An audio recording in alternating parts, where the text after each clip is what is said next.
Scride has such good music. I couldn't think of anything to play for actual sound, so I was like, let's just play that. Any road. Turn down Nessa very lightly, because technically I'm doing that thing that I like to do to troll them, where I will actively sit and be active in their chat while I'm streaming, just just to fuck with them because it's funny. But anyway, putting aside my misbehaving, hi everybody.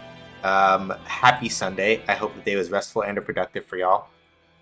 I got things going on, good things ish. I just wasn't. What's the word I'm looking for? Wow, my brain shut entirely the fuck off at the worst possible time. Give me 1 second while I turn the key there. Right.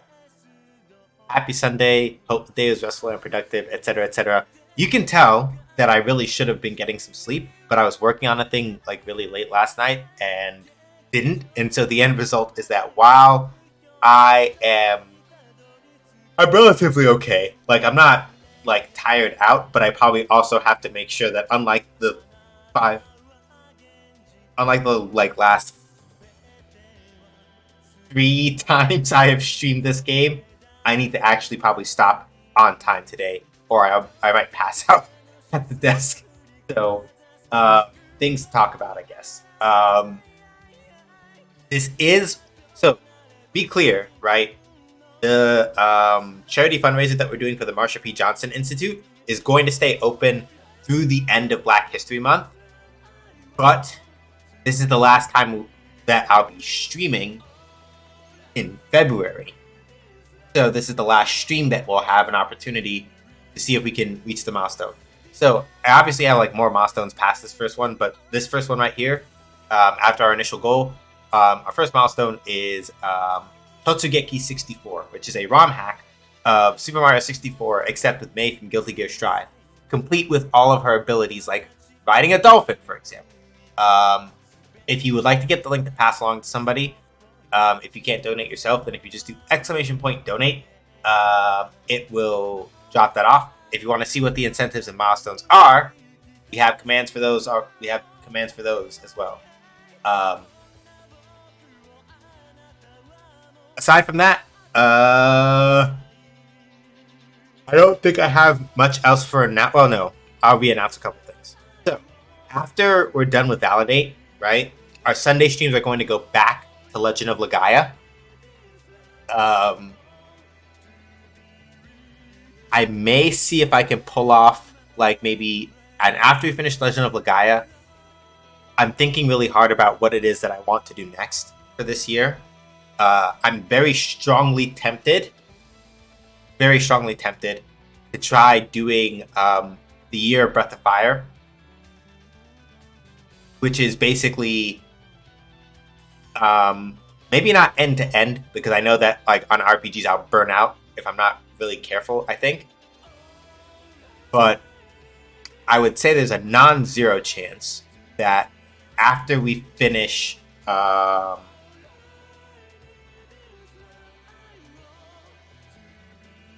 what's the word I'm looking for? Right. On the off chance that I'm still kind of figuring out, we'll see if I really feel like it. But the Year of Breath of Fire will be Breath of Fire 1, 2, 3, and 4, all before the end of 2023, which I think is doable if I can at least clear the first 2 games before June, which is not impossible.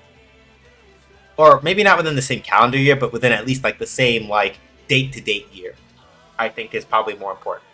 Because the same, like trying to do it within the same calendar year, I'll probably like burn out. But within the same date-to-date year, I think is probably doable. So that's probably what's going to come up next after we finish Legend of Legaia. Maybe with like a short game or something in between as a break to kind of just like reset the clock a little bit before we get deep into that. But we'll deal with that when that time comes.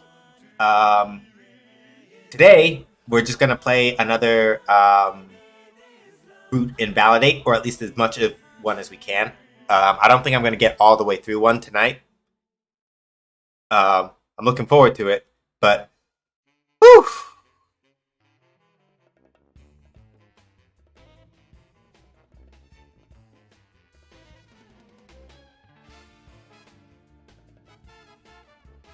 Alrighty. So, without further ado, let's play Best Girls route and let's start crying, I guess.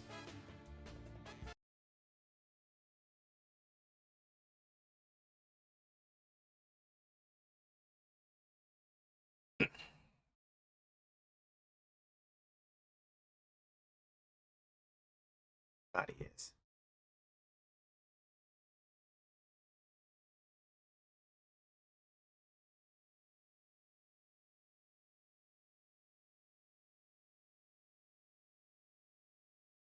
Properties. We're gonna validate. Okay. And then I need to get the game capture going. Or validate as well. And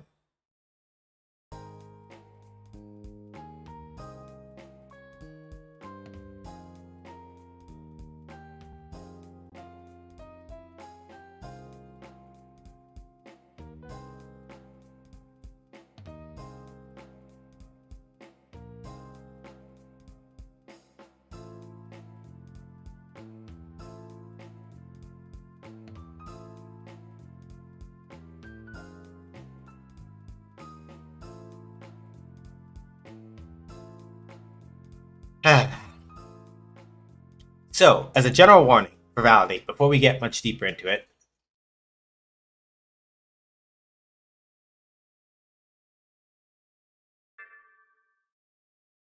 validate's a good game, and I enjoy it a lot, but it also does just sometimes tend to be heavy, right? We're going to be dealing with racism, sexism, homophobia, casual ableism, difficult parental relationships, abusive behavior, conspiracy theory. Well, if Malik comes up again, probably conspiracy theories, misogyny, and drug use. We will have individual content warnings at the start of every character's chapter. If you're like, I can't hang, we'll have individual warnings every single time. So keep that in mind. So basically, the two routes that we've completed already. Oh, huh. I do have access to this other one. Okay, cool. But yeah, we're going straight through though. So we're not doing Inaya's route again, but I just wanna go through a thing real quick. Just to kind of like get an idea of how long or how yeah. So it's basically been about basically it's about a year overall.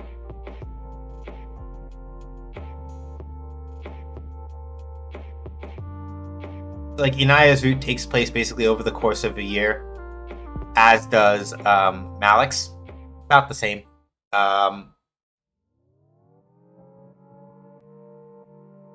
Yeah, we're gonna be rocking with Isabel tonight. Night day. Yeah. And then basically the only person we're not gonna really get a chance to get to is Amhari. But it's just because I've been going in order from left to right as we've been going across. And obviously we can't do anything with Volume 2 or Volume 3 yet. So, alright. Isabel time. Hey, Kettle.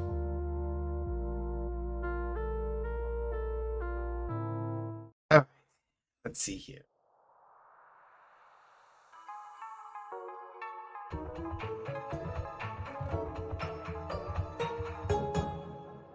So, none directly. I will say that we are going to be dealing with maybe parents doing parent things, either this one or a little bit later. So keep that in mind. Oh, not parents, but like family doing family things and those expectations thereof. I think will probably come up some in this one. So, be prepared.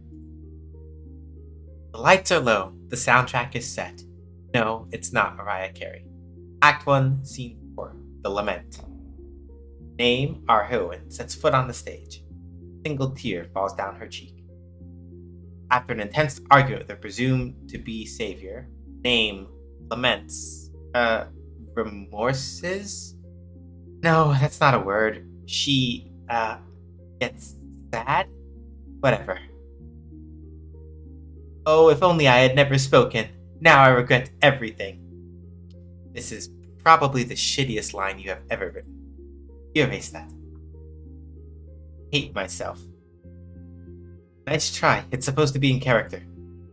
I wish you would help me escape instead of being an asshole. Isn't this supposed to be a lament? She's supposed to be lamenting. You wrote that, and you need to stick to your guns. Writing this scene is going to be a doozy.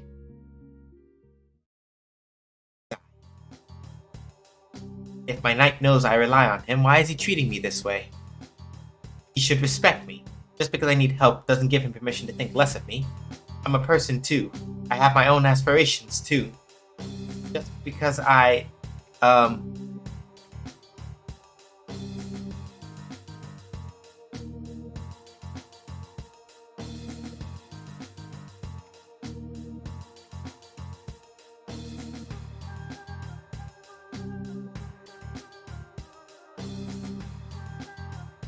just continuing to mess with Nessa and doing things on the side. Just because I, line? What? Line! You are the worst writer on the planet. The world you built sucks. Your love interest sucks. Side characters are practically caricatures. Jesus fuck! Are you trying to get cancelled online? Your lead looks like every other lead in a lineup of 1,000 leading girls. You can't even get your lead's voice right. Maybe you're not as creative as you think you are.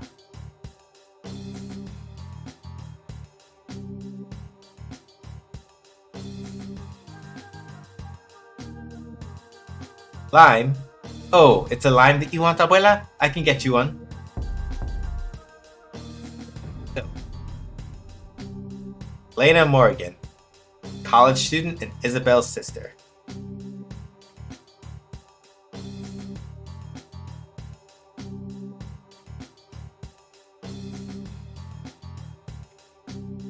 Alright.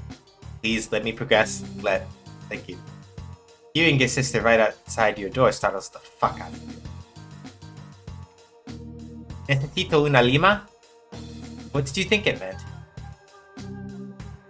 Slam your binder shut and had it and examine the cover. You've had it for years and not an inch of progress has been made. Did I already ask how you're doing, Kettle? Hopefully well. Hopefully I also didn't forget to ask you how you're doing.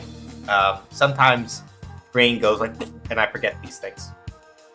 There are potential stories each month because, well, they fucking suck, to put it plainly. Figure that one day you'll find the perfect news and everything will fall into place because that's how writing works. Own your craft in the world of fanfiction. You have so much fanfiction under your belt. Hang on. So I need to slow down the cadence a little bit. Doing okay? Feeling less blah today, but still blah? It happens. Let me slow down this cadence a little bit. I'm trying to differentiate my Isabel voice a little bit from my Inaya voice, which is different from my Malik voice, but I also know that I don't have a good memory for those things. Inaya is closer to my normal style of speaking, but a little bit higher up in my register, like kind of about here-ish. And then Malik is about my normal speaking voice, but like maybe a little bigger. So, yeah. With fanfiction, you could work with already established characters, already established worlds. You didn't need to explain anything because your readers already knew who everyone was. You had fun when you were a fanfic writer.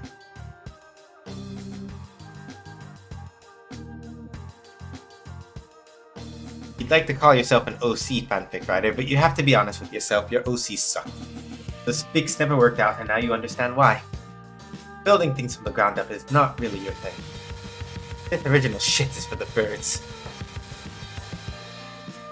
I have the opposite problem from Issa. Original I can do, fanfic is harder. I can't cut the voices down. Yeah, for me, it takes me a little while. It takes me a little while to find my feet either which way. And at least recently, I have been in the habit of writing for fandoms that I'm not actually deeply invested in. Not in the sense of like, oh, I don't care, but more along the lines of like, well,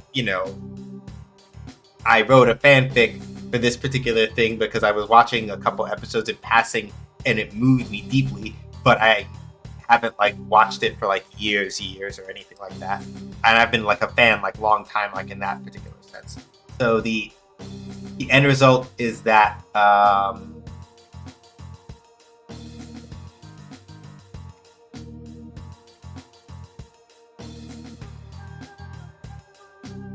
yeah, what's the word I was looking for? Right. Generally speaking, is a thing where like either way, once I've had a little bit of time, that's the thing I've really figured out for me.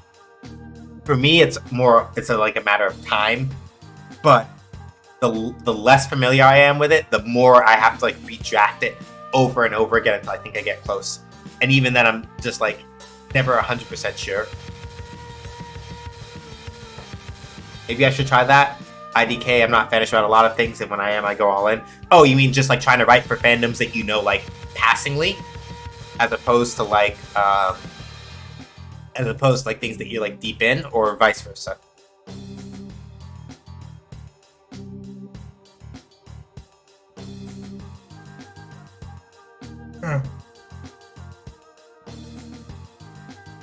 Sorry. Cover of your binder is tacky. Keeps that many fandom stickers on one book. Plus the recently scratched off stickers of Supernatural after the whole queer baiting debacle. Yeah, like writing something I watch but not super really invested in, like Hot Fuzz or something.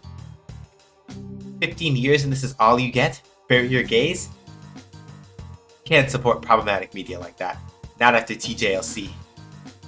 Jump to your feet and forget about the fucking binder. It sounds like you're needed downstairs.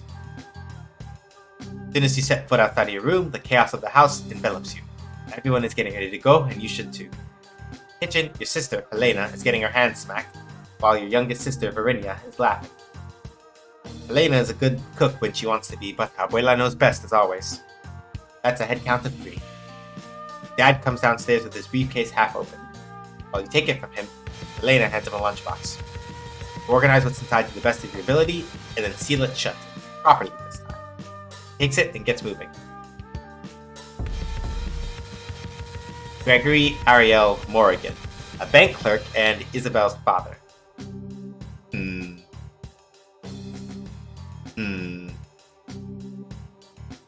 Nice fellow, look at him.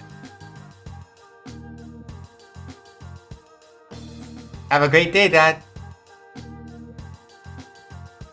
Next comes your mom, and she gives each of you in the kitchen a kiss before letting out a tired sigh. Violeta Encarnacion Morgan, receptionist and Isabel's mother. Hey, Stubby. The fact that I understood all of that.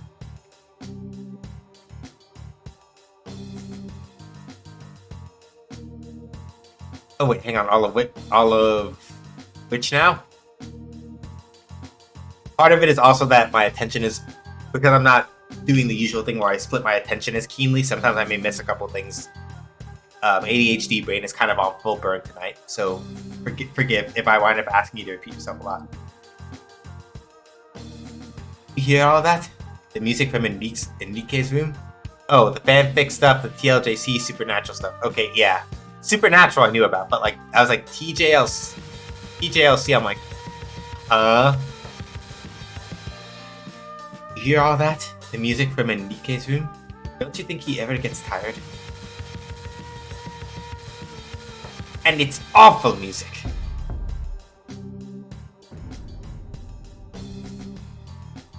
Marina Abuela, Isabel Soto Munoz. Domestic Goddess and Isabel's Abuela. Sherlock fandom, you don't want to know more? Gotcha. Oh, yeah, that's pretty much, yeah, if it's Sherlock fandom, yeah, okay, cool. Because like people get weird when Benedict Cumberbatch winds up getting involved. So that's fair. That's what all the practice is for.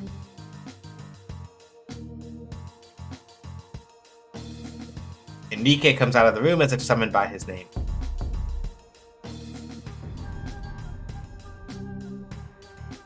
Enrique Jesus Soto Jimenez, independent contractor and Isabel's uncle. Oh, look who's decided to join the family, in the morning no less. Buenos dias. You stay up all night? So, Verenia Teresa Morrigan, high school student and Isabel's sister. Ooh, okay, we got a whole press of characters to try to remember. Wouldn't you like to know? Well, we can't sleep with all that music blasting at all hours. You need to turn it down. Yeah, we all need to focus. We've got work to do. Actual work to do. Frankly, it's wild how little work the boys in this house get away with. You'd hardly consider Enrique an adult. Consumed by his little hobbies like he didn't get a fulfilling high school life or something and he can't let it go. You're into music too, but geez, learn some self-control. There are limits. See, Mama is right. Oh, yeah, for sure. The car horn honks outside.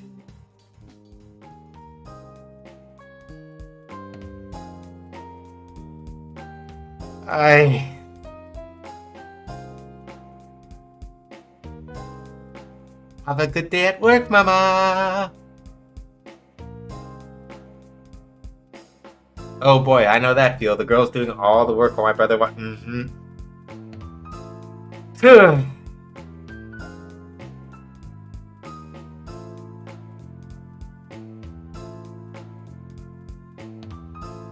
Yeah, I'm just...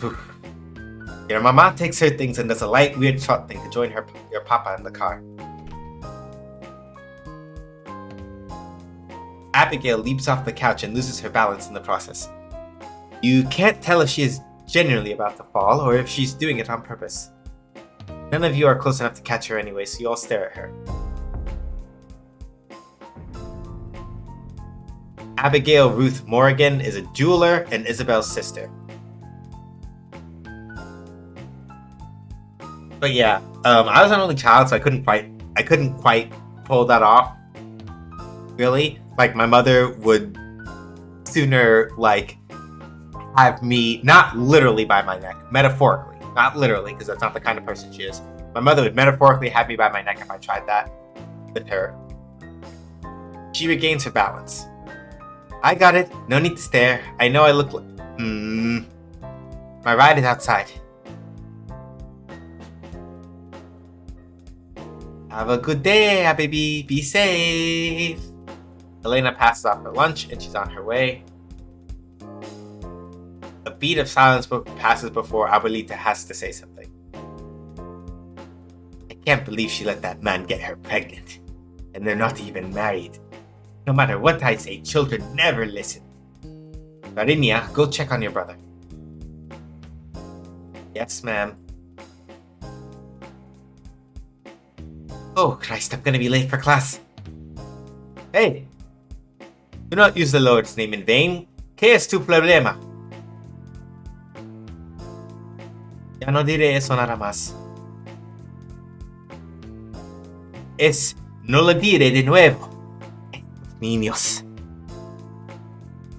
So I started this route but didn't finish the prologue. Not a fan of Granny, not gonna lie. And that's why I gave the content warning I did. Where it's like difficult family things. Because I remember this much at least. But yeah. Isabel's abuela is Isa's abuela is a lot. She's like a lot. Watch your abuela move fluidly around the kitchen. She knows where everything is because she put it there, and she knows how to use it all. You envy her. Envy really is one of your primary emotions, isn't it? Die. So you're just going to stand there while your poor abuela... Yeah, words are hard. Her granny is giving the same vibes as my mother, and I don't like that. Yeah. So you are just going to stand there while your poor abuela does all the work? No, of course not. I didn't know what you were doing, abuelita. You know I'm clueless in the kitchen. Yes, of course. No good in the kitchen, no good at Spanish. What kind of Chilean are you? Die and join her at the counter. No, go on, go have fun, since you don't have any work to do here.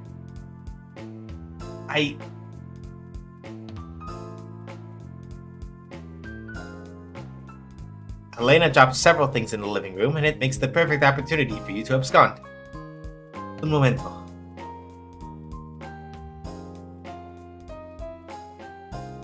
What's the matter, Helena? What's wrong? Helena's on the floor, picking up everything that fell out of her arms and shoving them into her bag. Oh, it's nothing. I've got this thing for cultural studies class. It's like an icebreaker.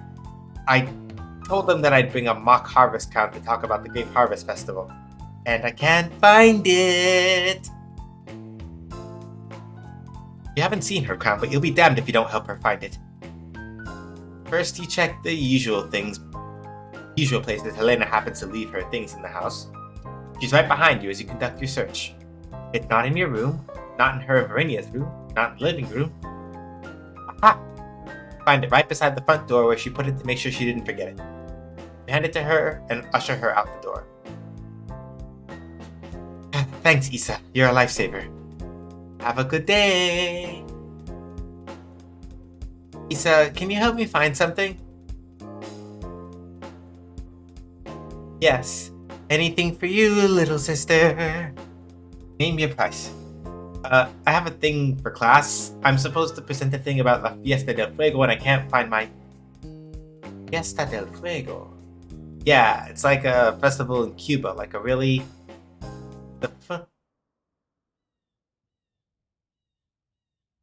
Shut up with the singing, Isabel.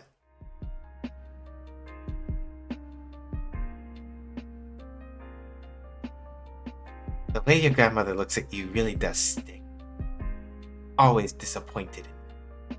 Not like you have any accomplishments to change her mind about you. I just need a flash drive.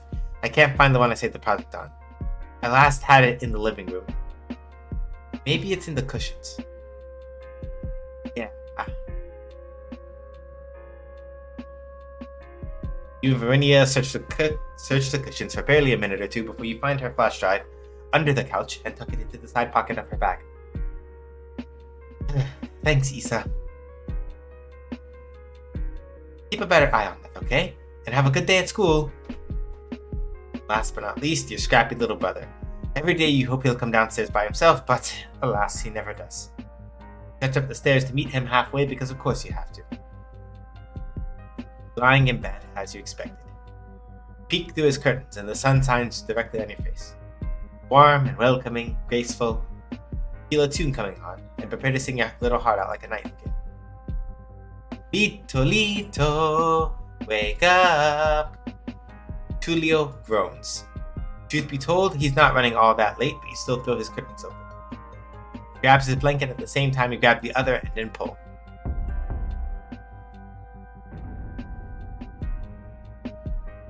Tulio Jose Maria Morrigan, high school student and Isabel's brother. So, Isabel isn't really like me in personality, but her relationship with her grandmother is so painfully similar to me and my mother. Isa, what the... It's time to wake up. You can't miss the bus for school. Abuelita has made you breakfast already, and she has your lunch too. He throws his arm over his eyes. For a moment, you think he's just going to ignore you. Okay, I'll be down in a minute. Jeez. Your breakfast will get cold. You need to get up now.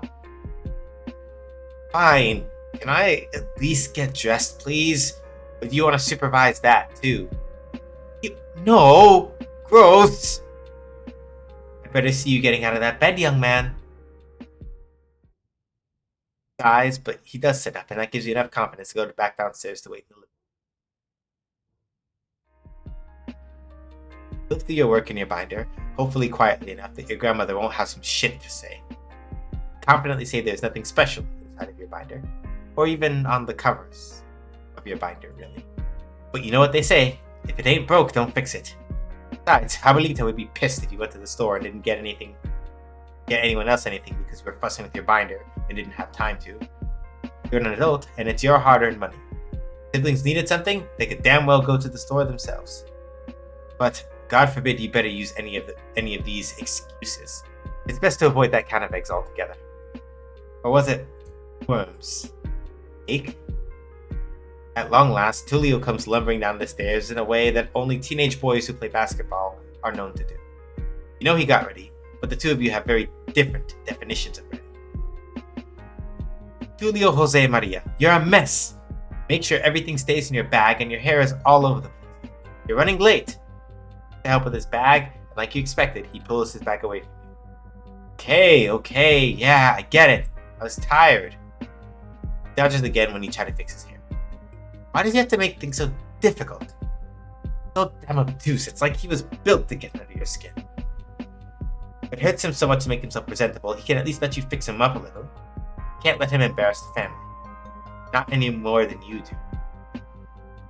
You didn't stay up all night and watch those streamers, you could get out of the house on time. Maybe I should set a time limit on those devices you have. Please, Isabel, you're not my mother. You know that look on his face. It says, I dare you. You and I both know who'll get in trouble for it. Hey, watch your tone with me. I've never claimed to be your mother, but I am an adult, and you are the child, and you'll respect me as long as you live in this house. I am trying to help you, and like every day, you won't let me. You never listen. Yeah, he's a teenager.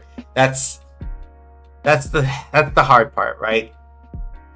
It's one of those things where, like, if you are hard up on a teenager, then yeah, you get that pushback,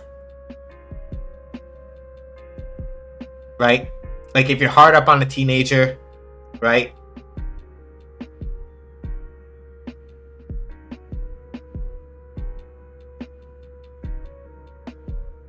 And the main thing is that, right, it's a balancing act, because there's a whole thing about how, yeah, you know, teenagers are going to be teenagers, right?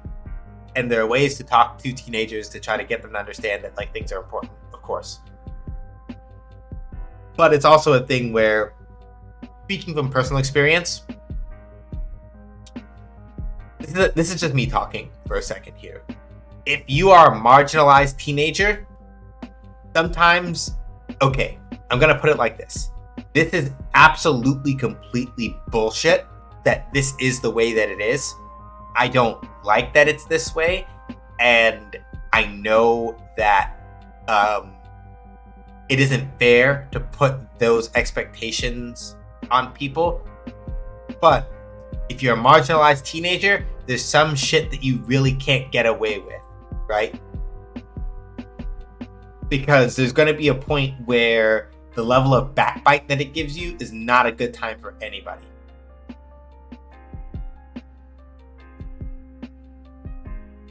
Yeah, let him embarrass the family. Yeah, and that's the thing, right? Because it's a thing where, like, Tulio gets a little bit of a pass from, like, Abuela for the most part, and maybe the other family members, maybe because he's, like, the youngest one or something, and because he's the boy and all that other stuff, and it's like, okay, fine, whatever.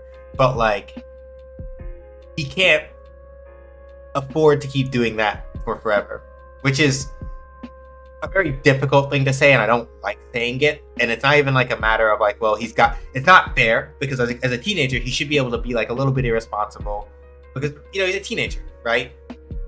But it's also one of those things where it's like simultaneously there's still limits to that in terms of like what it does and shouldn't and doesn't allow him to like get away with, and things that he has to not do. Groans and doesn't grace your statement with an answer. Yeah. Black teens aren't allowed to be teens. Black girls aren't allowed to be girls. Yeah, like it stinks and it's not fair, and I don't like that it's a thing that I even had to say and bring up, even though it's factually correct, right? In terms of factually correct, strictly in terms of the way that the world tends to treat marginalized teenagers. it's factually correct, it doesn't mean that I like that fact. Heads into the kitchen with his usual lazy, disinterested walk to your abuela. Daintily grasps his arms, ready to kiss his ass in a way that she'd never kiss ass for another soul on this planet. Yeah, it's always this kind of thing, right? Good morning, mi vida. Dormiste bien? Abuela gives him a kiss on the cheek and he aggressively wipes it off as fast as he moved all morning. Julio grabs his lunch, musses his hair a little, and heads toward the door. Have a good day, Isa. Sharply inhale. Your grandma now hobbles out of the now clean kitchen. Hago todo el trabajo en esta casa. After she's gone, you finally exhale the breath you were holding. And the second one. And the one you were just holding. Wow, that's so... Yeah, like... That's the thing, right? It's a thing where Granny is like, I'm the one that always does the work in this house. It's always me, right? But at least right now, the early impression I'm getting is that because she doesn't know how to actually just like stop and let other people take over, and because he's probably a perfectionist,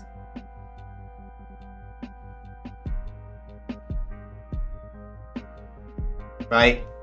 She's a perfectionist, and at least, okay, this is the impression I'm getting specifically, that because she is a perfectionist and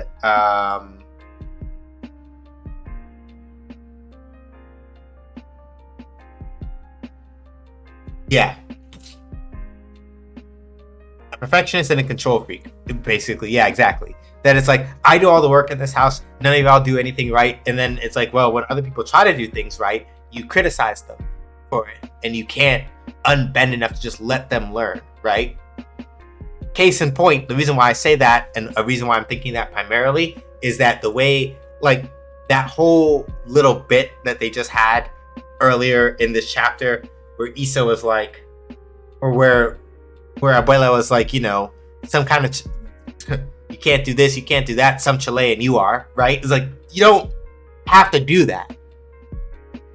Speaking from experience where, like, for example, at least in some aspects, I've had members of my family, for example, go, even as a, I say joke, but I'm just like, y'all didn't have to say that, right? Where it's like, nah, you know, you were born here, you're not like Jamaican in that sense, or so on and so forth. It's like, I'm like, y'all ain't have to say that. That's just like, eh.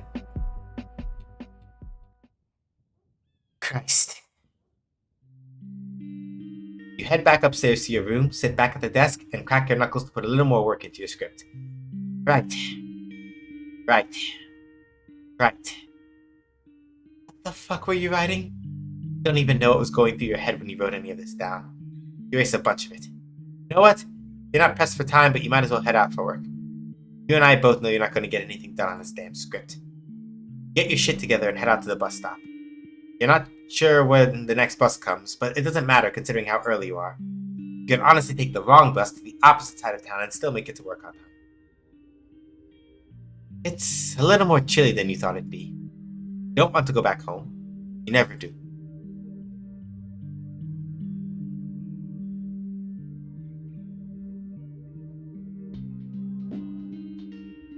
Ain't that a mood? Writing is hard. Also, her hating all of her writing is a mood. Yeah.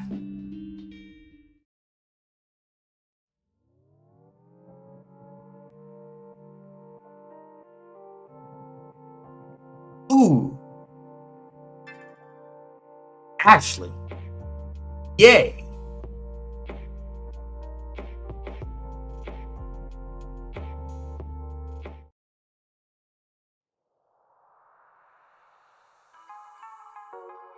Ashley, baby. Content warnings, ableist language, and alcohol. If that's a thing that bothers y'all, I'll count it 5.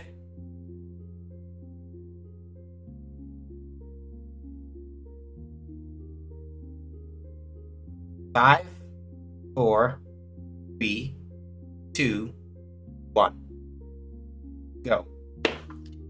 Cynthia, no. Jaded, no. Princess Matilda, unnamed main character, sits in her bed reading a book.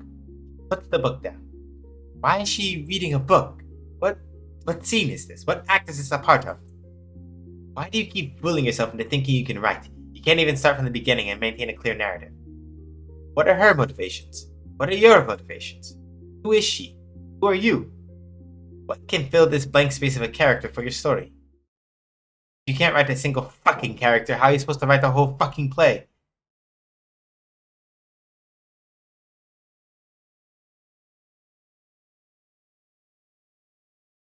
Isabel, tienes que comprar las especias para la cocina. Ahora. It's, yeah. That name? Oh man, the writer of this route was absolutely a fan of WoW. Yes, ma'am.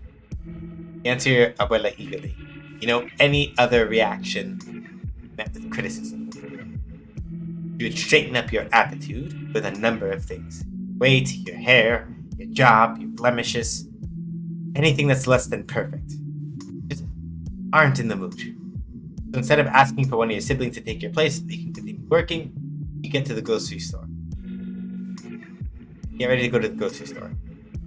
Isabel goes by. Hang on, I'm trying to see if I can get the right pitch and tenor for Granny's voice with a little bit of like shake in it, but just to touch it just a little higher up from my normal pitch, but I keep slipping when I try.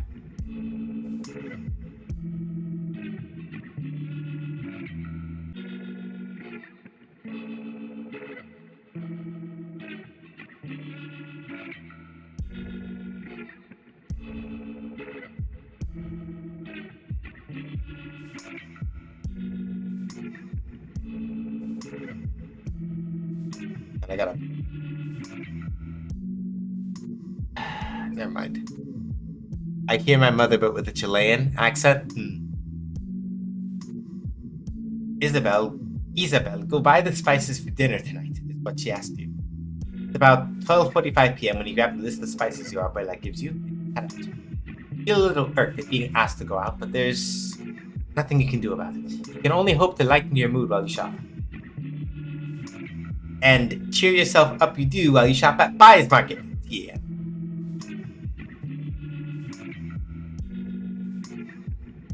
Your abuelita would prefer it if you went to La Verduleria, but you prefer to avoid having to humiliate yourself with your poor Spanish whenever possible. The chance of running into someone trying to talk to you there is nearly 100%.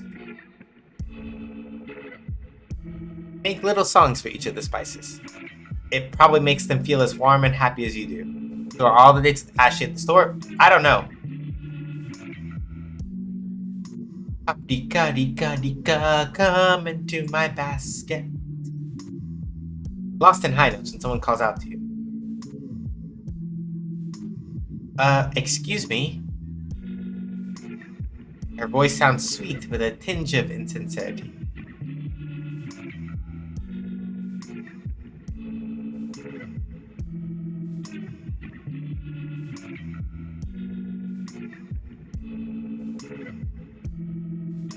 Nope.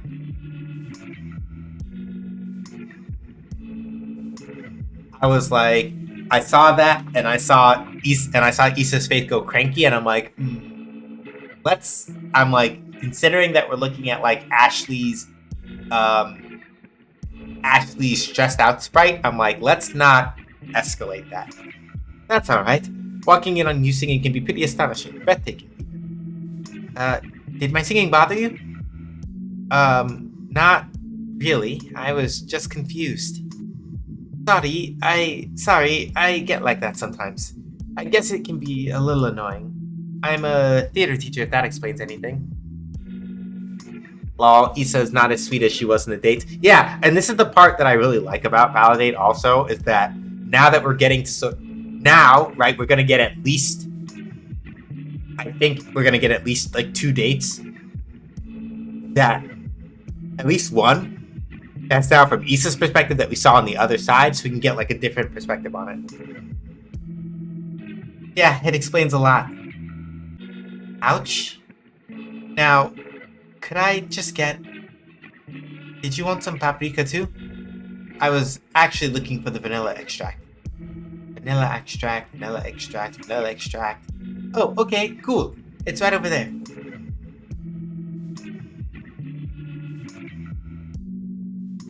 You point to where the vanilla extract is. She reaches out for it, and that's when it hits you. You know her from somewhere. Recognize her by her pink hair. Can I help you with something? She's the internet personality that makes videos. Kids in your classes won't shut up about her.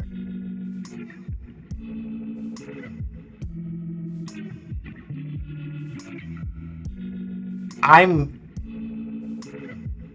eager to see Malik date from Issa's side. Wonder if she thought he was a fuckboy like I did, but was just polite. I don't know which one of these is going to be.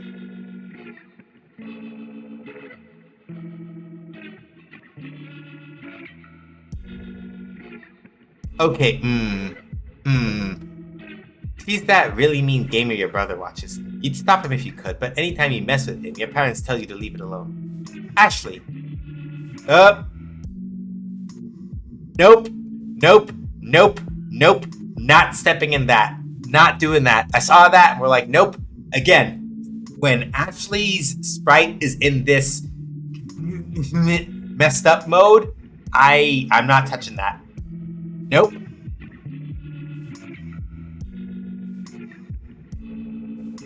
Just look like really familiar. Don't you stream on Twitch or something? How did you know?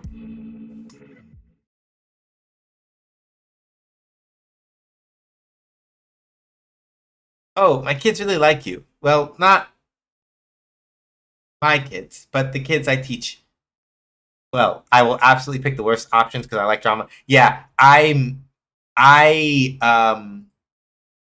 know I'm missing a couple of things by virtue of the fact that I'm like, I know that I'm missing a couple of things by virtue of the fact that I'm like, so that I'm like the second hand, like, oh God, I can't, is keeping me from some of the spicier options, and I know it. But also, yeah. I saw them watching you when they were supposed to be rehearsing. Oh, let me introduce myself. I'm Isabel. Everybody calls me Issa. It's nice to meet you. I'm Ashley. It's nice to meet you too. She smiles at you, and you smile back. She's always angry in her videos, so you thought she'd be angry in real life. Even. Seeing her now, though, she has a certain cuteness to her. Third playthrough is the asshole playthrough for me in most games. Second playthrough is always golden ending. Wait, did I forget? Did I accidentally read? I'm trying to remember if when I backed up a little while ago, did I accidentally say the word I wasn't supposed to say?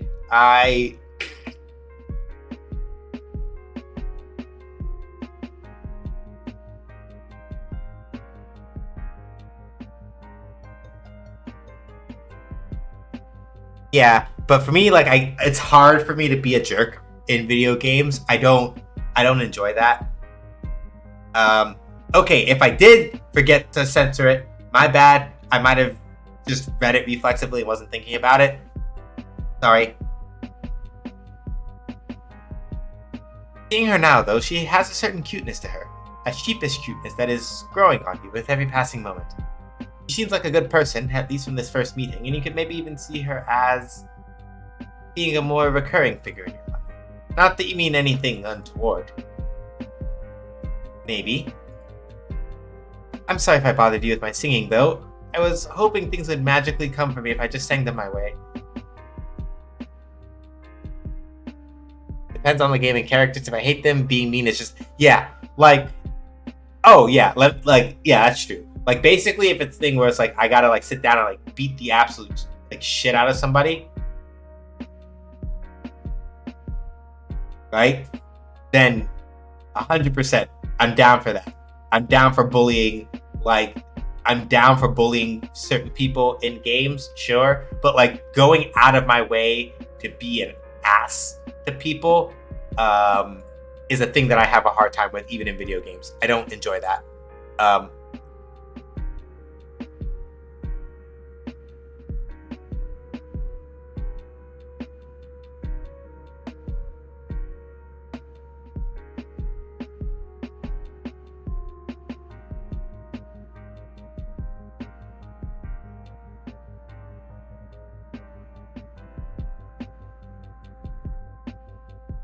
So yeah, sometimes I'm just like, yeah. So like that's why like in Mass Effect, for example, right? Nah, I can't do Renegade, right? Partially because BioWare really likes to go absurdly ham on the hey, your character's a jerk, so they do jerk things meter. Like they push that button really fucking hard for no reason.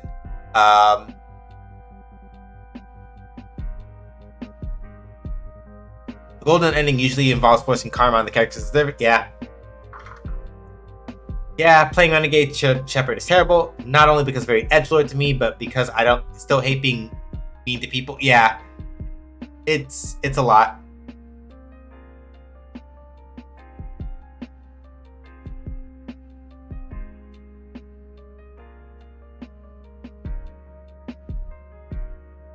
Your smile falls into a frown, and you lose the happy-go-lucky tone in your voice. Oh, I'm sorry to hear that. What's the problem? You laugh nervously.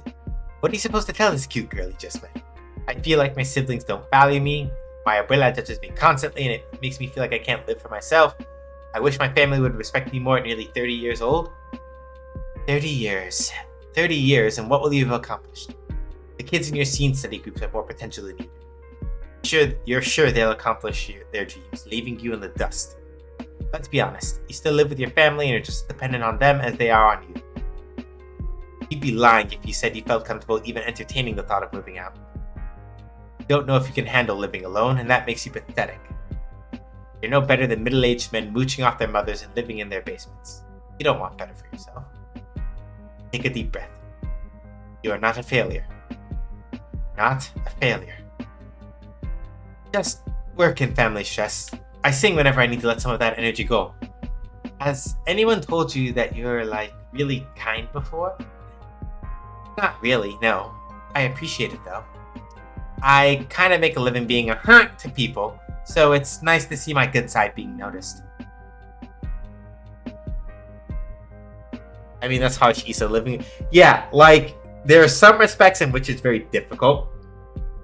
I sympathize in the sense that there was a period of time I spent living with my parents. And I had a hard time with it.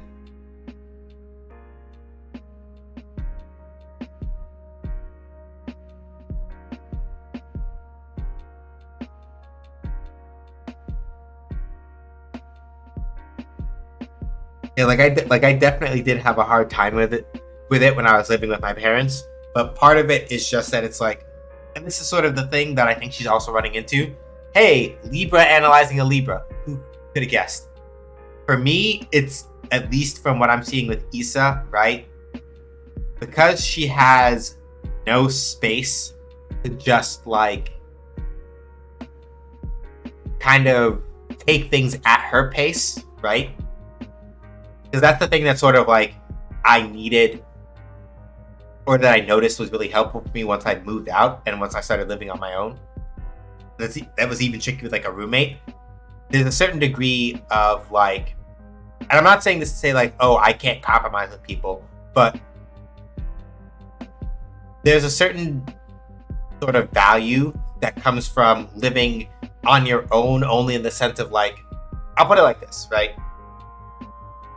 It became a lot easier for me personally to kind of like deal with the things that made living with my parents difficult when I didn't have to live with them.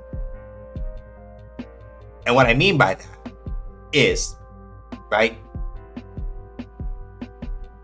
knowing that my parents want the best for me, but in the sense of like whatever is going to make me feel happy and the most fulfilled, The main thing with that is that when you are constantly sharing a space with them, you don't have any room to sort of like breathe and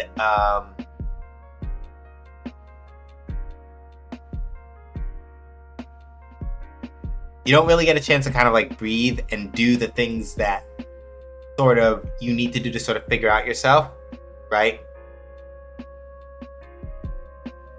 And without that, that's where a lot of like the tension is coming, right?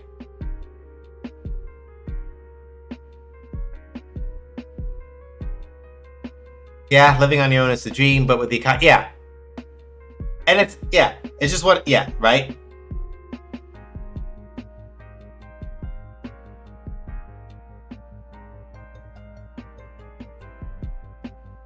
Yeah. And that's kind of the thing that makes it kind of like really difficult in some ways. You can manage it better if your parents are more willing to treat you like their adult offspring as opposed to their child. There's a difference between those two things. To put it into context for people who are like, I don't really get the difference. If your parents are treating you like their adult offspring, it's a thing where they stop talking to you a certain way. They stop expecting you to do certain things a certain way just because they said so. And they reason with you like an adult. And when that happens, it becomes easier, right? But when you have parents that are really bad at that, then it becomes a lot harder. My parents are better than most in that respect since they tend to leave us alone. Yeah.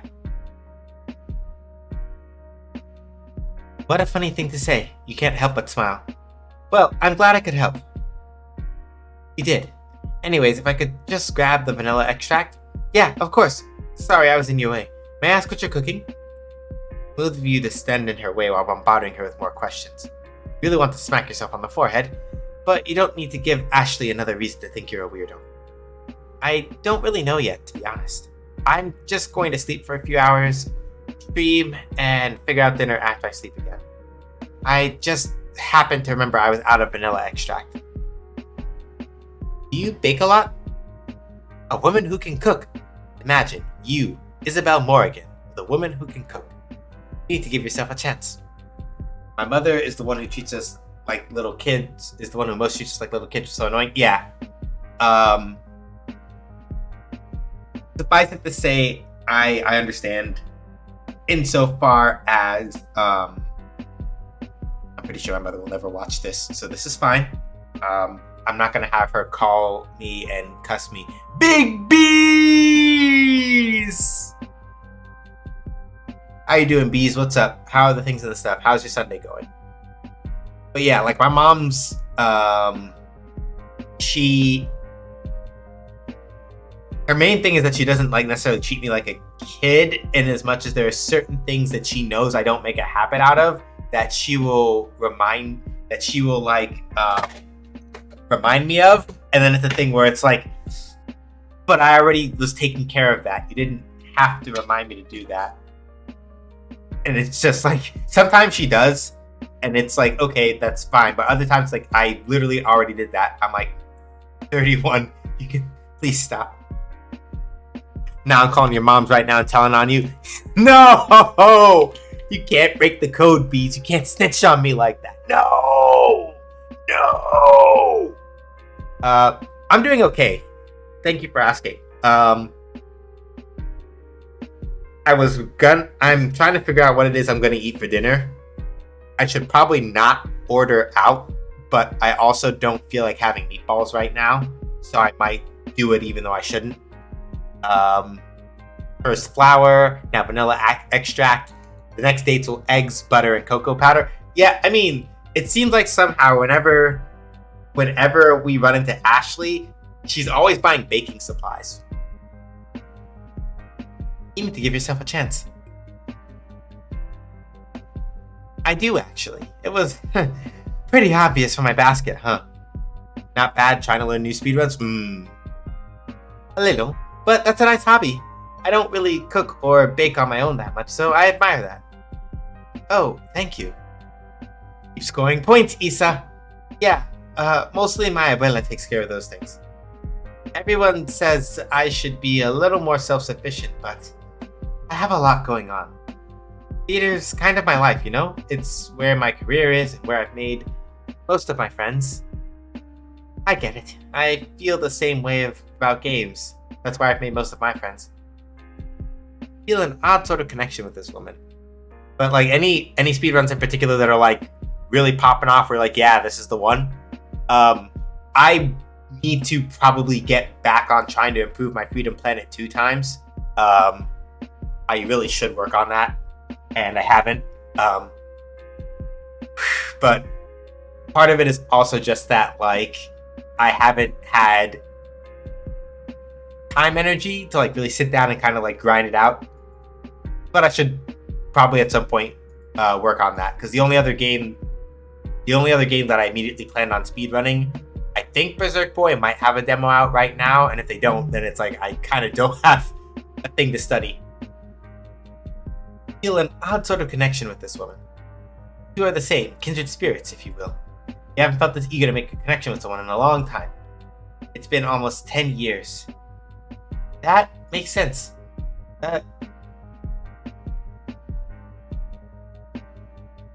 Watching Ubath made me want to actually speedrun something. Maybe Hades.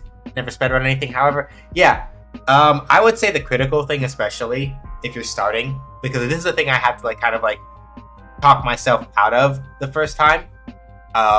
With a speedrun, at least for me, I'm gonna put it like this. For me, what helped me kind of like feel it out was the idea that I am not trying on Jump Street to come out and think about, I'm not thinking about breaking records yet. I'm not thinking about any of that other kind of stuff. I'm just focusing first on how do I get moving through this thing? How do I learn the things that I need to get the right feeling of how to move smoothly in this game? Right? Start with that first. And then if you can find a game that feels right, the desire to want, to a certain degree. Because I know that, Kettle, you've said a couple things about like where the axis of like interest and motivation on a lot of things will sit with you. But in a general sense, just speaking generally, if you can get into a game where like finding the learning or like learning things feels like it's not a chore, or at least you are willing to put up with the parts of it that are difficult, then the desire to like move faster kind of comes after that. Like that's me in Freedom Planet 2, even though I haven't like sat down to like actually play Freedom Planet 2 in a while. Like I could sit and do lilac rooting for like a hot minute, and there might be some things that aggravate me a little, but then there'll be times where I'm like, I did this thing and it's like, ooh, that feels good, right?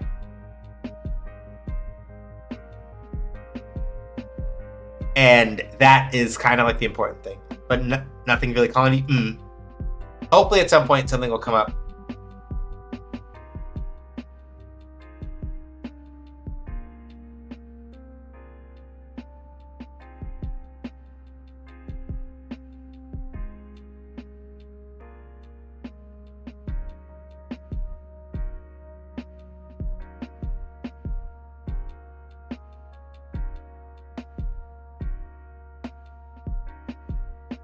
Definitely gotta find something you can play over and over again. It doesn't make you want to sit in a corner and cry. Yeah, and it's always okay to like, yeah, I think that's Hades for me. I left it alone for a while, picked it back up recently, and still felt the same happiness I felt when I first played. Yeah, that's good.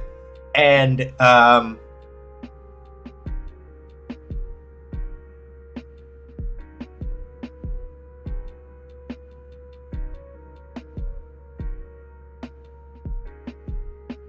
yeah, Hades is definitely like a fun game. For me, I know that for me, because not that the roguelike elements are bad, but because I don't do good with that level of improvisation, right? That's probably why I can't speedrun Hades, because it's like I have to improv a build, or at least try to keep roughly in mind what some of the strongest combos are, kind of ad hoc on the fly, and my brain doesn't do that nearly as well as I would like. So I usually wind up playing games where I don't have to improvise as much if I speedrun. Right? Like Sonic Generations, when I did the modern speedrun for that, I literally just sat down with exactly I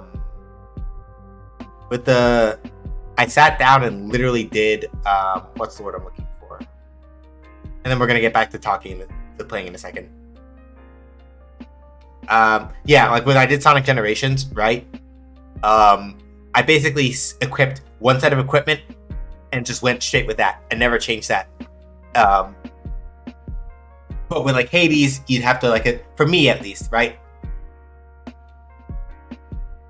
Like the adapting is just like, whew, is a hard part for me. Oh, I just do get as far as you can in the dungeon with the kitty claws. Hey, as long as it works. Can I be weird for a second? Sure, go ahead. You seem like the kind of person that has a lot of friends. He has a personable energy about her. You suppose she has to have it, otherwise she'd have no platform to speak of. The type of person who draws people in. Really? Thank you? I can't say you're 100% right about that, though. Thank you. He gives you a big, beautiful smile and giggles a little awkwardly. From what you can tell, the sound surprised her more than it surprised you. Ah, no problem. I'm sure you'll get good friends in no time. Thanks. I'm sure someone like you would be a great friend. She says that last part in a suggestive tone. Maybe she isn't lying about not having a lot of friends. Maybe she doesn't have any friends at all. Yikes, that's kind of rude. It was nice chatting with you. I guess we should both get going, huh?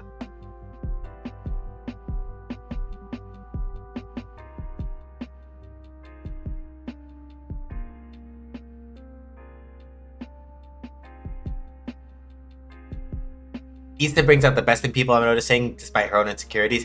Yeah, I don't know. For me, it feels like one of those things where it's like, okay, yeah, we had the conversation. I don't know if that was the right call.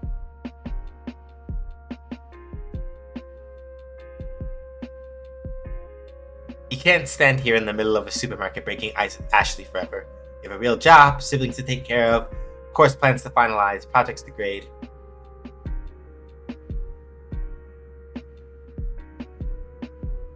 You don't know if you want to expend an olive branch to someone so desperate either. Maybe all of her friends chose to leave her for a reason. But she seems really nice, and she's really pretty. Like, really, really pretty. That's more than what you've got going for you. Almost don't want to let her down. Almost. I don't know, I'm not trying to be weird, but... Can I have your number? Talk again. That is. If you want to. Totally cool if you don't. Hey, Ebony, what's up?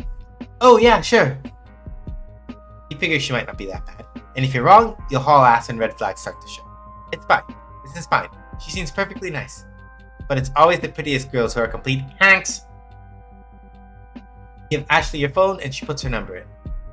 Great. Thanks. Well, oh, it's no problem. Nice to meet you. I have some more shopping to do, so... Oh, yeah. Sure thing. I'll catch you later, Issa. Okay. I'm starting to see why she went on a date with Malik. Okay, I'm going to...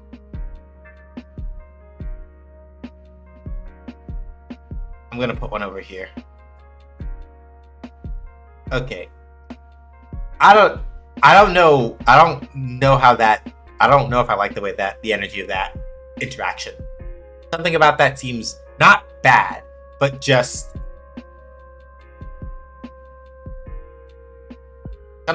something seems a little I'm gonna try something real quick. Hey, I know this is a little weird, but do you want to get coffee or something? As friends. You just seem like a really cool person, and I'd love to talk to you more. Friendship comes first in any relationship. You can never go wrong being friends with your partner. Here, I'll give you my number if you take your phone out. Just text me, and I'll reply sometime after my stream. Yeah, I was just like, I sat and I thought about it for a second, and I'm like, given that like Ashley is currently in like messy sprite mode, I'm like, maybe it's better if we kind of like do the thing instead of like just going like, I guess you can decide if you want to. She felt really unsure. Sneaking in to say hello. I'm tired as fuck, but happy to hang out. Hey Cosmo. Also, oh my god, that green in the hair. Listen, Isabel Morgan is next to Inaya, literally.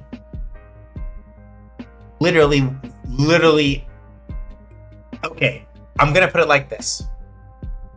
In the group of characters that I like a lot, somewhere in that cloud of the general top 3 is Yolanda, Isabel, and God, come on, brain, don't fart, Inaya. You take out your phone and unlock it. Score! You're blushing as Ashley inserts her contact details into your phone. You don't think you've ever tried to become friends with a professional gamer before? I've not seen any of this track, so I'm excited. Yeah. Or crushed on one like this before. Okay, cool. I'll text you later. You can't help but sing a little bit. Once you and Ashley part ways, you get back to shopping. Get spices, Abuela told you. But the list she gave you is more than spices. Yeah, Issa's cute. For me, looks only. Catherine, Yolanda, and Rocky. If she has the gall to ask you what took so long, then this will be your excuse. Just need to grab a few more things. Waited a few hours before you texted Ashley. No, you didn't just stare at her contacting your phone until you felt like it would be awkward to message her. No, you're not obsessing over how she added some emojis next to her name in your contact book. You texted her a few hours ago and she still has yet to answer. No, she's not ignoring you. She's just been in the middle of a stream for a few hours. My type is bright as hell, IDK. Fair. You checked. To pass the time, you've been doing a few miscellaneous activities. Cleaning, writing your script, checking on your siblings, seeing if your parents need anything. Abuela knows you're waiting for something, and she keeps eyeballing you each time you pass her. You dread the moment she actually asks. Your phone chimes and vibrates in your hand. Finally! Hi! I just finished my stream, so I'm pretty tired. What's up?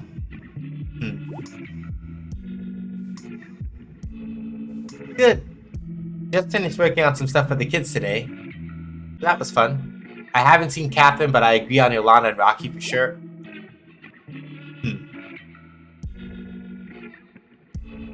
Anyway, it must have been so weird getting accosted by me at the grocery store. Thanks for letting me talk your ear off.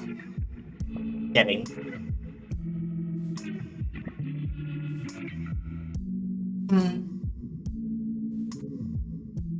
No problem. It's really nice having potential friendships again.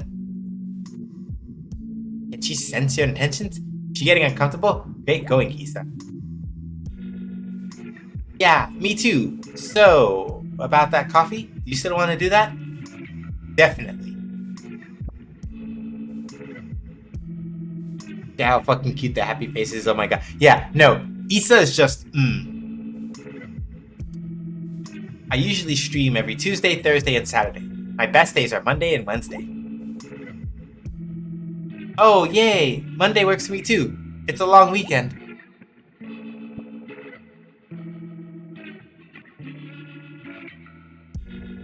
When do you want to meet?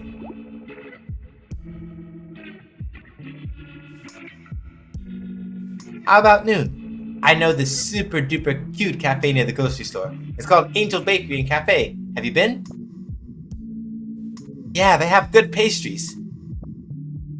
I'm down to go there. Okie dokie.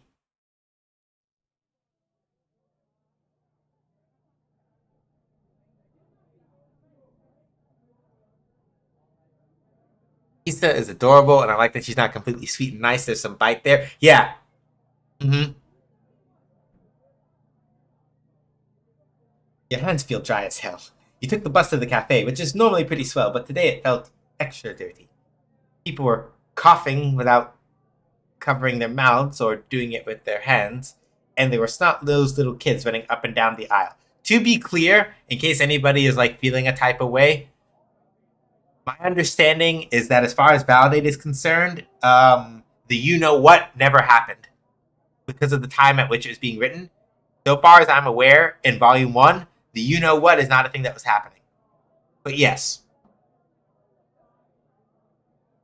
this is why masks are needed, COVID or not. Yep, uh-huh. Just wear the shit. It makes your life so much easier.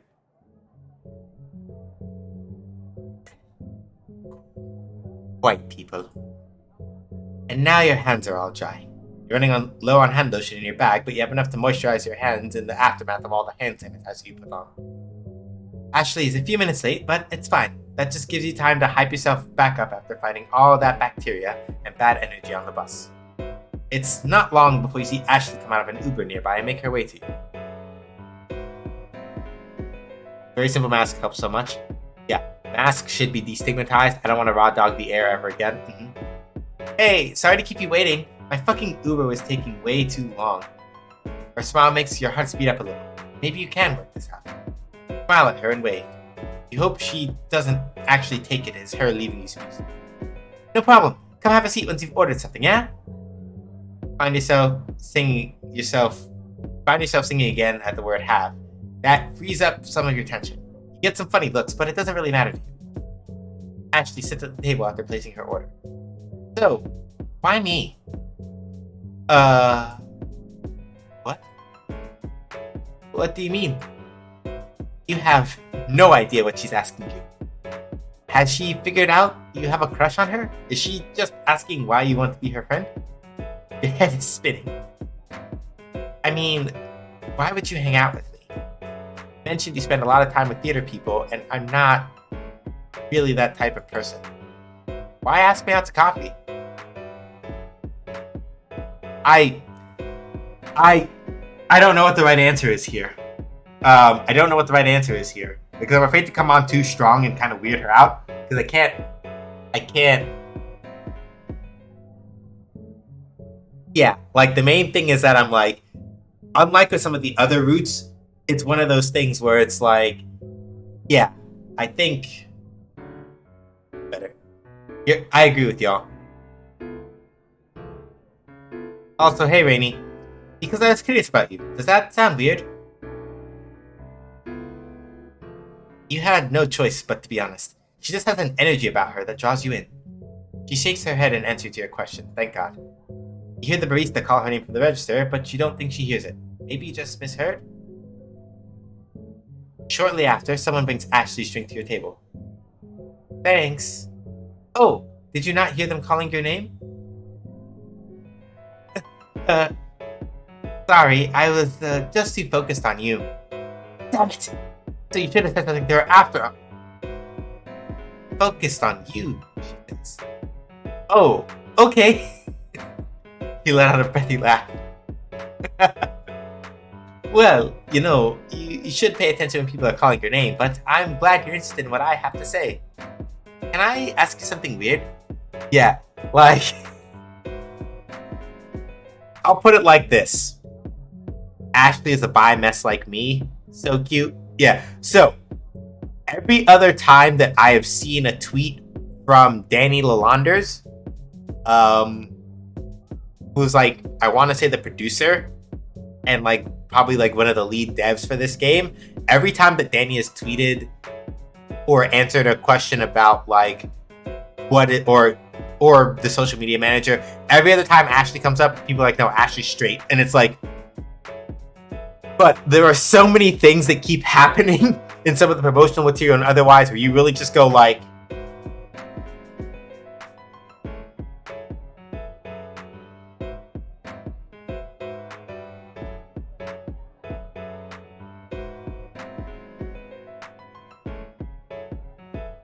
and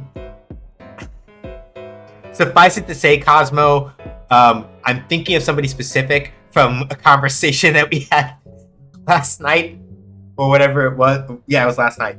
The conversation that we had last night. I'm thinking about someone in particular who you were like, if that person ever actually turned out to have an awakening. I'm just very much in the. I feel like this is like Ashley is somehow running weirdly adjacent to that somehow. Am I like misreading that? Because I'm just like the vibes feel like in theory they're almost in that same spot. Can I ask you something weird? Go ahead.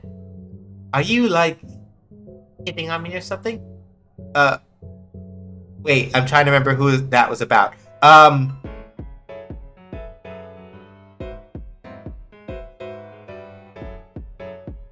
Your sister. That time we were having that conversation about it, and that came up. That recurring conversation that we have about that. Yeah. One can hope. It's not like you planned your whole lives together, but you'd think it would be really nice to hold her hand for a while. Oh, nah, I'm not into women like that. Why do you ask? Well, damn it. Really got your hopes up, huh? It's kind of funny now that you're thinking about it. You became so desperate for contact with people outside of your family that you started to build yourself up around one girl that you met at the supermarket. Okay, I gotta be real with y'all for like half a second here. Okay, I'm gonna expose myself on main for half a second, but it's only in the interest of Libra solidarity with precious Issa here. The thing about my brain, as much as sometimes I do deeply appreciate my brain and the way that my brain works, I also have an unfortunate thing where sometimes my brain will constantly run 3 steps ahead of where I really should be when I'm just talking with people sometimes. And I have to be like, literally metaphorically grab myself and shake and be like, stop. It's not that serious. Be present. And that's really hard. Suffice it to say that I have been in Issa's position before, and sometimes I really and truly dislike it when the way my brain functions explicitly in that sense sometimes. Because it's like, I do not want that driver of whatever weird bullshit my brain is coming up with, right? I need that to not sometimes run up when I'm just trying to just be chill and relaxed with somebody. Just in like a very generally platonic sense. Maybe. My point is, my brain just does this thing and it's like, I wish you would please stop. You don't know her that well, and the first thing on your mind is a relationship. Are you even ready to be in a relationship? Totally projected an elaborate fantasy on this attractive heterosexual stranger. I'm also like Ashley, since I never know who's flirting with me ever. Yeah, me panicking over anytime I think someone I think is flirting with me. Yeah, right? I see. I guess I am not used to people being interested in my life like that. Not unless they're trying to get to my pants, you know? I get that. One of my exes was like that. He always said we were closest during sex, as if everything else didn't count. Ugh, he fucking sucks. Anyways, are you into women? I don't care if you are, I'm just curious. Maybe? I'm still figuring this whole thing out. I've never been with a woman before. That's cool. I hope you figure it out. I've heard that kind of stuff is like super hard. Thank you. It feels weirdly incredible to hear that. Satisfying. Liberating. You're happy someone can still accept you after hearing such a thing.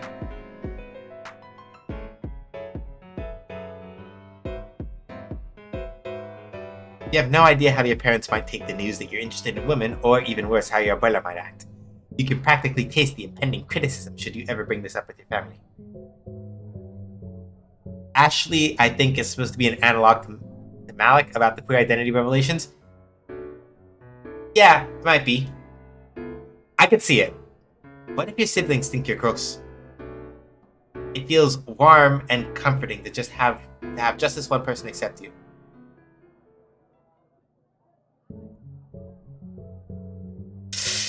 Oh, I okay. Like they are like this picture is great. Ashley is adorable. Issa is also adorable, but um, like I look at, I'm not going to front. Like I look at Ashley and I go like, I wonder if that goes different if you say she's cute. I could imagine that it would, and I know that the autosave probably went back and did that, but I also am like, it went, or at least the autosave saved at that point. So I could see, but I'm also like, I think we have a good rhythm going. To quote Choke.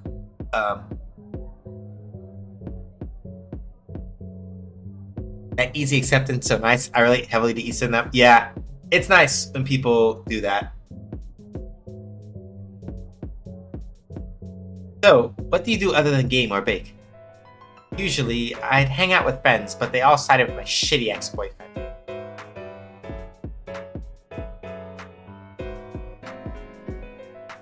Okay. Minefield, minefield, minefield. Um, I'm really feeling it. Yeah. Choke is, yeah. I do have an autosave at every choice. So I could do again, but I have an autosave here, and I can always like literally revert if I fuck up. Um, fuck up, quote unquote, right? Um,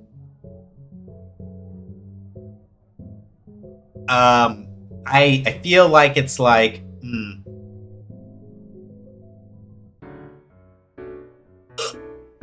know what? I'm just gonna go with the G's. G's that stinks. I'm sorry. I probably hit a sore spot. I swear I'm not usually like this. It's no biggie, really. Anyways, I've never been much of a baker or a cook. Really, my one talent has always been singing. You mentioned you're a theater teacher, right? How long have you been doing that for?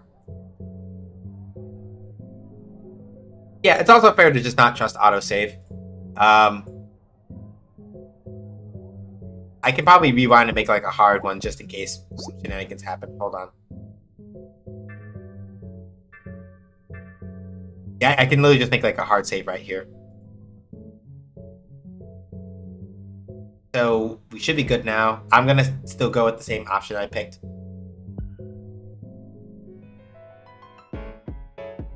But yeah, I'm just not gonna push Ashley's buttons on that because I don't want to get into that. You mentioned you're a theater teacher, right? How long have you been doing that for? A few years. I work at theater camps and perform at this one theater. It's called the Bellicasalis. The bird place? Yeah. I'll have to check you out sometime. When do you usually perform? I perform on weekends. Not to toot my own horn, but I'm pretty fun. I'm sure you'd have a good time. You're confident. Well, it wouldn't be the first time you're boisterous, self-confident, as self-confidence is cool to turn people off. Maybe you should cool it. Is that a bad thing? Nah, I'm pretty confident myself. You know about what I do, right? Yo! The pose! The vogue! I just know you stream games. I assumed it was a side hustle or something. I wish I had something energy for something other than theater, to be honest. I'm a professional gamer. I know how it sounds, but I'm damn good at my job. I see, that's amazing. I suck at video games, so I can't imagine it. It must be really popular, huh? The melancholy rolls off your tongue before you can catch yourself. You don't mean to sound sad about her success, you just... Are you okay? Are you okay? You're getting the feeling that Ash is more empathetic than she lets on. Ash? Does anybody call her that? Would she let you call her that? Yeah, I'm fine. Sorry about that. It's just personal stuff. Not you at all. You've been great. Fine. She seems hesitant.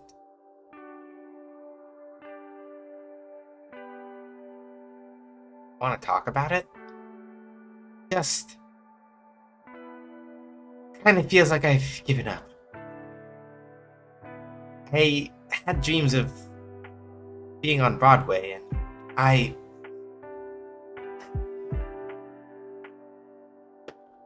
now I'm here. I love how many of them are content creator. Yeah, streaming or making music or whatever it is. It's just like, whew.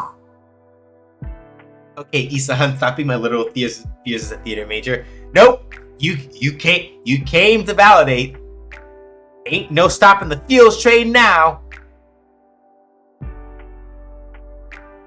Rub your arm meekly.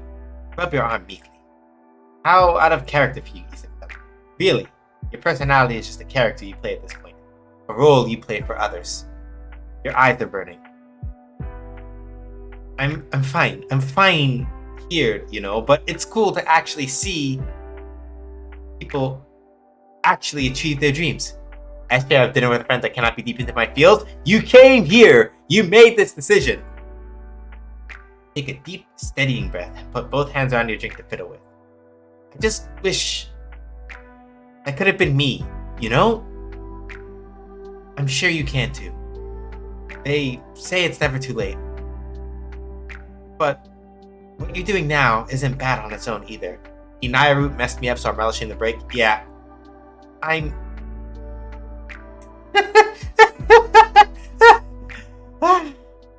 You let out a sharp laugh that ends on a shrill note, just to get this weight off your chest. It works, for now. I'm sorry for unloading all this on you, but thank you, really, thank you so much. It's no biggie. I'm not much of a singer, but I guess you can say we both manage our talents. You're right about that. Ashley nods in agreement as you smile at her. It's been a surprisingly great conversation. She seems like a great friend. Start thinking about how she said all her ex-friends sided with her shitty ex. Hey, I have another question for you. Yeah, what's up? What kind of music do you listen to usually? Mostly pop music. Sometimes heavy metal when I'm feeling angsty. I see. I'm sure it's obvious. I'm sure it's obvious, but I mostly listen to show tunes. There's something about them that's so charming. This feels like people being friends with me, Lamau. There's a LMFAO. There's a disclaimer involved that will absolutely make you cry.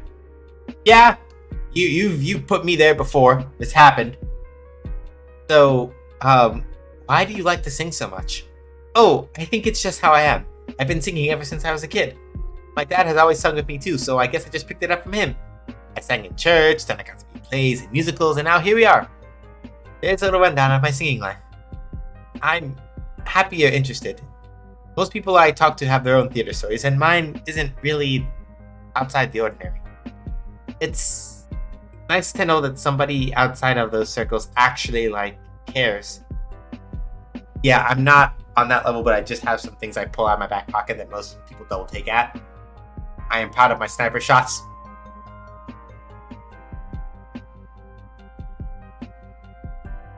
Anyway,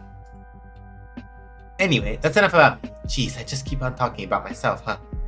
What made you become a professional gamer? She looks at you with an expression of uncertainty before answering. It was for a lot of reasons. Try and egg her on. You'll feel awful later. She can practically write a novel about you while you skate by the bare minimum about her. It just fits where I am in my life right now. It's something I'm good at, and it really suits me. Makes me happy that I can pull this off, and, well, I feel super lucky sometimes. The only thing that makes me even teary are sad moments in media. I haven't cried in years. That may not be healthy, but oh well. Yeah, suffice it to say that it was like 2 weeks ago now. I sat and finally like actually got in my feelings and cried about something not related to uh game related things or otherwise. And God, did Inaya cry in her route? I want to say they did. Or there's a point where at least they just McFlipped their shit and just like went, I can't. A lot of the times in the car, it's on my way to work. That's amazing. I love that for you. I really do. I know we haven't known each other for long, but it feels like we're really opening up to each other. Yeah, totally. She doesn't sound all that convinced. To be fair, you've had the wrangle information out of her a few times during your brief hangout here. How brief has it been? What time is it? Hey, how are we doing for time? You don't have anywhere to be, do you? Checks her phone. I have some time. I just wanted to bake a bit when I got home before getting ready for a charity stream. Wow, you do charity streams? I try to at least twice a month. I have a huge following, so it really helps. Genuinely wish I could cry. I feel like I'd be better off. It'll come when it comes, I think. It's one of those things where, like in my case, I couldn't really force it. It was kind of just like, and it's not, I'm going to put it like this. I know it's not like a pleasant thing to consider, that it might just be like, okay, once like I hit my breaking point, that's when it happens. But it's like, it'll come to a point where like eventually, right? The space will come, the time will come, and then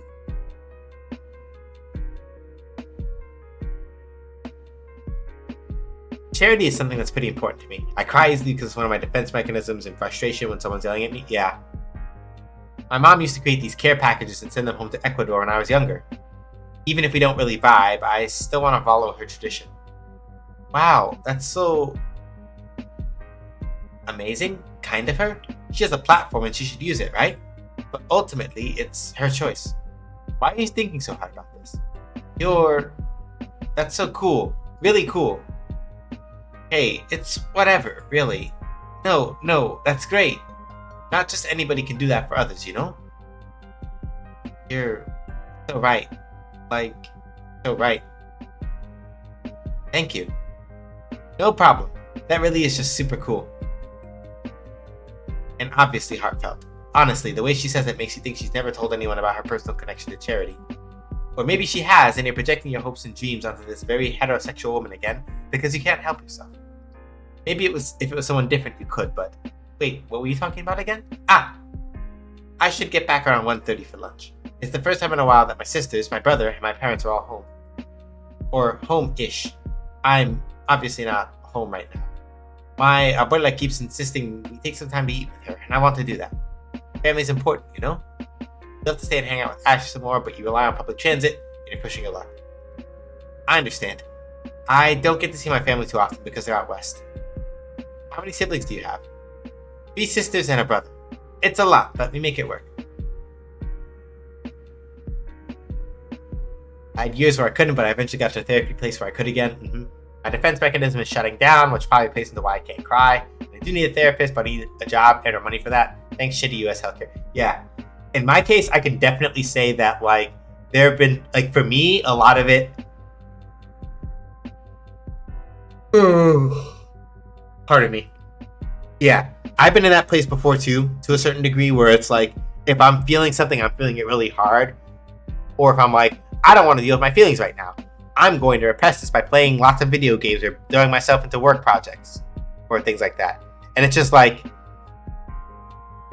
basically, and I'm saying this as applies to me, right? I think part of then what made crying so cathartic when it finally happened, and I was just like, God, is because I finally stopped actively thinking about, like, I just got to bury my feelings in a bunch of shit to do so I don't think about them. I just noticed I love this game. It's like Inaya with her bias bar. Oh yeah, Isa having stars in her eyes. Yeah. We're out west. San Diego. Ooh, is that where you're from? Yeah. What about you? Are you from around here? Yeah. Never really got a chance to leave, but I'm happy with that. I'm satisfied. Acting may be a strong suit, but lying sure as hell isn't.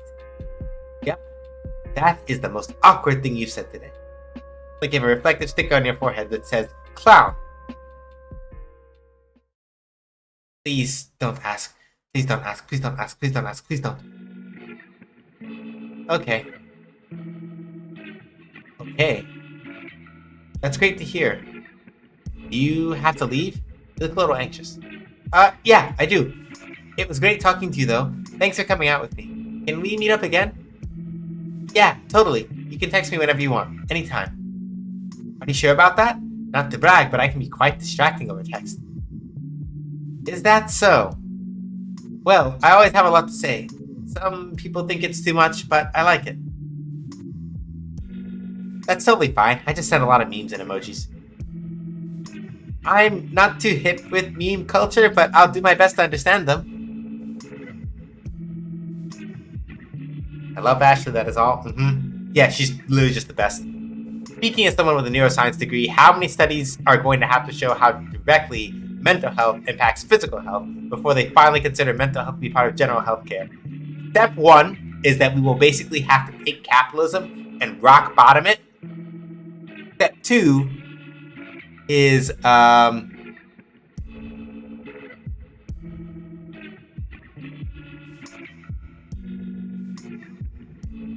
okay, dunce actually means like willfully ignorant, so it's a bit like fool. I wanted to mention because you did the okay, fair. It was one of those things where off the top of my head I'm like, couldn't remember if used as can't remember if used as insult against or not. I can probably see where somebody could say that that's the case, but if it's about willful ignorance, then I'll roll with that. Wow, you really do sound like a teacher. I'm taking that as a compliment. She smiles at you and you give one right back. Anyway, I'll see you around, right? Yeah, I'll see you around, Issa. You and Ashley stand up and awkwardly stare at one another. Something is missing. Ashley has no idea what it is. By which you mean a hug. You hold your arms out to her, and she kind of just like stiffly stands there. Oh, do you... Ashley stares at you for a long moment before to return the embrace. Awkward? Not in particular. Seems more scared to touch you more than anything. Can't begin to guess how long it's been since you hugged someone. Genuinely hugged someone. Because weak little one-armed hugs don't count as real hugs. Which is to say it's a safe one. Yeah, stuff to know, sometimes totally valid, feels too close. Yeah. Yeah, this girl cannot be straight.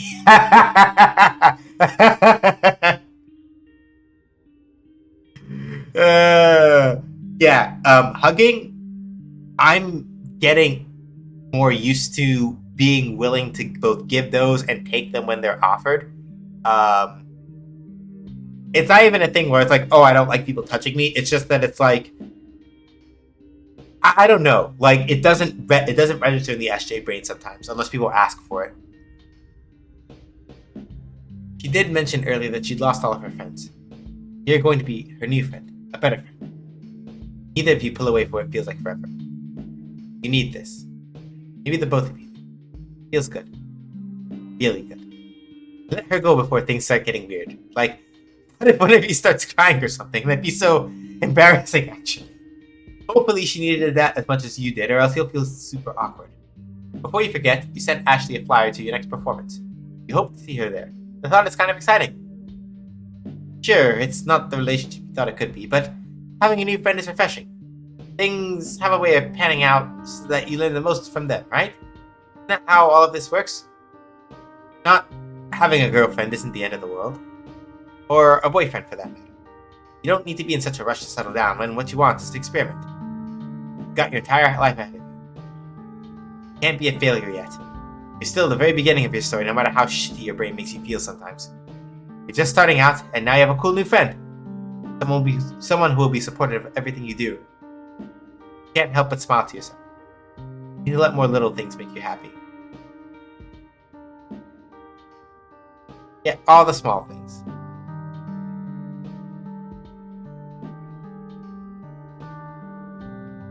Actually, you're gonna be tired of me if I ever visit. I love giving and receiving hugs. Yeah, I never think to give them, but receiving is always nice. I'm a big hugger, which is weird in my family. Who's trying to convince you? Mm. Yeah, this game is extremely validating. Trade intervention unlocked. All the small things unlocked. Is it Issa has a root with Rocky? Oh, baby. Here we go. Break isn't. Somebody remind me to take a break in like 5 minutes also and order dinner and things.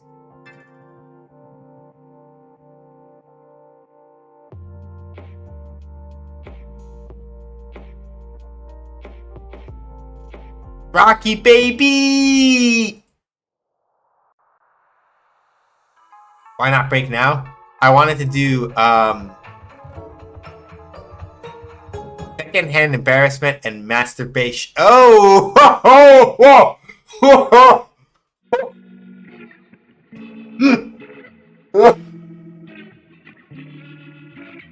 Why not break now? I wanted to go at 2. I wanted to go at 2 even hours. Is why. I said in 5 minutes, Fanny. Shit. I wanted to go 2 hours first and then do it, but maybe we just need to take the maybe we just need to take the 5 minutes to mentally prepare ourselves. Plan B. We need to take the 5 minutes to mentally prepare ourselves for the fact that apparently we're about to get like, listen. All right. So let me go order because I could just eat meatballs tonight, but I don't know. I'm just really craving Burger King right now. I'm really craving Burger King right now, even though that's the thing I'm in between, right? I'm like, on the one hand, I am trying to order less food and cook more and things like that. But on the other hand, I'm craving Burger King super bad.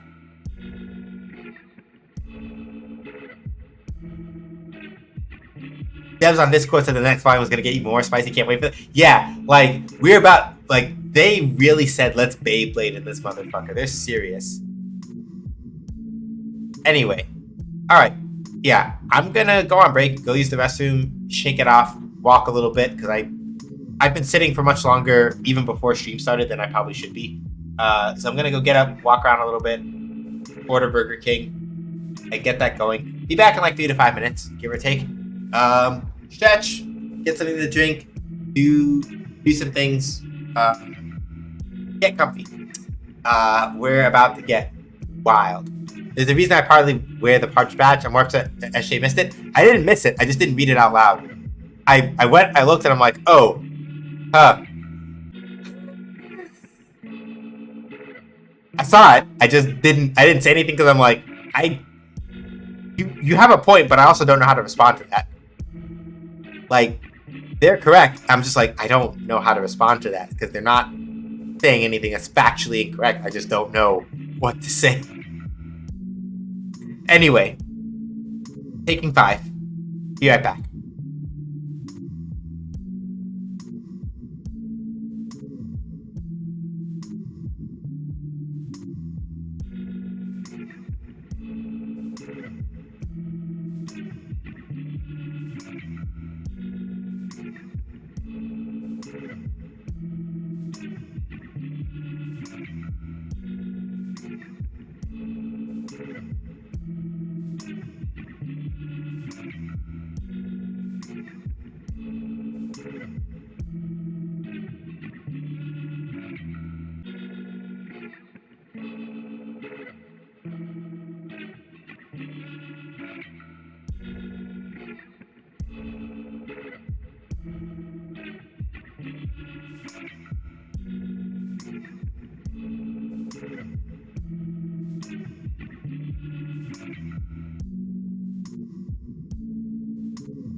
All right.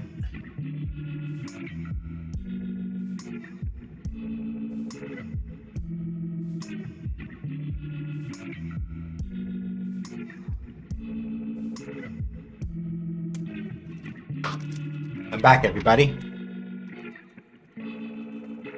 Yeah, I really like this lighting setup, actually.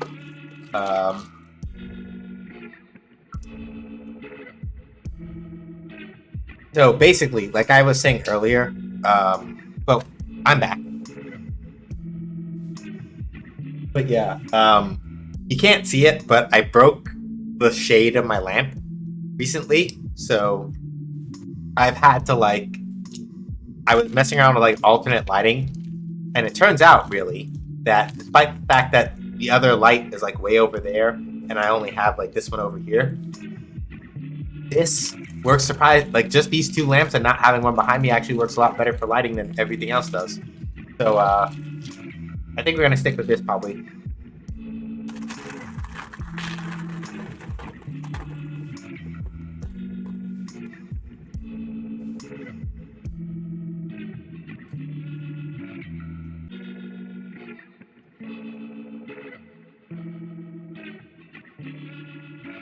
Do you think I can get every leading role like Robert Downey Jr.?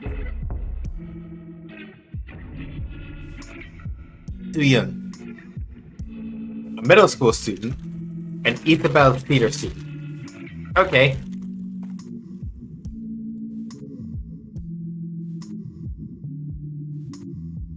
Huh?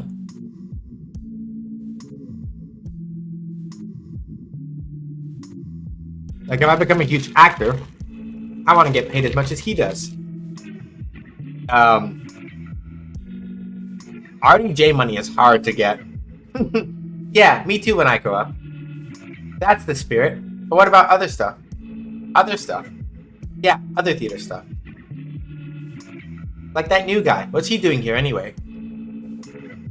Mm-hmm.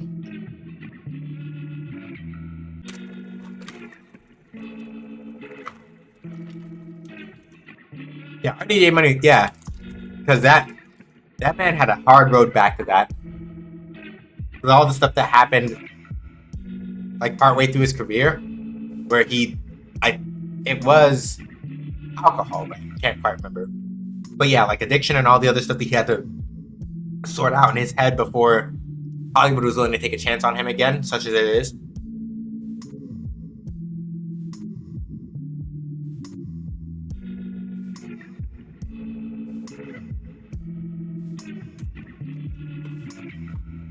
I mean, aside from the fact that like Hollywood is up its own ass. Drugs? Yeah. Okay, yeah.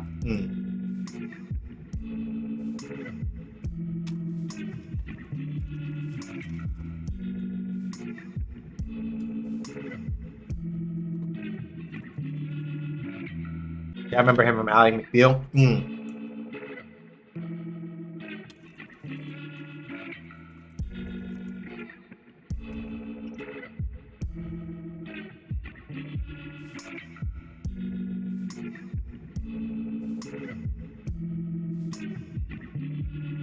Oh, Rocky? He's like a public ambassador or something.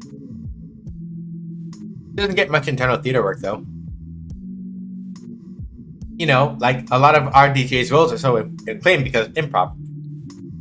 So, I'm a great improv artist. Oh ho ho! Everybody thinks they're great at improv, Sue. Like how everybody thinks they're good liars. Not you though. You're a great liar as an actor. It's basically your job, or your dream job. You need to do a few exercises at the class before school lets out. That'd be so fun. What do you think? Yeah. Can we work on more emotional stuff? I need to work on my range more if I'm going to be the highest paid actor in Hollywood. Or the most famous stage actor. That you do.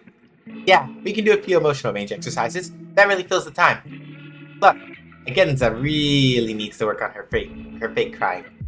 I don't expect crocodile tears, but she can at least stop saying boo-hoo and wah. What about my crying? We'll see in the next few classes. Try and keep yourself busy, Cole.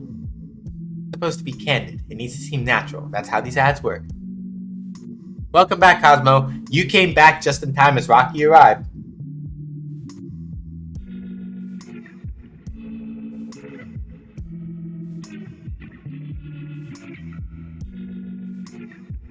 I gotta try to remember my voice for Rocky. It's not like soft the way that Alex's is. Like a little, like I do Alex's voice, like it's soft and a little smug. And Rocky is also kind of the same way.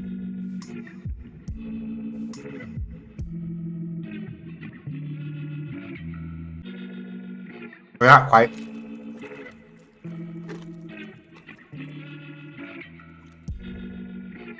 Supposed to be candid. It needs to seem natural. That's how these ads work. Your work, and don't look at the camera. There he is! Your latest crew member, back to taking photos again. Just like our lovely lady right here, still so focused on teaching her beloved students. Rocky. He hasn't been with you long, but you'd know someone with a hidden shining spark anywhere. A spark for theater. His job is basically budgeting and taking nice pictures. But he knows... Oh, okay. I have to try to parse this sentence very carefully. His job is basically budgeting and taking nice pictures. But you know that he knows at least half of what you know that needs to be known to take such engaging photos of your craft. He just doesn't know that you know he knows.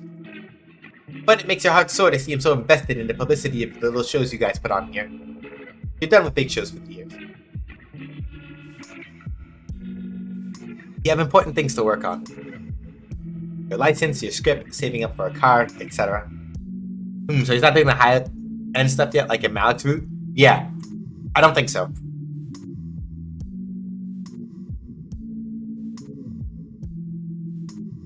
Theater needs to take a backseat in your life right now. You have to focus on other things if you want to move out soon. Besides, you can always live vicariously for yourself. Hey, Rocky! Miss Morrigan, right? Nice to finally catch you outside of class. Oh, Game Voices are so fun. I realized that since Little Witch in the Woods has had so many updates, I'll get to stream it again because my save is gone lol. But I got super into the voices. Yeah. And I'm not like trying to hit like professional voice actor level, but I want to at least try to... I think is helping is that by practicing it, at least from a writing perspective, it begins to sort of help me visualize when I'm writing myself the ways that characters can sound differently. It's never a thing that I paid a lot of thought to, but it's a thing I realized at a certain point in my life that it's like, oh yeah, well, if I think very carefully, or at least if I've heard a voice before for a character, I can kind of hear them speaking in that voice in my head. So I just got into I'm getting into the practice of just like saying it and working with it a lot more. Just to get that pumping, you know?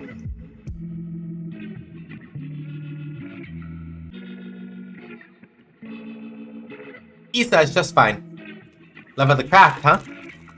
And that's why, like with Issa, a little bit of an accent, just a little. Just because otherwise, her voice would probably sound the way that I deliver Ashley's.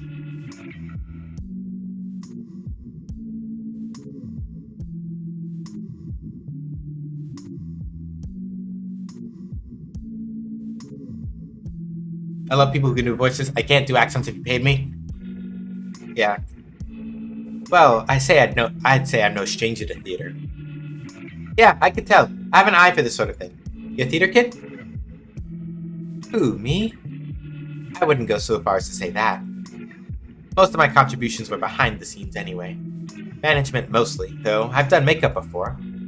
Ooh, how exciting! Like his energy.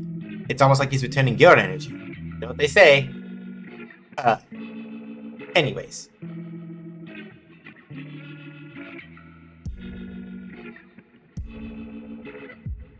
Absolutely. You learn more of the details and does help writing because you learn ways to write them that conveys that voice to text. Yeah.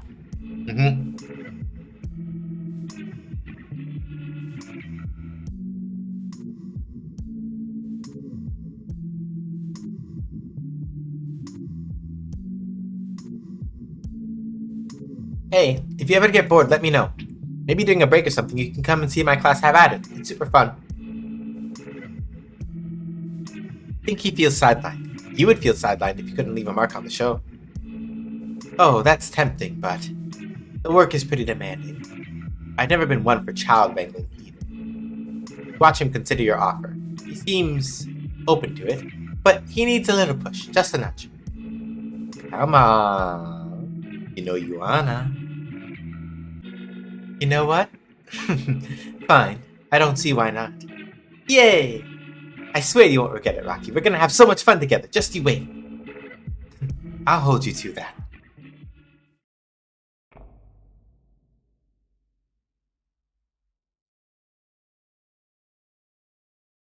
Yeah. Like for me in particular, I think the reason why it helps is that in particular, especially like when I'm on a roll, like with what happened with Inaya during the epilogue, where I literally just kind of sit and have that same kind of like ranting monologue. It's like, okay, right? Even just in terms of like to sort of dovetail what Kettle is saying, part of it is that while I can write without having that in my head, like the actual voices and things like that, and I can work off of the linguistic vibes also. It's one of those things where suiting both to both, when I can,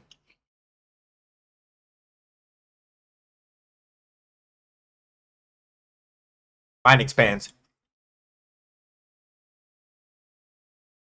Our heroine sits at a table with friends.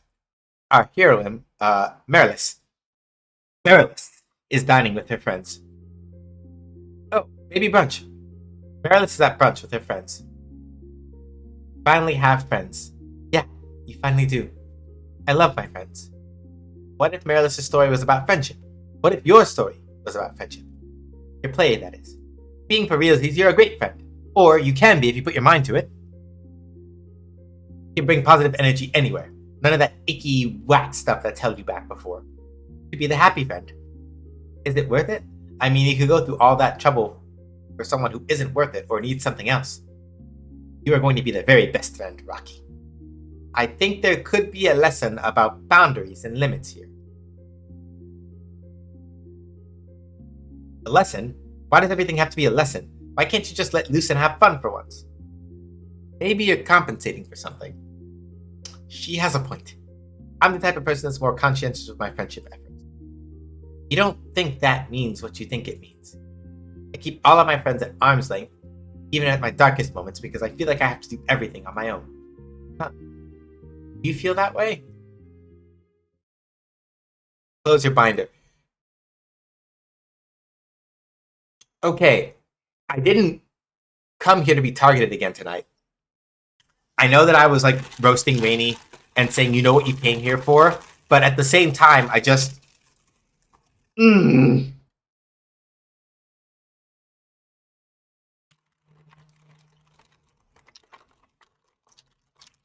Mm.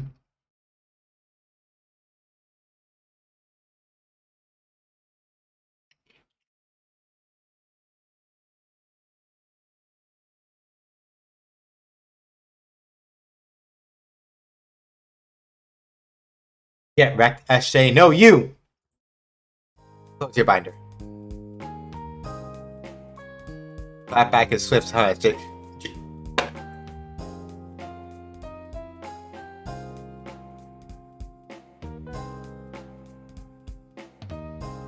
The worst part is that I can't even be Lippy back. Because I'm Lippy back, they'll literally land in my DMs and say, "You sure about that?" That's the painful part. I'm like, I could absolutely 100% say something Lippy right back, but I know that if I try, literally Jade is going to grab me by the neck and fucking hit me with that hanging neck throw. And I'm not here for that. Damn right I would.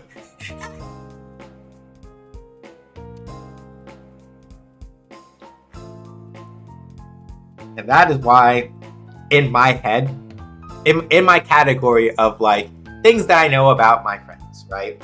And things of that nature, Jade is very much in the bucket of would absolutely square up for you, would absolutely also square up to you. Not maliciously, mind you, but just in the please understand that I will collect you if you don't come correct. So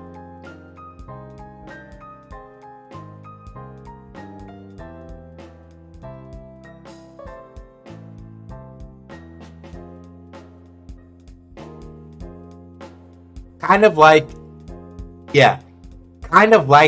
the parent friend, except more along the lines of like nibbling is what most people use for like the nibbling is what people use for like the aunt uncle analog that's not gender locked, right? I keep forgetting. That's that bucket. Because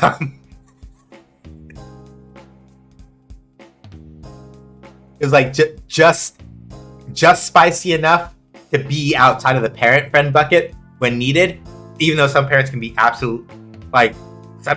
absolutely roast you like a turkey, but at the same time it's like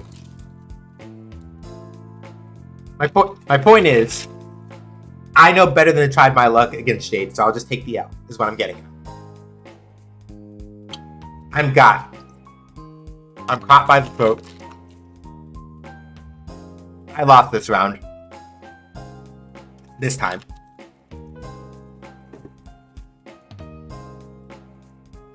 Nibbling is for that one. And Parsib is for Aunt Uncle. Thank you. Right. Jade is the Parsib friend. Like the parent friend, except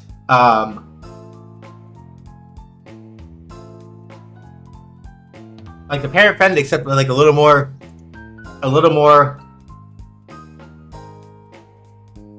on the spice and edge meter. Crank that up a little bit. That's you, Jade. You right there. Anyway. Let me get us back on this. Long window 3 times. Elena, have you seen my shoes?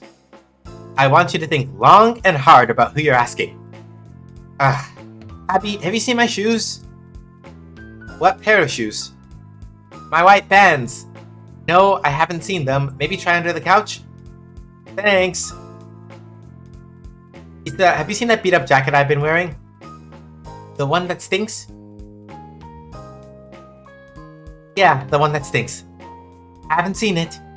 Ah, man, what the freak. Freaking freak. Have you seen my capa identificatoria? Here, mire. Thank you, corazón. Linia, have you seen my... Mind if I close this? I love the designs of Isa and her family. Yeah, they're great. This does feel incredibly accurate. It's the I'm not actually a parent, so I can be more of a snarky shit to you. Yeah. That's why I was like, it's right there. You can, the caring is obviously still there, but it's also just like you're not my child, so I'm allowed to take the snark meter and put it a couple notches up, and you gotta hold that shit.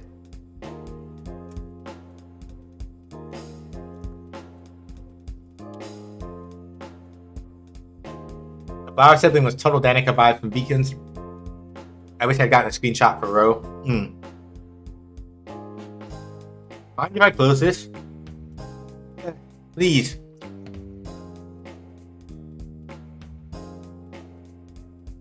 It feels like everyone needs everything today.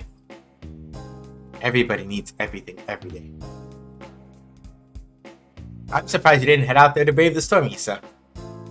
The VOD is indeed here for you. Also, hi, Sin. Huh? Oh, well, I'm busy. Writing, huh? Working on that play of yours? Yeah. I'm glad you can take time for yourself. Hey, this show of yours has songs, right?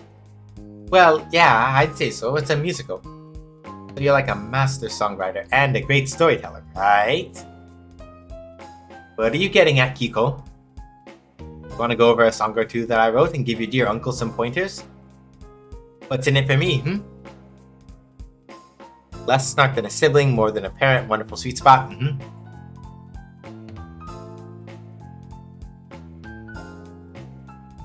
All I do, house, and no one wants to help your dear grandmother.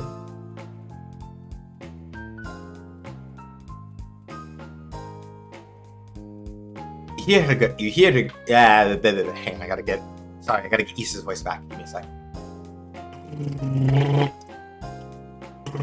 Okay, here we go.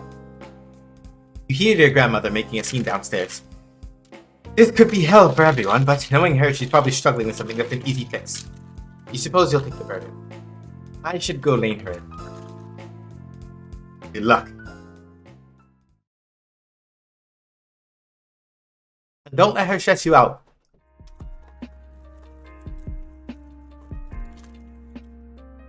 What's the matter, Tita? Isabel, there you are.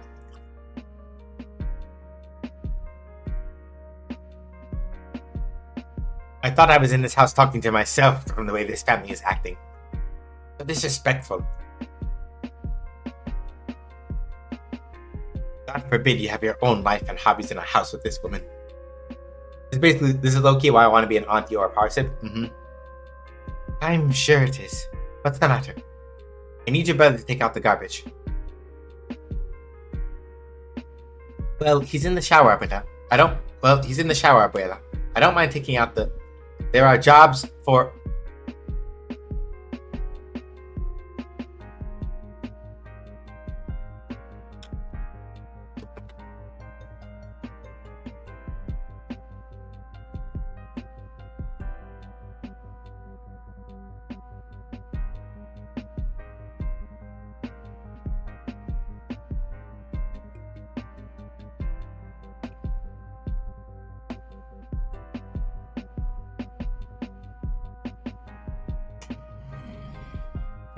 Sorry, I just had to take a minute to just I had to just sit with those for a second.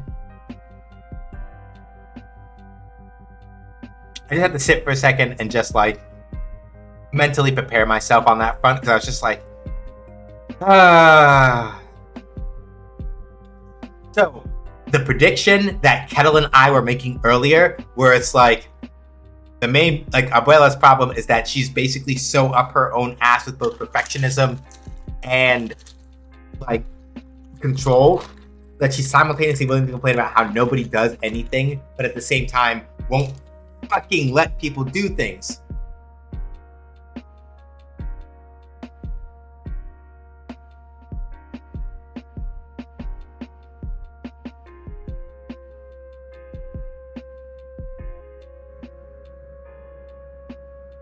Why can't you just ask him yourself, huh? Since he's your fave. Also, literally, not for nothing. Tulio's literally in the fucking shower. What do you want him to do? Come run up out of there? Yeah, exactly. You really want him to just come up ass naked? A towel to go step out and go do that? Just be fucking reasonable. Isai. Yes, ma'am. Go back upstairs to do Abuela's bidding.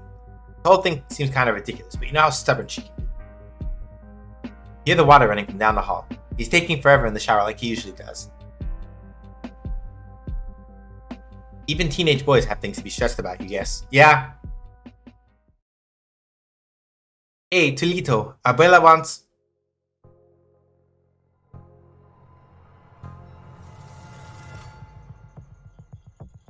Etha, get out!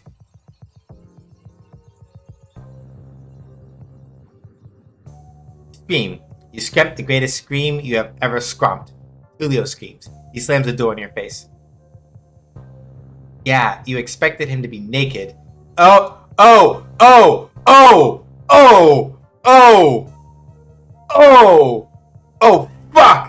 Oh, fuck, I just caught... Oh, no. Oh!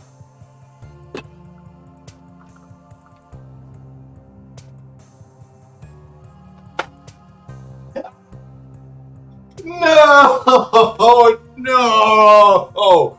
No! No! It's CW. It's exclamation point CW underscore validate sin. That's what you're looking for. Oh, Jesus. Okay. It's probably mods only, Rainy. I appreciate you doing the reach, but like now it's mods only. The chapter warning did include that, by the way. The chapter warning did include that. I just forgot because the chapter warning included it, but the dialogue was so goddamn long I fucking forgot. I know you did. No, Rainy, that's not my point. My point is, I remember it, I saw it, I'm like, oh, right. But I literally did not catch what just happened until right. Oh, Jesus. Oh, no. So, no, Sin, it's not in the warning because I haven't gone through... It's not in the warning because I haven't gone through all the individual chapter warnings to, like, catch them all up. Oh my god.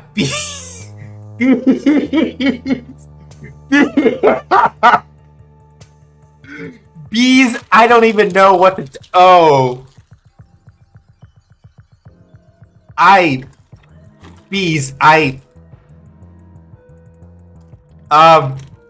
Suffice it to say that we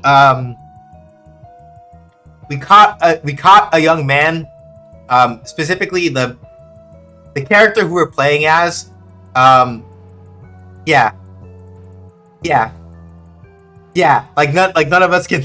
It's the sibling. He's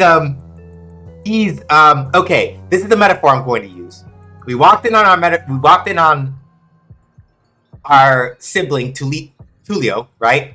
Because our grandmother insisted that we tell him to come down and come take out the garbage, even though he's in the shower. We walked in on him stroking the big tree. That's the only thing I can say.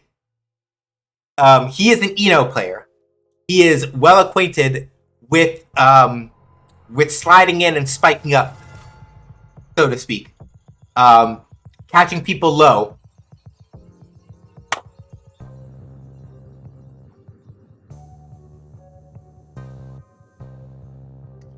I did because she would. Yes, Bees. That's exactly what happened. Yep. Okay. Oh.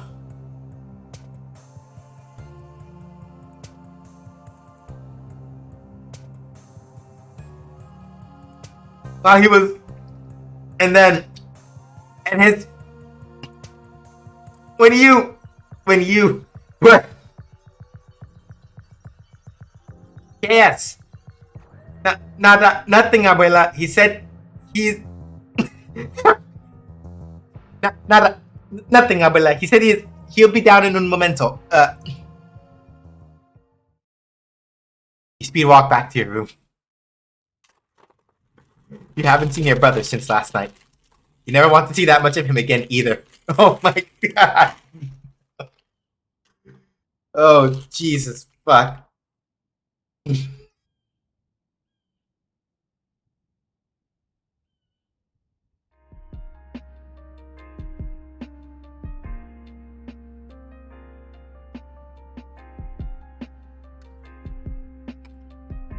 That scene transition feels wrong now.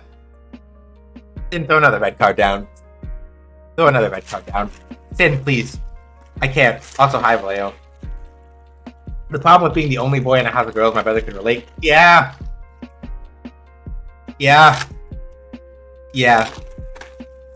I just... Fuck, man.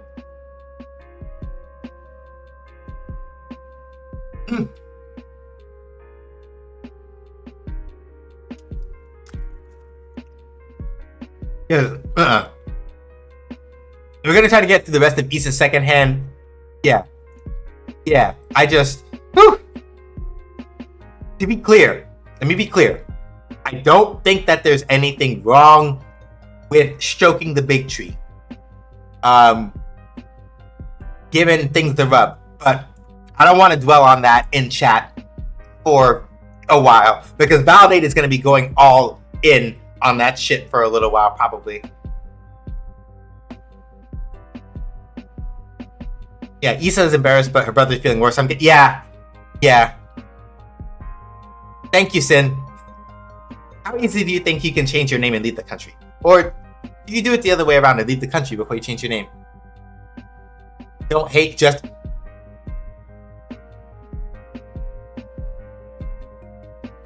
Anyway. Would your family look for you? You shake those thoughts out of your head. Well, maybe if you go underground into a bunker for a while. Yeah, what's up? Who is it? Oh, the door knock. Oh. Hey, so, about... Oh, no, like, it's fine. I know. I won't elaborate any further, but I know. So, please don't tell Tita. Of course, I would never tell her, ever. I swear.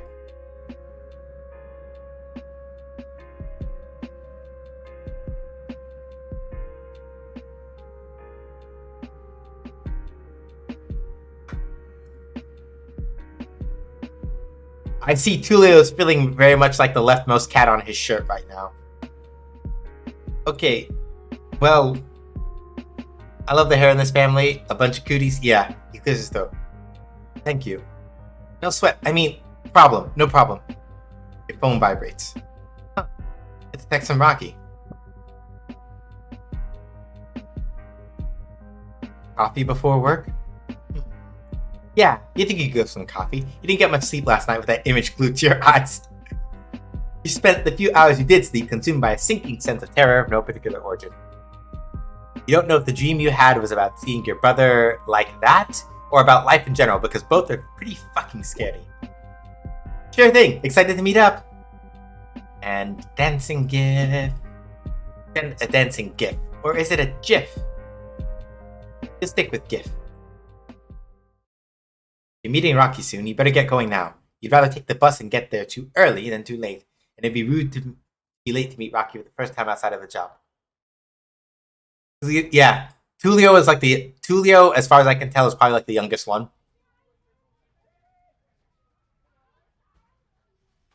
Rocky showed up to the cafe shortly after you did, and you know he has a car, so you imagine that he timed this so that you wouldn't be left waiting since you came early. How sweet. Hey, have you ordered anything yet? No, I just got here. We can order together. Oh yeah, Nightbot giving a friendly reminder that we are raising money for the Marsha P. Johnson Institute, right?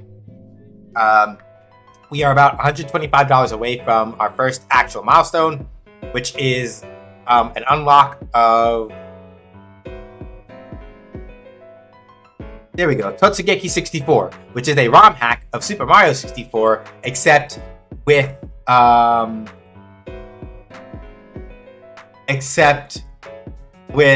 why did I check my fucking DMs? Sin, you're a fucking menace. Anyway, yeah, we're raising money for the Marsha P. Johnson Institute because Black Trans Magic is that real magic. Even though today is the last stream that I'm doing in February, the actual link for Black History Month will be open for the rest of Black History Month. So pass the link along to people you know. If you can't donate, spread the word. Let people know what's up.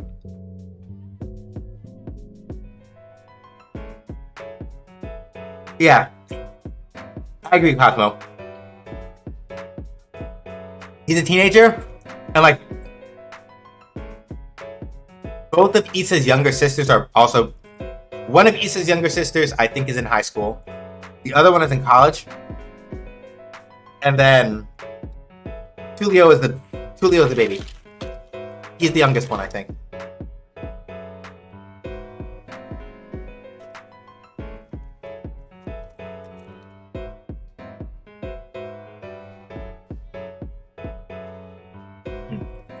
Yeah, no, Issa's top is very nice. I do think it looks nice. No, I just got here. We can order together. Here you line up at the counter.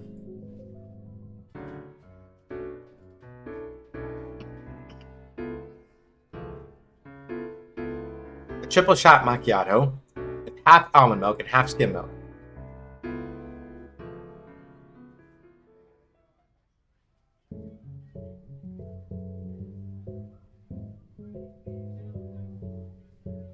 Alright, now it's your chance to be that cool, upbeat, charming, funny friend you've always wanted to be. Can't fuck this up. No overthinking, no worrying, no nothing. Not even the evil little abuelita Tita that constantly hovers over your shoulder, even when she's not around. I also like Rocky's top, as a little too low for me to cosplay as. Maybe his fancy suit. 2 pumps of vanilla bean, not vanilla. Please make sure of that.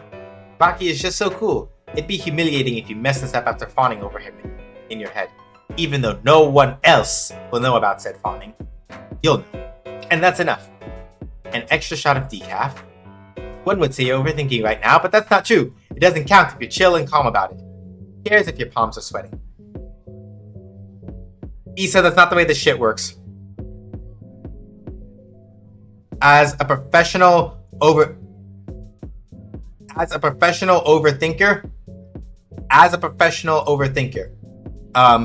trust me, Issa, you are. 100% you are.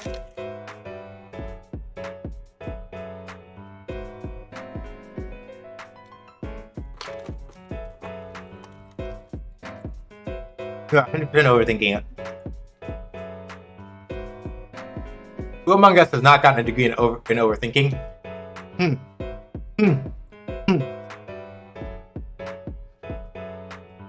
Y'all didn't have to. Hello. You didn't have to call out everybody in the chat. That was rude. You didn't have to do that. Gross. 3.5 packets of sugar. Thank you kindly. You won't say your entire life has been cultivating up to this point, or more that you shouldn't. Your entire life has been cultivating up to this moment. Once you ace this social interaction, everything will... What about you, Miss Morgan? Oh, Issa's just fine. Fuck.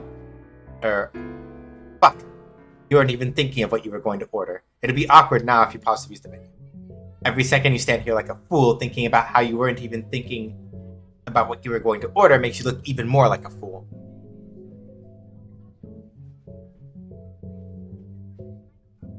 I don't even know. The way this game is constantly putting me in situations where I have to make guesses. I didn't mean it in a bad way, just getting into your own head can be super common. Yeah, I know you didn't. To be clear, I was attempting to jokingly say, how dare you call everybody else out?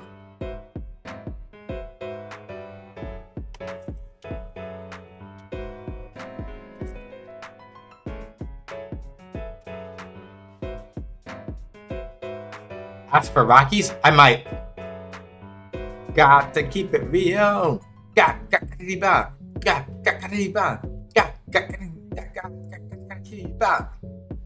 Hey Josh, what's up? And a slash shout out as well. So yeah, hey everybody from Josh's stream. My name is Sean, come either that or Shay. I make games, I play games. Games make do, basically. And we are currently being way too seen in Validate. How's Fire Emblem going? And there's my food.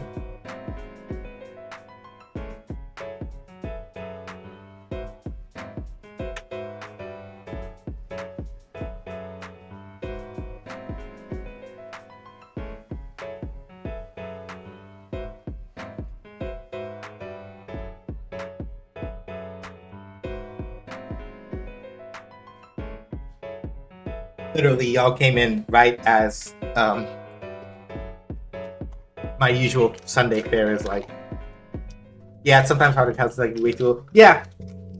On my end of it, I always worry that my intention of being able to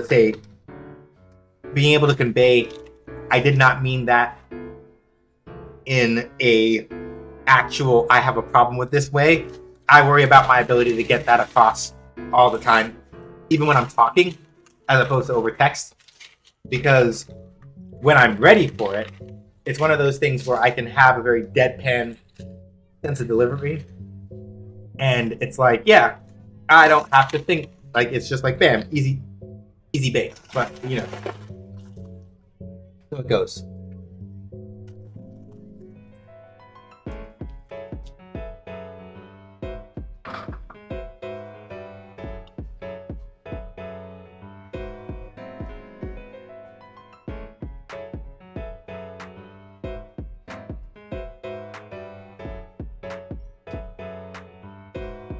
Yeah, I'm gonna just do Rocky's order.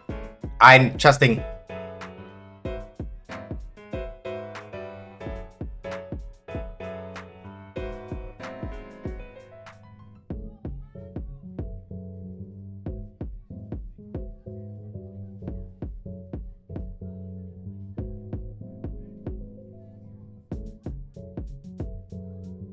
Let me just mute that real quick.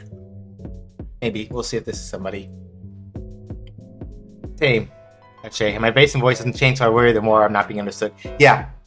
Like, basically, it has always been, like, a running thing for me. I don't have as good a deadpan as a friend of mine from, like, high school, where he could literally just say the most ridiculous things, and his face would not change an inch. I can do that sometimes, and then it's like...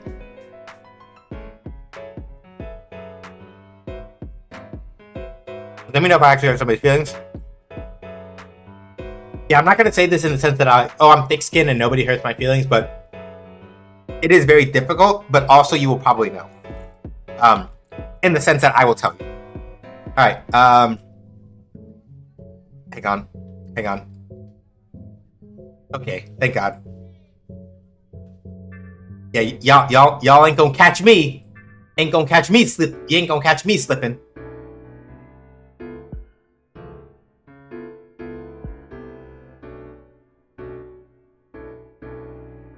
The same as him, please. This is the smarter option. You're quick, snappy, and it's sort of like a bonding experience to try what's presumably his favorite drink, or at least his usual drink. Two of you wait at the end of the counter for your drinks to come along. Only after you get your drink do you realize how much of a fucking nightmare it is. First off, you watch them throw one of them away and start it over. It was such a highly specific order, and you hadn't even given thought to the fact that it might taste horrible. Now you feel bad. Now I'm feeling awkward.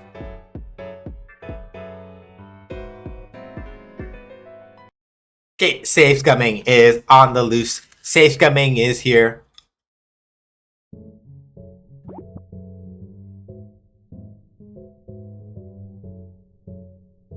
Oh, what about that drink? The strawberry acai?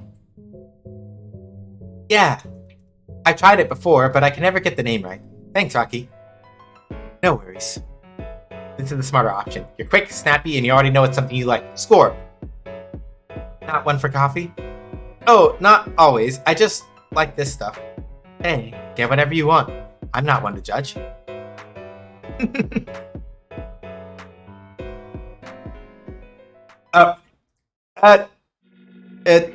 Shit!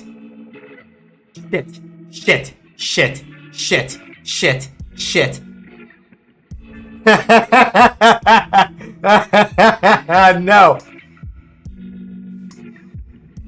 Oh, I did the YouTube choice from Ashley's route. Good call not going there. Eesh. Pretty CG art though. That was the bad end, wasn't it? Yeah,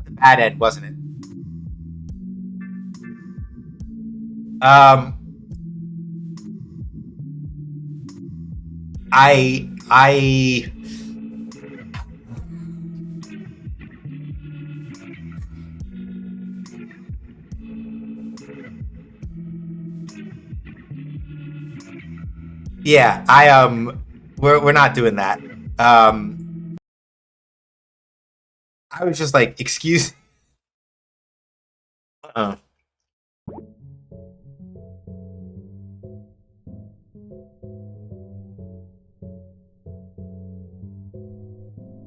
First off, you watch him throw one of them away and start to drink over.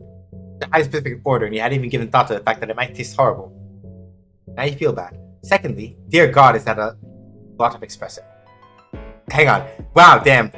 Sorry, my accent completely jumped over to the west there for a sec. Secondly, shit, I might have lost it. Hold on. I'm so rattled I might have lost it. Dear God, that is a lot of espresso. Like a lot of espresso. What is that? Like 6 shots? How much is a shot? How many buttons go into one? Ah, fuck! Why is it coming out British? Realize that this concoction is dead. Shit, I lost it somehow. For some reason, my brain is like, now it's British instead of vaguely Latin, and I don't. If not from the flavor alone, then the amount of caffeine in it will surely put you into cardiac arrest. There we go. The second drink is coming along quickly, and you've got to salvage it, or else all their hard work will have been for nothing. Excuse me, can I have that with some hazelnut syrup, please? Sure thing.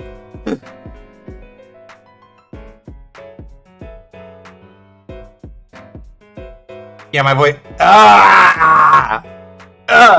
As if I don't already have reason enough to hate the British. Ew.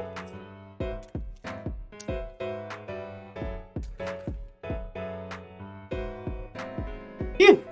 Step 1 in saving the drink. You can salvage this.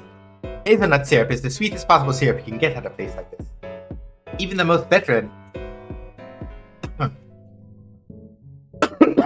of Bardbucks drinkers would recommend only half the prescribed dosage of syrup in a hazelnut drink. Hopefully it's enough to cancel out the lethal ingestion, pun intended, that Rocky calls a nice coffee. Fuck! I might just have to forego for a little bit till it comes back. When you get your drink, you dump some sugar in it and some dairy-free creamer. You give the coffee a good stir and hope for the best. You know, if you don't like coffee, you could have ordered something else. Huh? What do you mean? I mean, I do like coffee, it's just... you're too much of a baby for this stuff. You can't even have an undilated cold brew without going into cardiac arrest. I like the flavor too, of course. Rocky tilts his head as if he has more to say, but he stops. Alright, Issa. You don't really find it funny at all. Okay, so there's basically either way you look at it, we're not getting out of this. One way or another, something is gonna go not great.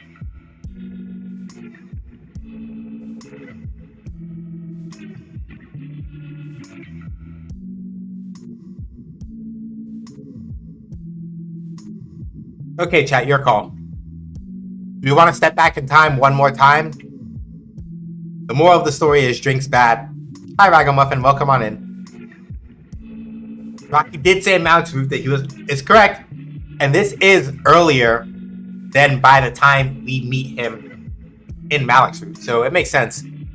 So, do we want to... Do we just roll with this?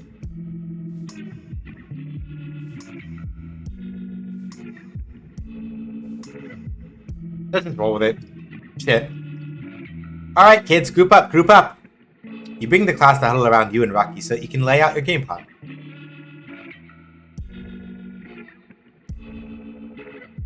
To a certain degree, based on what I know, not about this route specifically, but based on what I know about how other routes in the game work,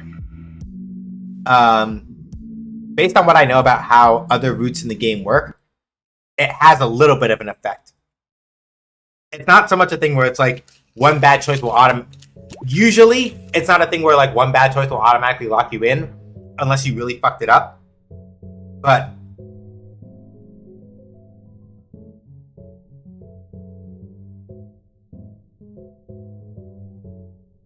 okay. Yeah, that. I've tried it before, but I can never get the name right. Thanks, Rocky. No worries. Yep. Not one for coffee? Oh, not always. I just like this stuff. Hey, get whatever you want. I'm not one to judge. You laugh. But for some reason, this rubs you the wrong way. I'd rather this. 1, it's shorter. 2, it feels like there's less of like a back and forth, so it's less likely that it's like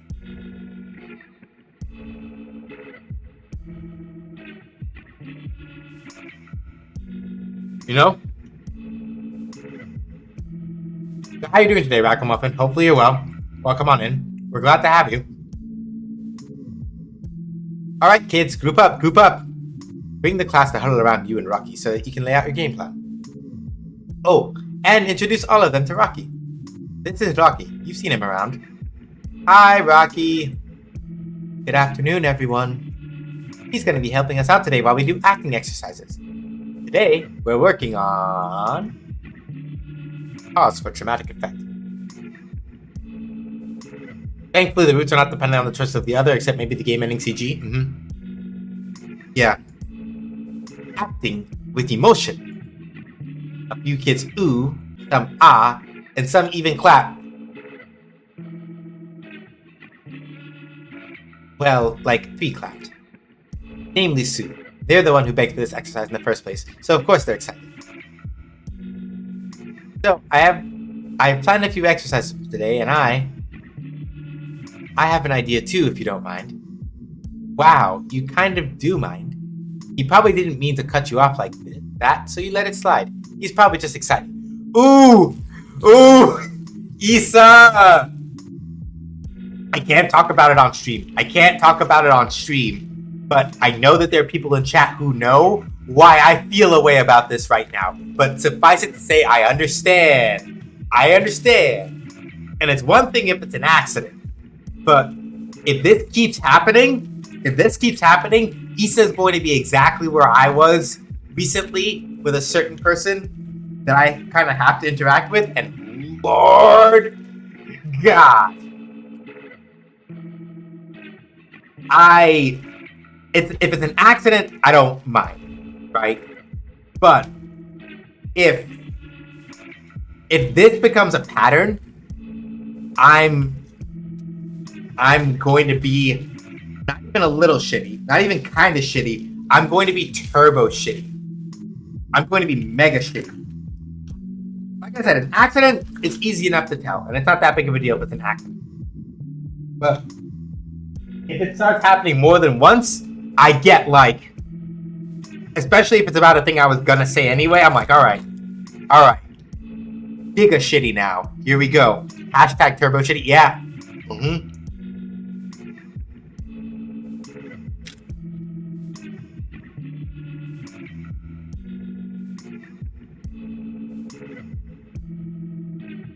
Like, because here's the thing, right? I'm feeling the Libra brainwave right now, even though I don't know what Issa will say if we have time. In my head, right?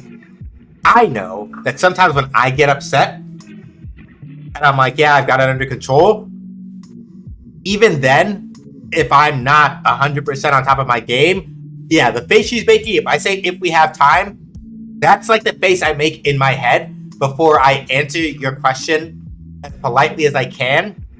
But at the same time, you can hear that I'm like, I didn't like that. So like,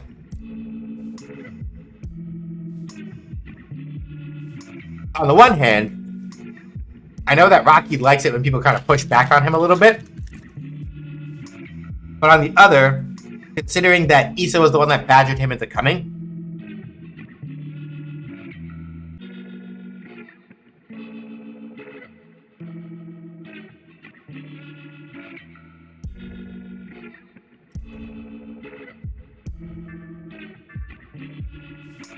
like Issa was the one that asked him to come. It's one of those things where it's like, if we get shitty really early about it, it will probably be an issue. So I'm gonna watch a reaction. If it looks like she's swallowing too hard, I'll go back and just be straight up about it.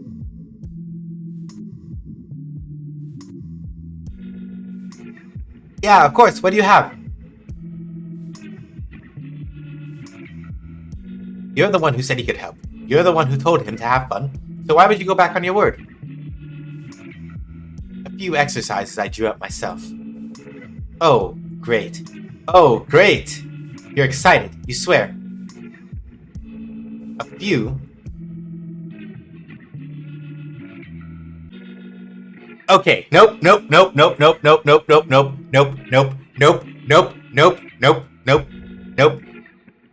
I know there's a chance I'm about to fuck this up tremendously, but I literally just felt every single synapse in my brain fire. And I'm like, nope. This is the part where it's like, nope, giga shitty. And I'm just like, nope, we're not doing that. Nah, fam. Rocky baby, I love you dearly, I do. But we're not about to do that shit. No! Not even a little.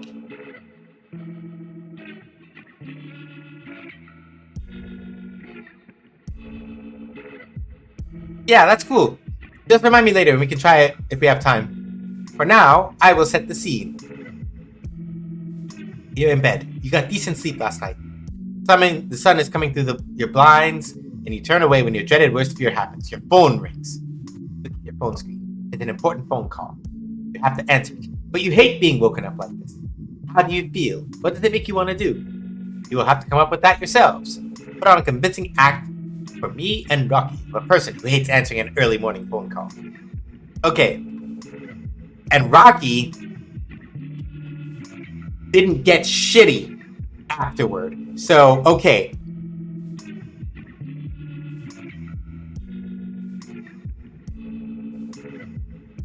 Okay. All right. Okay. Whew. But no, like straight up. Like straight up. Yeah, I forgot that. I forgot that lesson, and I need to remember it now. If I see him in other ones, I gotta push back a little. Because like again, for me personally, yeah, he's still smiling, so I think we're good. But for me, it's one of those things where like, nah. If you cut me off by accident, like I said, I'm not gonna get shitty about it because it was an accident. These things happen.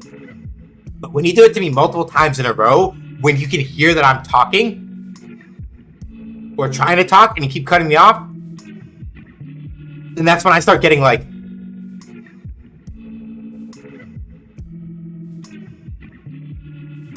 I know you can't see it, but there's this trick that I do sometimes where basically the way that I can describe it is that you ever really like, I can't do it for too long, but I have this thing that I can do where I can actually basically make my head kind of vibrate in place by just concentrating really, really hard on like the upper part of my forehead.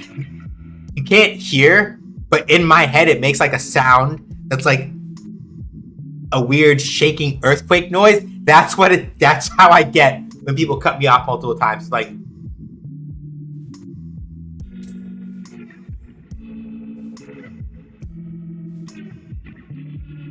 yeah, that people cut me off all the time, so I can't stand when I see it happen to other people. Yeah, there's nothing that lifts your spirits like seeing your kids do their best to create something wonderful, even if it's just a skit about picking up a telephone. You're having fun with it, and the kids are having fun with it, but it doesn't seem like Rocky is getting the same sense of fulfillment out of it. You're not sure what to do about it. It would be ridiculous if he was just acting aloof because you rejected his idea earlier. But you're both adults, so you're sure that's not it. You hope. Maybe he's just genuinely not having fun. Maybe... Alright now, Rocky. He may as well have his time to shine since you pulled him away from the throes of bleeding. What did you have in mind? Oh, nothing major. Just a few exercises I drew up last night. Oh, great. Oh, great. You're excited, you swear. A few? Alright, how about you tell me what they are and... Oh! He still does it! Fuck! Okay, I get it. This is the route where it teaches you sometimes, no matter what you do... I think I get it now. I think it still has an impact, though, because you notice that there are other things that happened before we came here, right? So I think it's still important that I think the choice still matters, but I think this is also, if you've been going through the routes in order, this might be...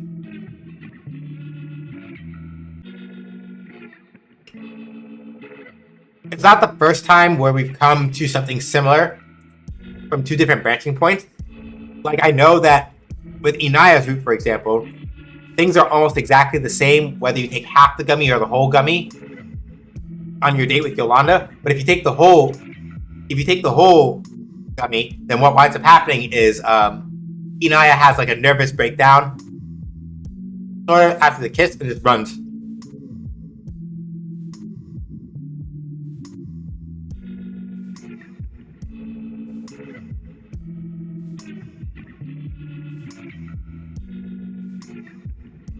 All right. How about you tell me what they are, and... Okay, kids, listen up. I'm going to assign each of you a line, alright? And you're going to act them out with a different feeling behind it. Got it. I have a question. Good. I've already got them written down, so take your pick.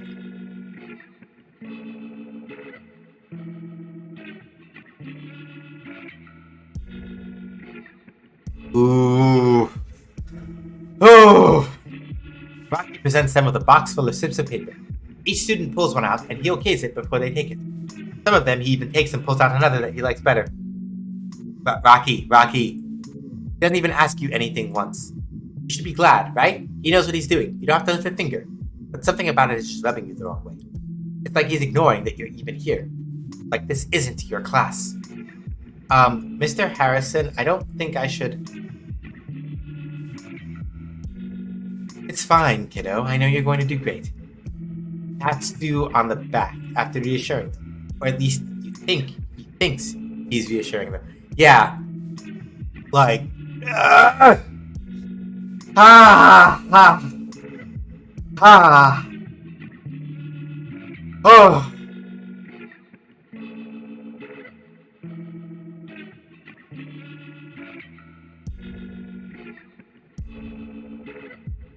Oh.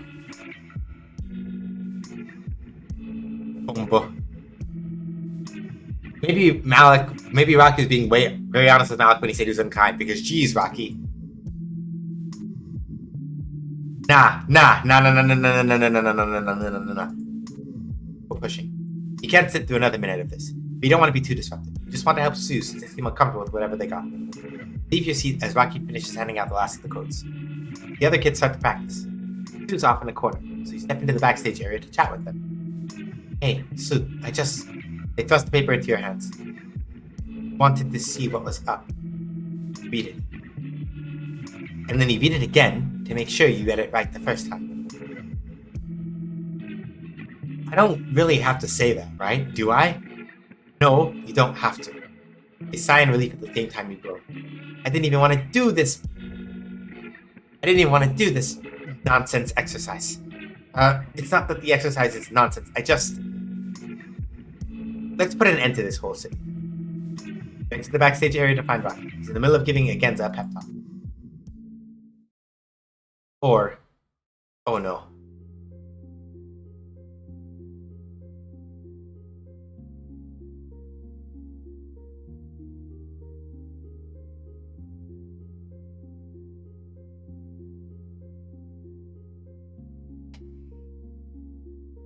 Yeah, I don't know what it said, but I know right now that if I were to find out, I'd probably want to rock bottom Rocky.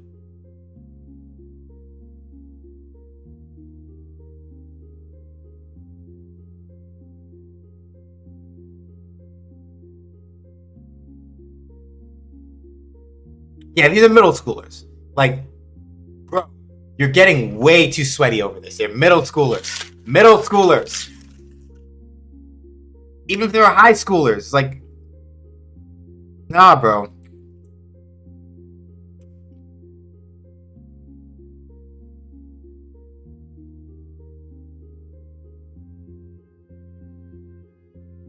Sorry. I gotta put on my mean face for a second. Agenza, right? I'm sorry. I couldn't tell back there. Was that a joke? She shakes her head no. Okay. Why don't we try that again then? Everybody deserves a second chance. Go on. Read it. My husband is dead, officer. I don't know what happened. I don't know what happened to him. Now we're talking.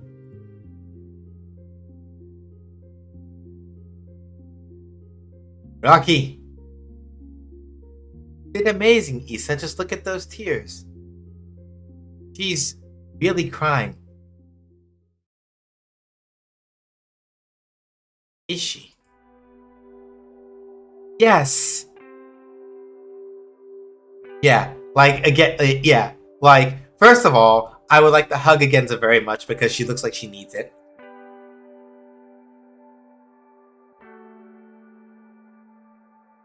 No offense to Rocky, but this is like, yeah, yeah.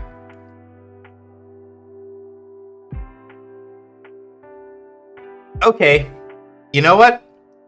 I know that this is not exclusively a Libra thing, but I'm just gonna say it right now because why is it that every character that I've played as so far is some part of me? What the fuck? Because without getting too deep into it, suffice it to say that there are certain times and things where at my day job, what Issa is doing right now is the kind of thing that I am like, I just, why am I in this picture like this? Why am I in this picture like this?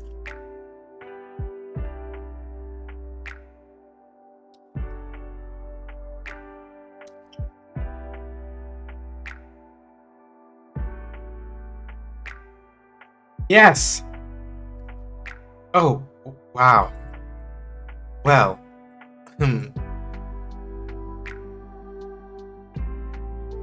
Rocky crouches, getting eye level with Aginza. He wipes her tears as he talks to her. I know you must think I was being harsh, but I need you to understand, okay? So consider this a lesson. Being an actor is rough, even for the best of us. You can't handle light critique. How do you expect to realistically make it in the business? They'll eat you up out there if this is all it takes to make you cry. This is a good opportunity, okay? Rocky, no! Rocky, no! Rocky, no! The first words out of your mouth should have been, I'm sorry I pushed too hard. Those should have been the first words out of your mouth. I am sorry I pushed too hard. I am sorry I made a mistake. I am sorry, that's my fault. Do you need a minute by yourself to just take some time and think some things over? The first, second, and third things out of your fucking mouth. That's just the way that it is. Like, I didn't go to school to learn how to teach, but I became a teacher anyway. The first words out of your mouth when you fuck up and do wrong by a kid are, I am sorry that I am sorry that I did X thing. I'm sorry that I asked that of you, that I pushed you too hard, that I yelled, that I apologize for that. Do you need a minute?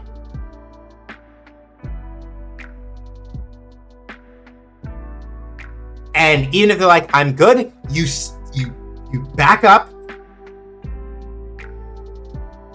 and you don't. Ugh.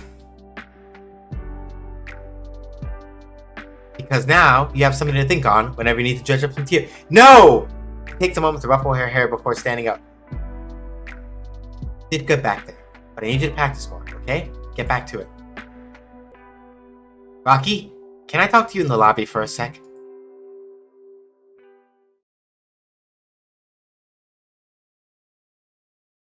Sure thing, Issa. Now he wants... Okay. What's up? I'm gonna have to ask you to leave this class. I'm sorry? Repeat that, because I don't think I heard you right.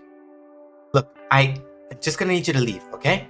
I'm sorry for, I don't know, leading you on, I guess, but I don't think we get along that well, and I was just trying to be friendly. Internally, you cringe. It sounds like you're breaking up with him when there's anything romantic in the first place. Jeez. Just need to get this off your chest. And making one of my students cry is the last straw. Now, I don't mind you helping out around the theater, but once again, I am asking you to leave this class. So, let me get this straight. Softballing and coddling your students, but I'm the one at fault for coaching them, for getting them ready for the industry? Is that what you're saying? I think that's what you're saying. That's not what you said. That's not what you said at all. Come on, Rocky. You're being a jerk. Please! I'm being a jerk? Is that what you think? Oh, that's just rich. You know what? Don't even worry about it. I'll go. See how many people show up to the show without anyone promoting it. There's, 20 kids here? Congrats on selling 40 tickets to the poor parents forced to watch this train wreck. Oh my god. Rocky.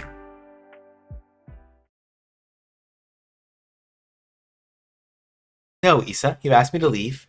Politely, so I'll go. And I'm sure you won't regret this later at all.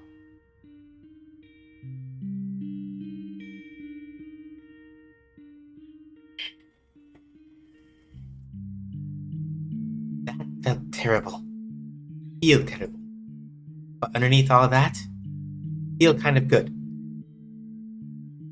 Spoke your mind and stood up for yourself.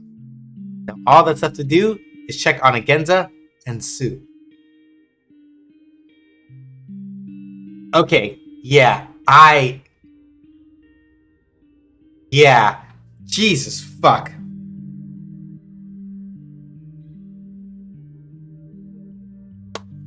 What?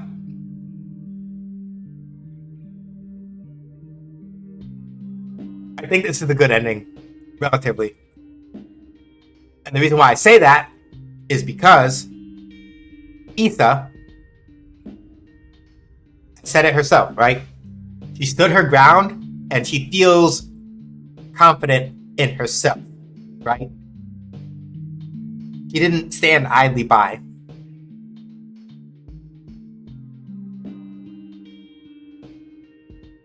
There's no overbearing presence from a guy who doesn't give a shit about how you teach or any of your opinions and cares way too much about how you like your coffee. Yeah, it's one thing if Rocky did this to adult actors, but he thought it was okay to do this to babies who were... Exactly. It may have hurt his feelings, but at the end of the day, you were looking out for yourself. You're finally looking out for yourself. Breathe a deep sigh of relief. What a weight off your shoulders. Still feel really bad. Guilty, even. But that's what it takes to draw a hard line in the sand. Yeah, she's smiling. We did it. We did it, team. We did it, team. We protected Issa's smile. We protected Issa's smile. Even then, it's still shitty to adults, but when we were a kid. Remember, if you are on this stream, you come here to protect that smile. That's the way we do this.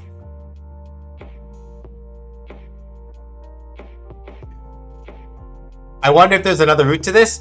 Yeah, I'm pretty sure the bad end would have been just like letting Rocky do some bullshit, and I couldn't do that. There was no fucking way. In that situation, I wouldn't have even been like, unless for work it was the thing where literally like I can't open my mouth to stop this or I'm going to lose my job. But even then, I might have just been like, nah, you gotta go. It's some clown shit.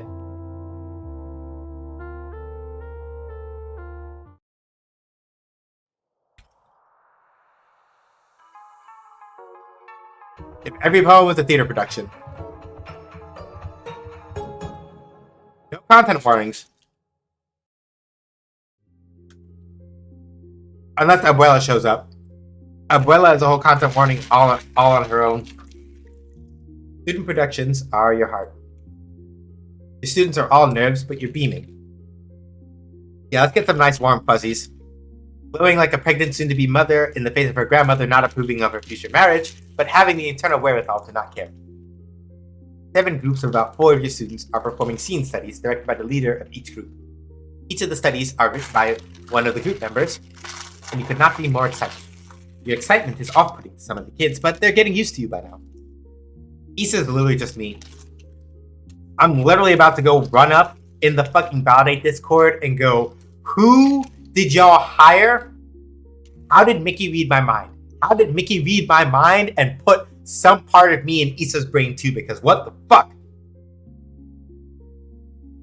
Anyway, now I feel like the Coochie Man was right for calling Rocky a dick. I also think, and this is the thing about Rocky, and so this is not me absolving Rocky in any particular way, but I do want to point out, right, that by the time Malik meets Rocky, it is probably much later in the timeline of events than what just happened. So I want to say that by the time Rocky and Malik actually meet and interact with each other, it's not completely gone, because some of the things that he was doing, I can see, right?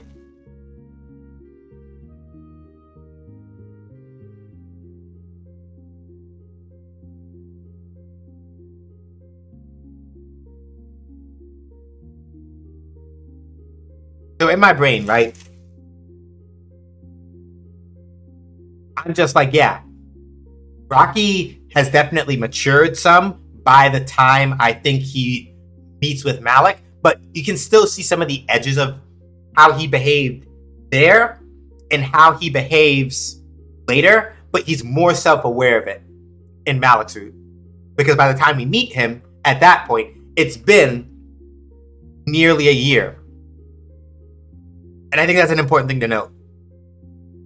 Finally, Malik has a hit single. You, Isabel Morrigan, are a proud mother duck, watching her ducklings waddle into the water on their own for the first time, and you could not be prouder. It brings tears to your eyes. Put a finger to your mouth as the lights begin to dim. This only serves to quiet yourself, of course. Did you already mention that you couldn't be prouder of these kids? I'm gonna get up and refill my drink and get some ketchup, because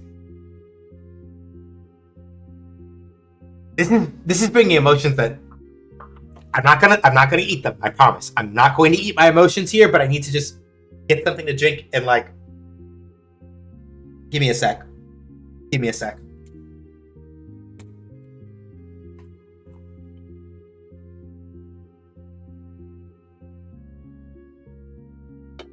I just. Oh.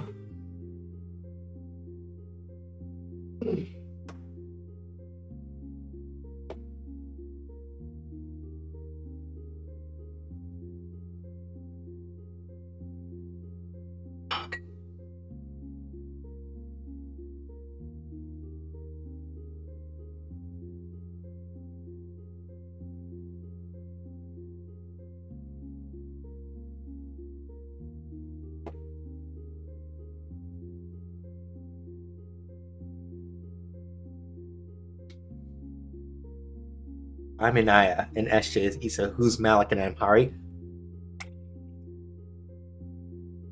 I don't even know if I actually know anybody even remotely close to Malik at um at the moment. I'm thinking if I know anybody that has that combination of like light skin swagger and like the wow, I am learning new things about myself every day, and I can't think of anybody. Someone who's just self-aware enough of like how much of a clown bag they are sometimes.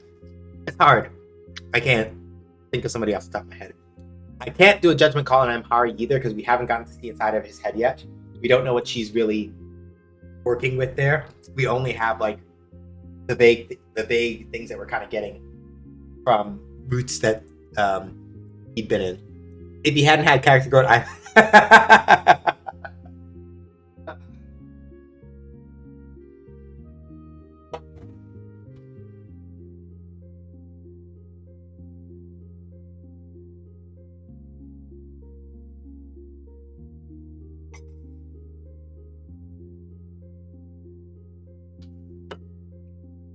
sometimes it'd be like that.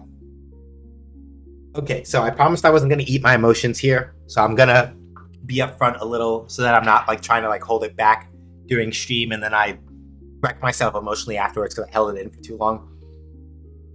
I This entire thing that Issa's saying right now,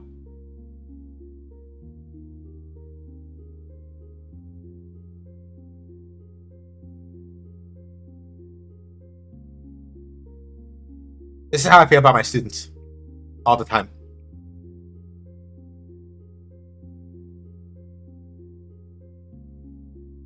And why sometimes I worry when they're not willing to try things, because then it makes me feel like I kind of like let them down and I didn't like, you know.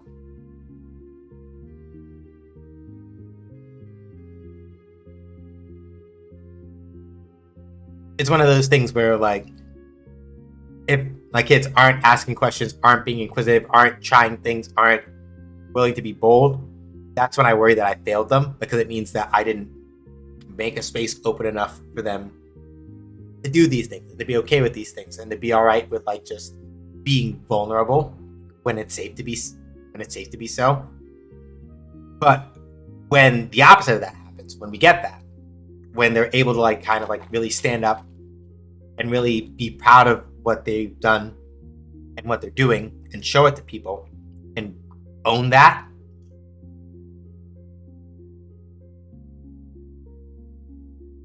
this is me for real.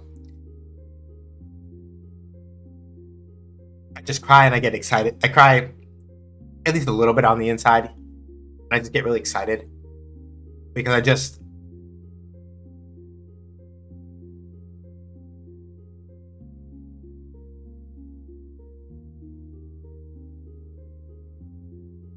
I want kids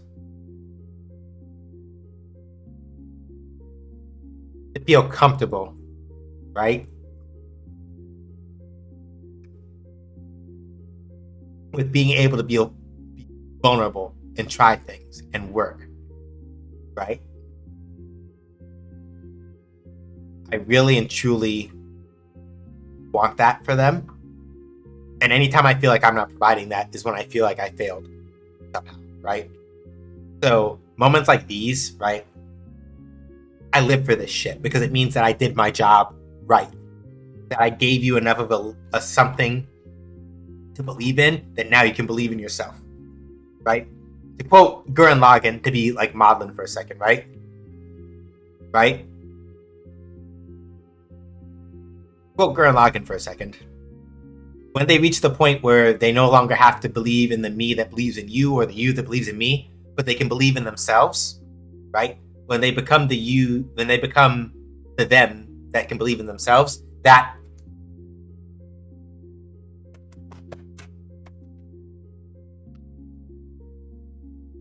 all of this. And it's a lot, but I just,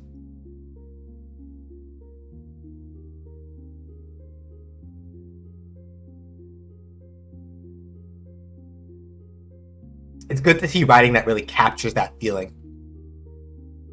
Because it's one of the feelings that I love the most about my job. There should be more teachers like you and Issa, to be honest. High school would have been more bearable. Yeah. My mother put it best. She's like, and all the times that she was encouraging me about teaching and things like that, she was like, listen, at the end of the day, right, you are basically being for these kids the kind of teacher that you know that you wish you had. And that's the important part. I know that at the end of the day, the thing that you are trying to do, because you've had teachers who don't care, you've had teachers that do care. You understand perfectly well what the difference between those two are, and you will move accordingly, is more or less what she said to me at one time. And I like to hope that I did.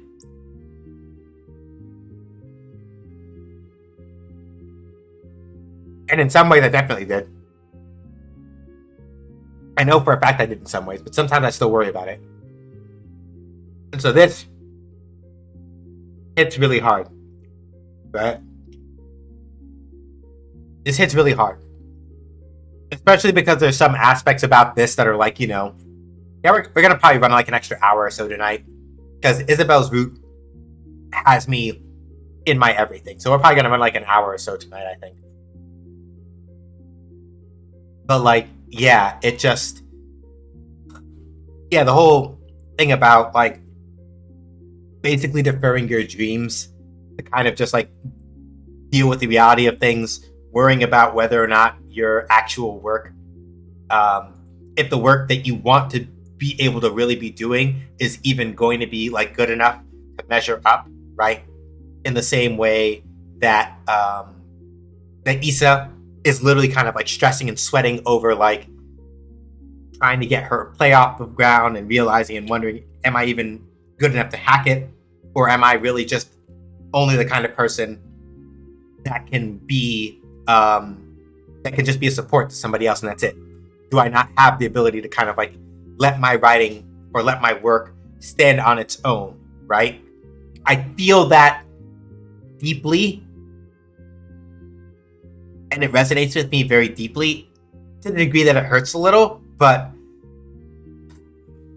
it's important, right? It's important that these things are said. And I don't say all of that to say that it's lesser of somebody to be a teacher, right?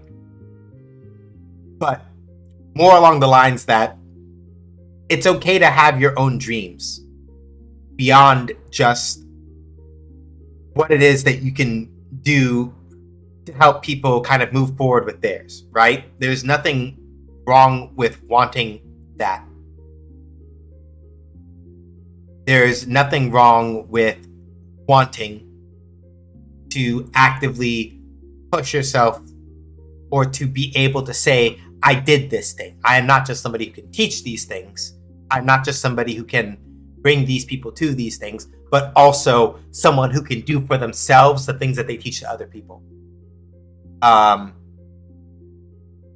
That I think is that's something that I sit with and I think about a lot. And it hits really hard. It's a lot, but I think that it says a lot about the quality of the writing in this game that, you know, I can sit here and have this conversation and be like, no, Issa is literally just me. Like, for all that I am not from Chile, for all that my Spanish is extremely rusty and less than rudimentary, like, Issa and I are basically just sitting here side by side on the train, looking at each other and going, you too, huh? And we smile, but it hurt. We smile, and when we look at each other's smiles, we go, yeah. There are those times where you feel good. You look at the things that you've done and you're happy, but at the same time, you also wonder a little bit about, like, well, where is it for me? Just that kind of moment, you know?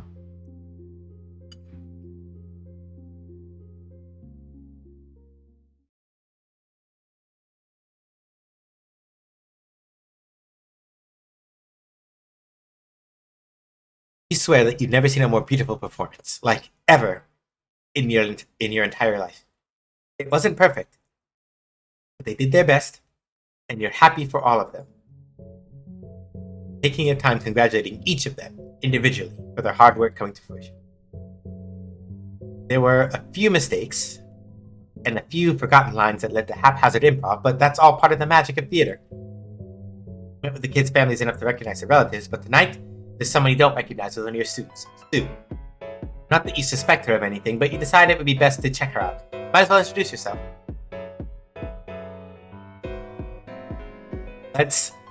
We're not dealing with Rocky being a shit ass, so let's keep it casual. Casually approach them, stopping slightly behind Sue. They excitedly glance up at you and pull you beside them.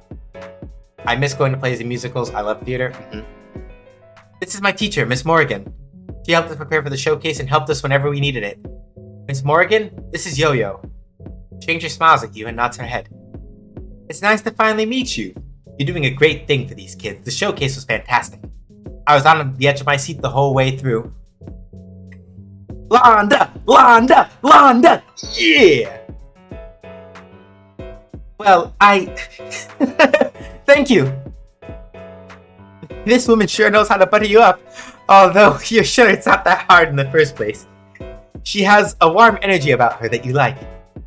Sue obviously trusts her deeply, and she doesn't seem to be giving off any warning signs. In fact, she seems very trustworthy.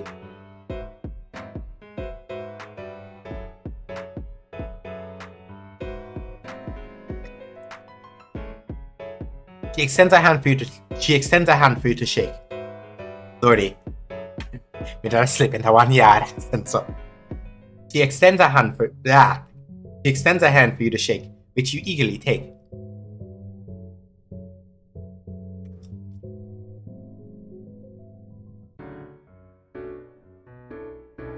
My name is Yolanda, actually, but Yo-Yo has become a nickname of mine. Well, most people call me Issa. It's wonderful to meet you. Yo-Yo runs the hair salon that I read my poetry at. I invited her to the show to give her a taste of the theater. That's good. I hope it was to your satisfaction. It was. It was great. You must be so proud of these kids. I know I'm proud of Sue. You are. You are so proud of them. If you didn't have the social etiquette that you do, then you would have gripped Yolanda in a massive hug. It's like she's reading your mind to tell you exactly what you want to hear. Is there a Jamaican character in this game? I don't remember. Not in the primary cast. Not in the primary cast.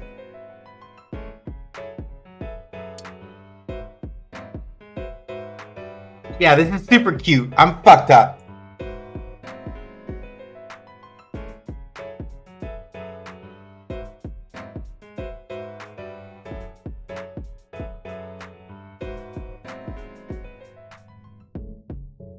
Yeah, they're also amazing. Sue turns her head between the two of you. You know, Yo-Yo lets us read poetry at her salons on Sundays, and I'd really appreciate it if you could come and see me read my latest piece, Miss Morgan. They give you the cutest little puppy dog eyes. Is that even a question? Of course you will go. Also, I want Yolanda to do my hair. So hard finding a good stylist to do natural hair and poetry on the side, right?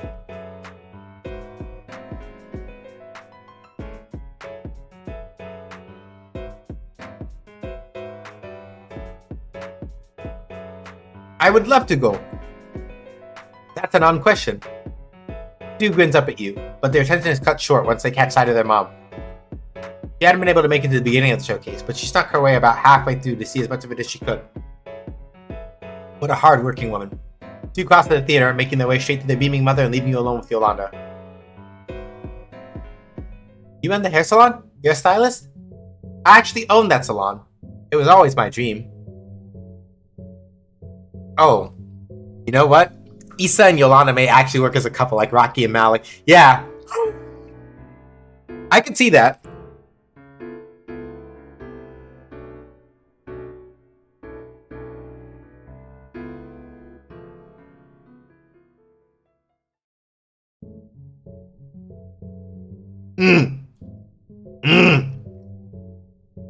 Ah, there it is. The dream talk. Really, you know there's nothing wrong with having dreams. Hell, achieving your dreams is supposed to be everyone's goal, but lately it just rubs you the wrong way. No. Reminds you of your perceived failures? That's it. That's it. You should be happy for her, and you are. You're glad someone was able to reach their goal, even if, she's looking at you. How long have you been quiet? That's so great. I'm really happy for you. You alright? Me? Yeah. Yeah, of course. Me? I'm fine. You wave her hand at her dismissively with a sharp laugh. A single glance over is enough to tell that she isn't convinced. She's skeptical.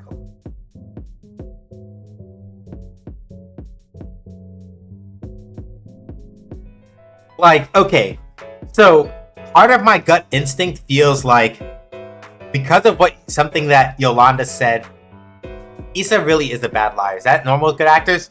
I want to say it's one of those things where because the distress is really acute, I think that Issa hasn't been completely honest with herself about how much it bothers her. She is, but only to a point. And she keeps kind of repressing it.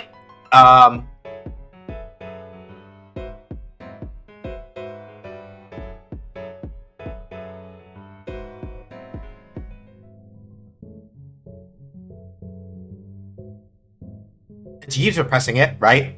And the end result of that is that it's affecting her ability to, like, really deal with it. Or mask it, right? At least from my perspective, it's just one of those things where if it bothers you enough, no matter what you try to do, you're not hiding that shit. So, on the one hand, right? I know that Yolanda is really good at being like the listening friend from the other roots, right? On the other hand, I remember what she said at the start of Anaya's route where she's like, I don't really do, like, saying no to people is not a thing that I do very well. And so it's like,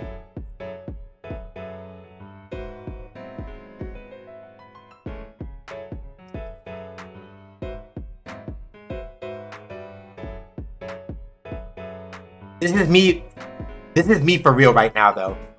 Because part of me would maybe be like, I'll tell her what's on my mind, but only keep it like surface level. But then another part of me is like, oh, no, it's nothing. And I don't want to talk about it because it's somebody I just met. So, like,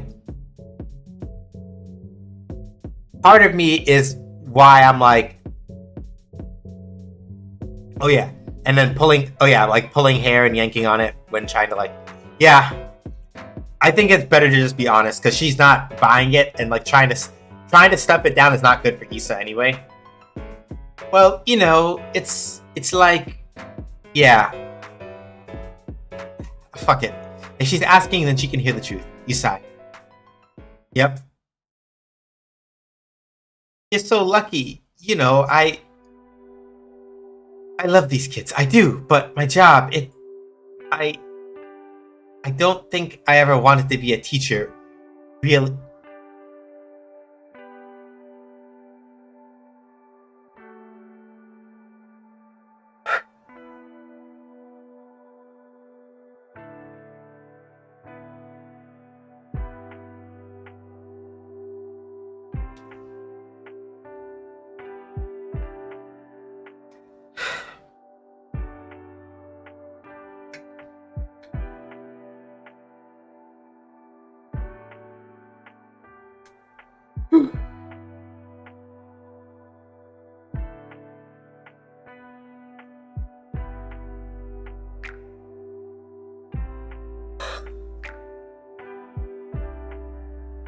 Oh, shit.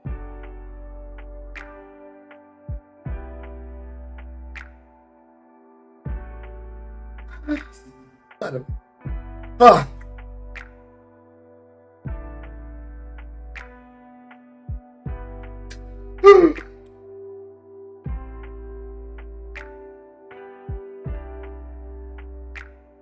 If you want to make one cent, go ahead. I just...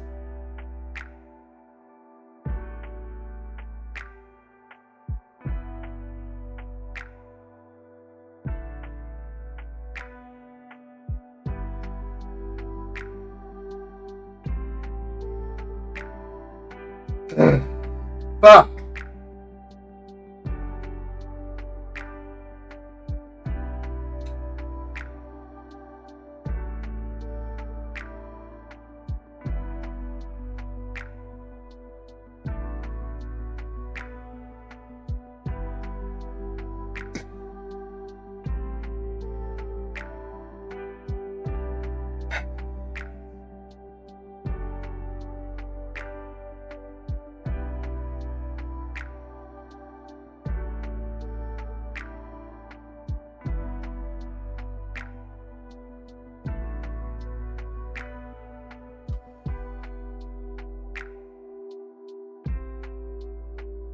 I will process the rest of that later. But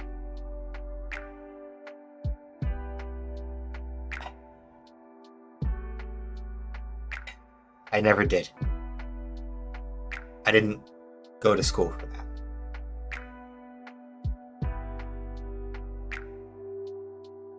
And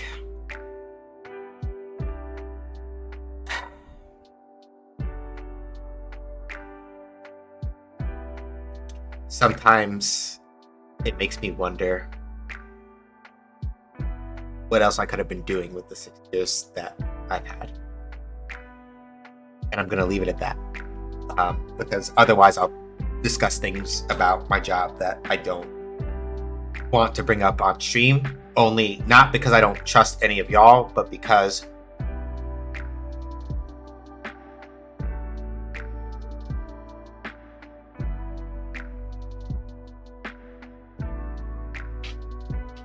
there are certain things that I don't want to be public record on the off chance that I have people snooping for my job for whatever reason.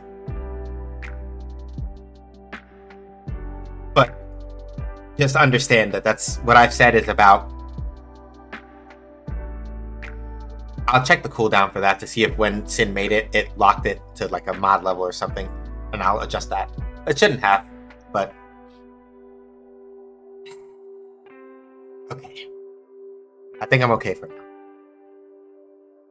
Yolanda's mood lightens up immediately as you open up to her. You must have expected a different outcome. I get it. I wanted bigger things. I wanted bigger things. I wanted to get out of this stinking town, but fuck.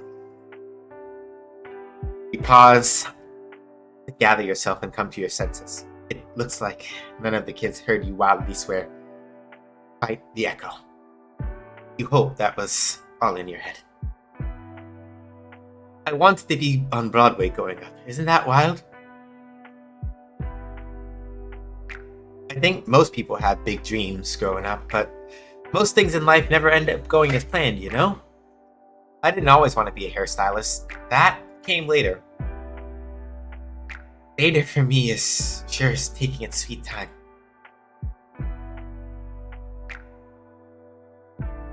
I can see you have a real passion for these kids and the theater. You never know what will become your next goal. You could open a whole new theater program for these kids. Maybe even a new theater. But, yeah. Real talk, y'all, I appreciate it.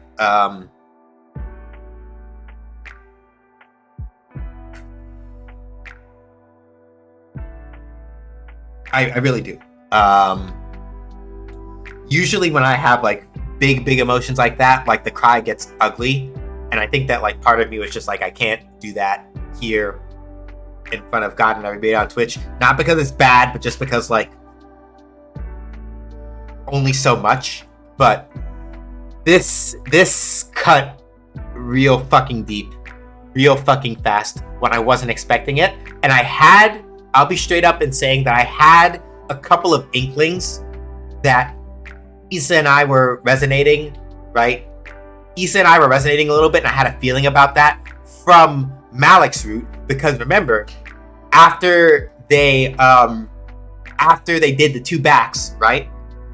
They did have a whole conversation where it's like, I just feel like I'm standing in a hamster wheel and spinning, more or less, is what they said. So I had a feeling that Issa's route had some of this because I played the prologue a little bit, not before stream, as in literally, but like I started playing Validate a little bit and then I restarted it to play it fresh for y'all. But yeah, like I had a feeling that there was some part of all of that tangled up in Issa's feelings about this, but fuck. Jesus shit. Fuck Christ. That's a lot. So I appreciate y'all. I appreciate the support, everybody. Thank you a lot for that. I really appreciate it.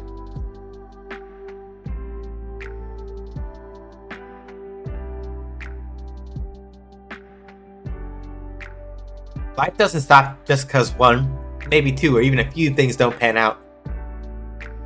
No problem, you do the same for us. Sometimes you just have to keep going, even if it doesn't. On a surface level, you've always known that. You even heard it a million times, although often directed at others. Sometimes even from you to others. But the point had never really hit home until now. Being presented with alternatives can be a good thing sometimes. Overall, you decide that you can get used to having Yolanda around. She has a serene, calming energy. You notice that you haven't even tried to sync out yours. And nice eyes, a nice facial shape. Everything about her just screams friend. Certainly, she lives up to her title. You know, you're such a sweetheart. What, are you an old lady now? Why, thank you, Miss Morgan.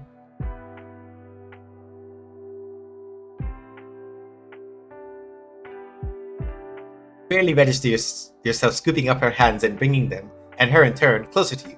Even a puppy's over-eagerness doesn't have shit on the way you get excited, and that's A-okay in your book.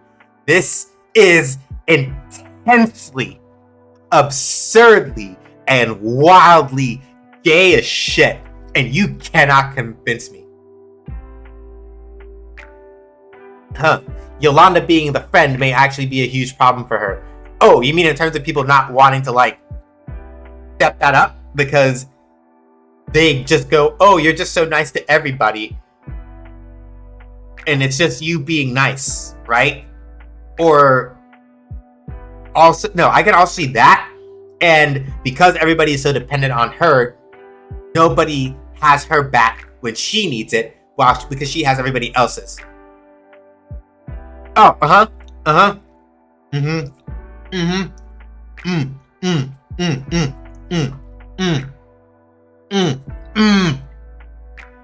Sorry, I stole this from Cosmo. If you ever see me doing this, it means that I 100% agree. But yeah, Kettle, exactly that shit. Exactly that shit. Where it's like, it's literally right as I said it. That's why I was like, yeah. Because Yolanda is so used to being there for everybody that nobody is there for her because they just assume that she's got her shit together. And it's like, no, it doesn't work like that. Trust me. Trust me. No, it does not. It 100% does not.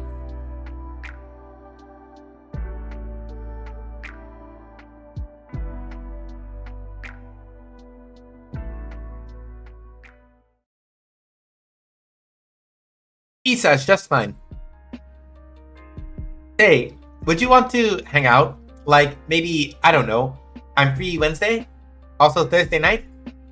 Ooh, what about after the poetry readings on... it's coming out a little more...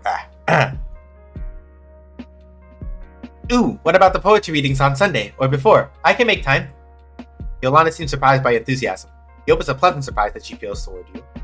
When's the last time you, Isabel Morrigan, got the chance to hang out like this? You were a teenager. You desperately hope that the word on the edge of her tongue right now is a loud, thunderous yes.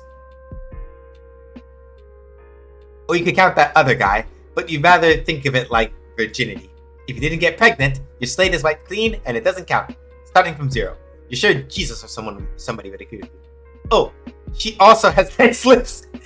Oh, yeah, sure, Isa. Oh my God, Yolanda.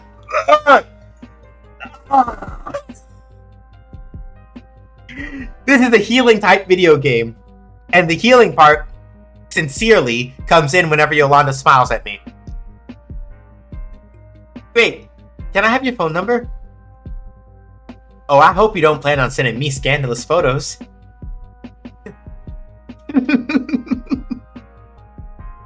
I wonder what the nose things were, what the nose thing was, but now I know. It did not occur to me around the nose. Yeah.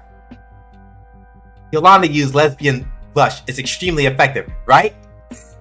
Welcome on in, Sunny is everywhere. Welcome to the Gage Gang. I hope you're having a good time zone. I was going to say it is Sunday for me, but time zone. I hope you're having a good time zone. Welcome on in. Yeah. Yolanda, there's a reason why, like, if it was like, okay, but Sean, for serious, if you have to date one of the characters from this game, who I would literally be like, can I talk to Yolanda and do this without fucking it up? Because Yolanda, my actual GF, I would 100%. I would be honored to have Yolanda Cerise as actual, yes, goals.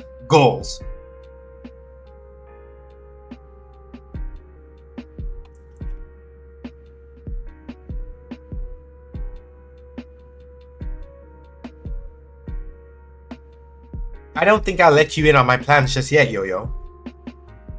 Give her... Pour some sugar on me as Jay walks into with Issa.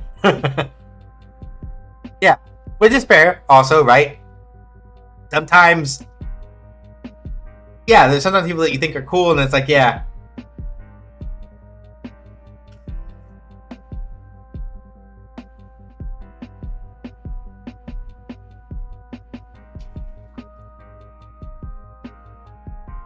Like, yeah, not fucking Malik, that's for sure. Yeah, fair.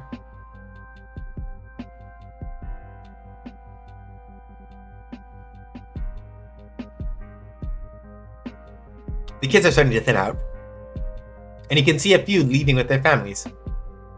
When they notice you looking, they wave. Yeah, she put heart emojis. I know I didn't read it. She put heart emojis next to her name in Yolanda's phone. Your glorious night is ending. It makes you sigh, and you realize that you kept Yolanda here for way longer than you thought. You can't even find Sue to return her to. They must have left with their mother. Yolanda checks the time on her phone. Oh, it is getting late, isn't it? Yeah, Issa Yolanda is 100% a match. Is 100% best match. For those of you who don't watch Kamen Rider, best like that's a Kamen Rider joke.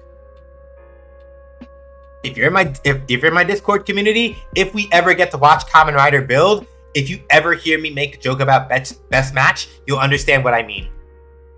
But that's probably not for like a while yet.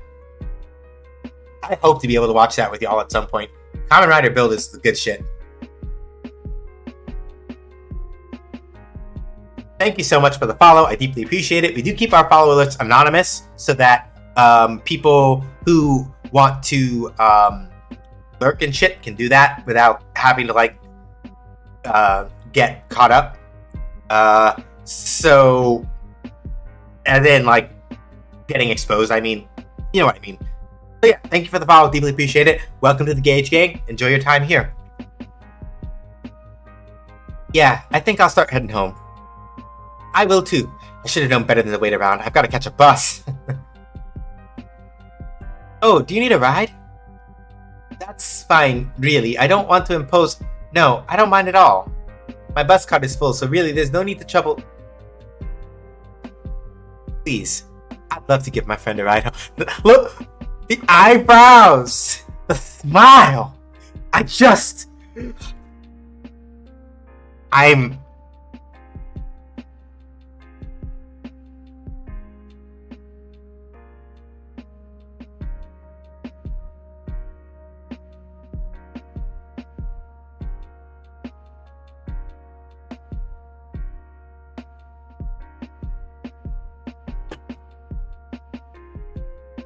Jesus fuck, Yolanda.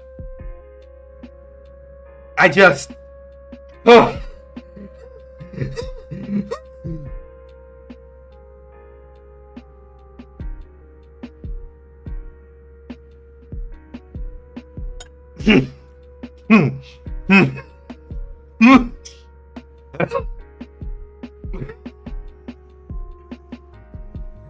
Okay, I'm good. I think I'm good.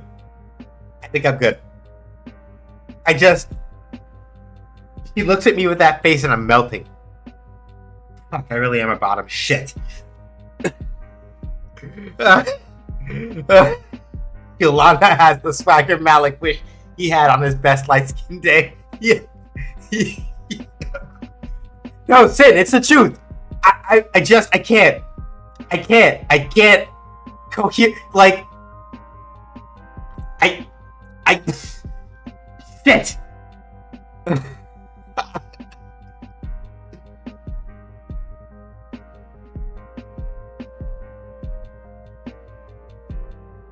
It's exclamation point ad quote. And then you have to do it. There you go.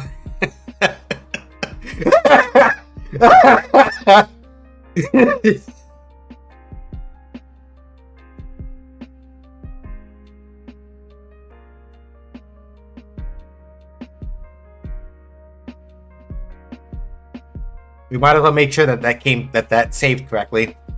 That's it.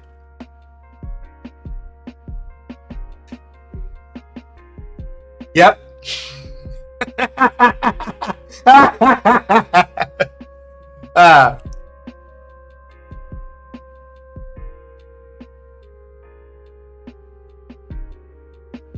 I keep looking at her smiling face. I keep getting more fucked up. Okay. Is she smirking at you? You can't tell, but you're a little flustered regardless.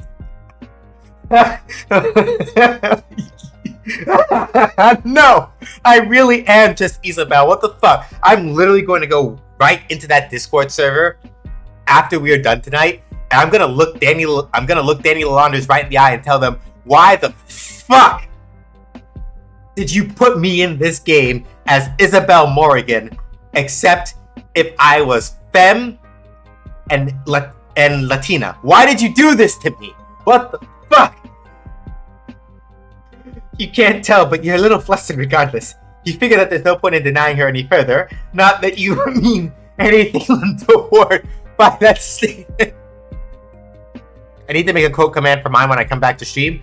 If you're using Nightbot, Cosmo, and at any point you want help configuring it so that it just automatically like goes in the game, and the date like mine does, let me know. I have it set up through Nightbot to do that. I think maybe if you're using like the Streamlabs bot, it does. You can set it up the same way, but I'm not 100% sure. To be fair, Yolanda is very, very beautiful. There's something comforting about her that you can't quite put your finger on. It's as appealing as it is envy-inducing. It's her eyebrows, her smile, her lipstick, that eyeshadow, and it's just that easy ass confidence. All right, you convinced me. She looks triumphant. Lead the way, Captain Yo-Yo. Fuck. Got it. I think I parked pretty close to the exit. And the fish, yeah, the fish hat too. Whew. Poetry of your own has been an emotional roller coaster. No one told you to write a poem, you just felt like it. Okay, maybe you just wanted to impress Yolanda. You have no idea if your poem will impress Yolanda.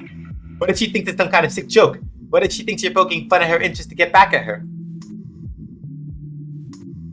Yolanda pulling even with her lips. Exactly. Yolanda literally just out here like...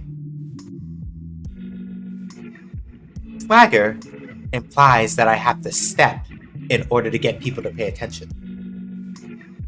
What I have goes beyond that. 100%. Getting back at her for what? Exactly. You sigh. It's a good, strong, hefty sigh to discourage overthinking. No one told you to pretend you know a thing about poetry, but at this point, if you don't show her, you just wasted your own time. And Malik made her cry, that fuck. Yeah, he did. He absolutely did. That no-count motherfucker really and truly did it. Really and truly did that shit. And I'm just like,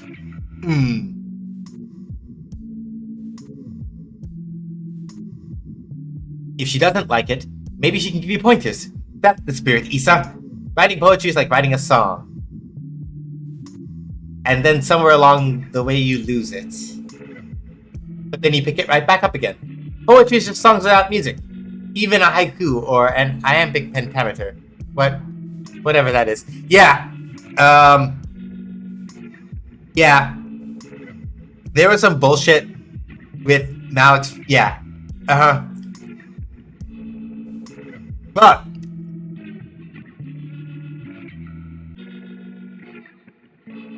there's an implication that at some point, based on some incidental dialogue from later in Malik's route, they figured something out.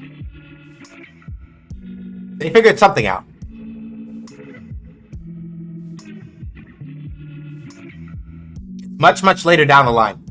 But Malik and Landa eventually, they figure something out.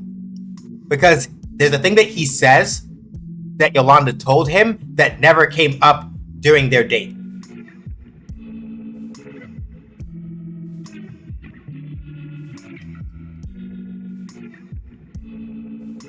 So he figures it out. But no, like that first one is rough. In any case, you gather your things and head to the hair salon. Be careful not to forget your poem despite the number of times you considered leaving it. You aren't sure why you're so worried about it. Poetry is supposed to be about feelings, right? Shake your head to dispel your uncertain thoughts. Hopefully the bus won't be uncomfortably crowded or dirty. Yeah, they may become friends or something later, but yeah, Malik will always be on my shit. He kind of deserves it. By the time his route ends is about the time that he has finally started getting over his own kind of like self-induced helplessness. And yeah.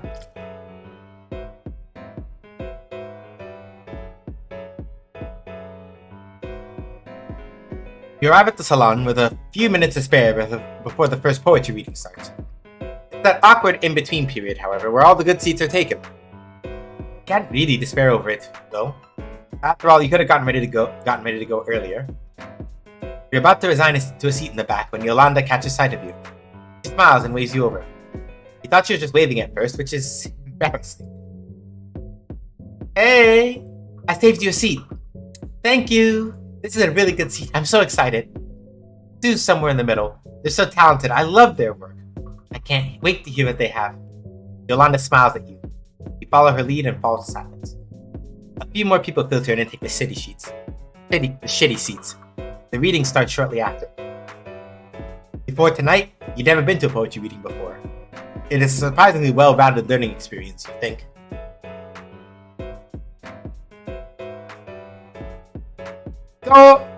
Go off, Sue! Pop off!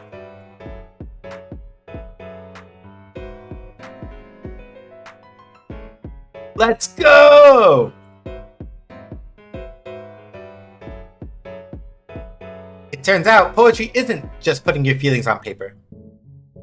Poetry can be used to make metaphors, tell stories, and any number of other things. Some of the stories you heard tonight were fiction, and others were non-fiction. Basically everything you never knew poetry could be about. I paid special attention to Sue's poem. It was about a group of heroes who thought themselves mundane, not good enough. Heroes who didn't know the good they did for people. It was neat.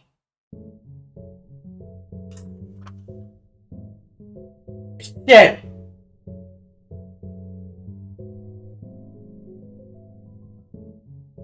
Yeah, those pants, eclectic cottagecore, Lee. Lee would absolutely. Oh, fuck.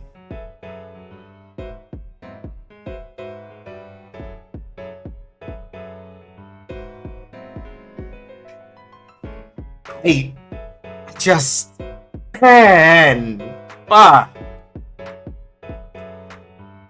Not as hard hitting as that one, but I feel like by proxy that's also poking at the reason why I think so, especially is this part specifically, I feel like this is digging at something like Issa noticed it. Yeah. Like literally. And the entire rest of the writing team specifically, right? Specifically the person who wrote the... I have to check their name again because it keeps escaping me now because too many emotions tonight. But yeah, no, the person that wrote all of that is like, yeah, 100%. I can't remember their name right now. Yeah, Mickey. They literally have their hand, like, you know that meme where it's like they're tuning, like, you know, tuning the radio and the person's just like looking. That's Mickey in my brain right now. I can't fucking take it. But yeah, I agree with Cosmo. This is 100% like, this is like the universe saying to Issa and Yo both like, yo, listen. No, listen, you see.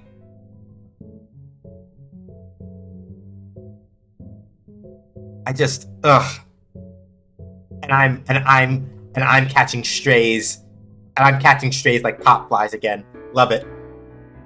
Overall, you feel good. Poetry is just like songwriting. Maybe your poem isn't that bad. Miss Morrigan! You nearly jumped out of your goddamn motherfucking skin. Dude, hey sweetheart, I'm so proud of you. You just know, yeah. Judging by the way Yolanda looks in the other direction, she totally noticed how Sue scared you. Damn, she seems to think it's pretty funny too. After this week, you become a great boxer dodging the blows. Really? What did you think of my poem? It feels like either answer is good here. I don't know why. It was the best poem I heard tonight. You're a great poet, and I didn't even know it. You chuckle a little at your own joke, and Sue laughs too. Oh, okay. Nope. Nope. Nope. Nope. Nope. I saw that. I liked it. It was really good. Really? Yeah, everyone was so good tonight. I'm glad I came out. I was like, yo, hold up. The moment I just saw you did not come up in my salon and embarrass everybody by being so. I was like, yeah. I had to step that back. Reflexively, I was like, I'm glad. We loved every second of it, kid. I'm happy you were able to share it with us. Yeah, I should have thought about that one a little bit more, but I was feeling myself too much. I was like, it's show time, and no, I shouldn't have done that. I should have waited a little bit more and actually thought it over some more. But like, geez.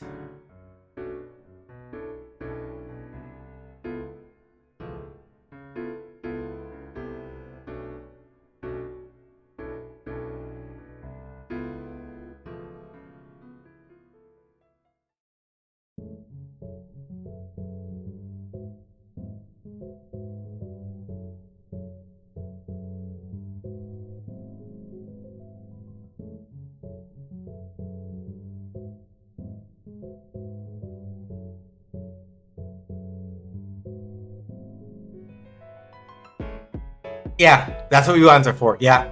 Yolanda is very expressive, and I like that the expressions are a barometer on which ending you'll get. Yeah. They help. I have found them very helpful. Is your ma here too? I'd love to hear her thoughts. I did see her. I'll look around to see where she went. Sue leaves the two of you to search for their mom. To be honest, you hadn't seen her, but if Sue did, you won't doubt them. It just leaves you a little worried is all. Their mom is always so busy.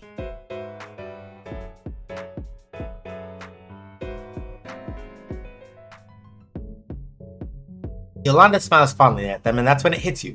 Now's the time. The perfect moment to show Yolanda your poem. You're nervous, but being the best poet out there isn't the point. Everybody knows that. You know that. So, how you feeling? Huh? This was your first reading. This is your first reading, right? Did you like it? Yeah, totally. You sound unbearably disingenuous right now. Did your voice just crack? I loved it. It was like mesmerizing. Much better. All of the pieces were so different and personal. You alright, Issa? Me? No, I thought it would be cool to write a poem too, but just to impress Yolanda, of course. You don't give half a fuck about poetry. If it's not going to be a song, it doesn't matter to you. Oh, no! Issa, no! Oh, did you want to present it? No, God, no, I just wanted to show you. To show me what?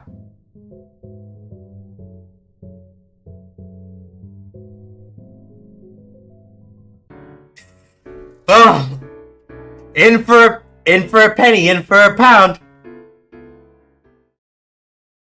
You pull the folded paper from your bag and hand it over.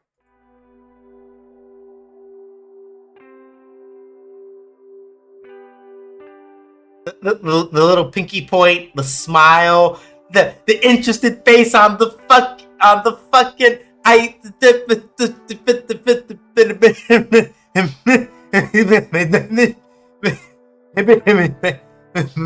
fuck. Oh God. Oh fuck. This is a horrible mistake, isn't it? Are you sweating?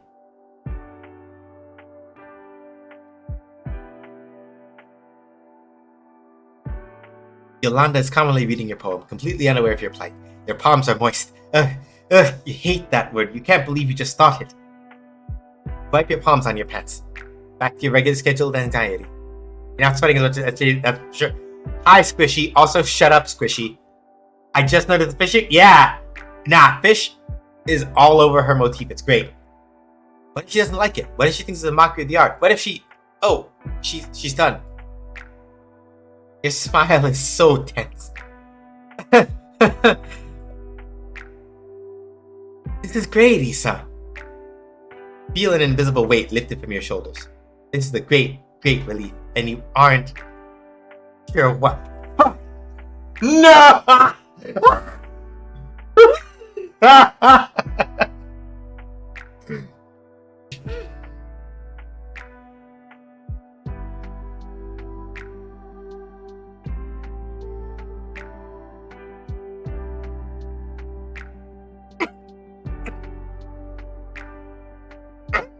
Stop me! Sunny, no!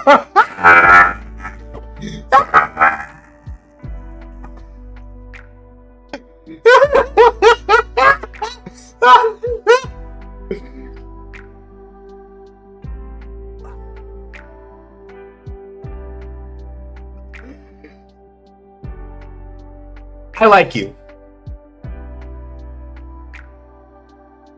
I like that. I was about to say, don't forget to quote them. There is a way to edit quotes. Hold on, we gotta edit that. We gotta quote them. We gotta like actually like put their name, credit them for that. Hold on, I gotta go look up the command to go see how to edit quotes because I forgot how to do it. Hang on, I think I know what it is. Nah, it's not like that. It's like.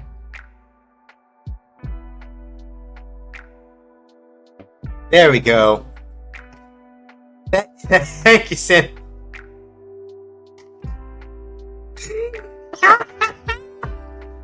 Hold on. I don't know why I didn't put the I don't know why I didn't put the game on there. That's weird. But we'll take that because we'll know what game it is anyway. I'll see if I can figure out how to get it to put the actual what's it called on there later. But damn. Yeah. Yeah, it's true. Let's not worry about it for right this second. It's because I like it when the quotes have date too, so I remember. Thank you, Sin. So I'll go back and fix it at some point after stream is over to get the date and everything in there too to format them the same way. But we're good for now. Thank you. Feel an invisible weight lifted from your shoulders. This is a great, great relief, and you aren't sure why. You can't even imagine what you thought she might say about your poem.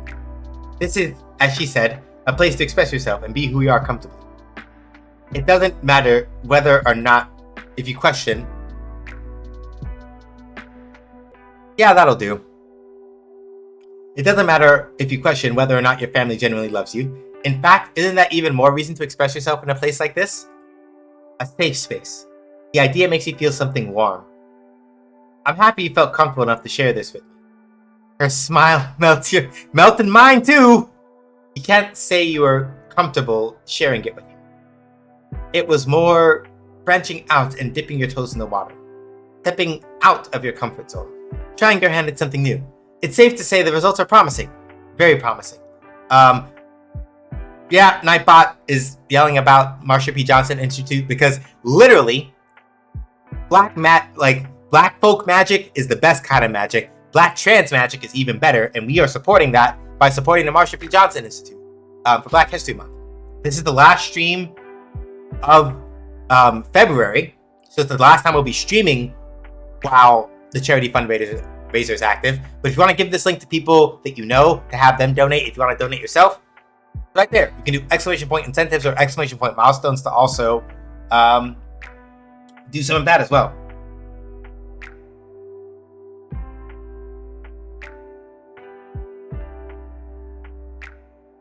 Say, did you I found her.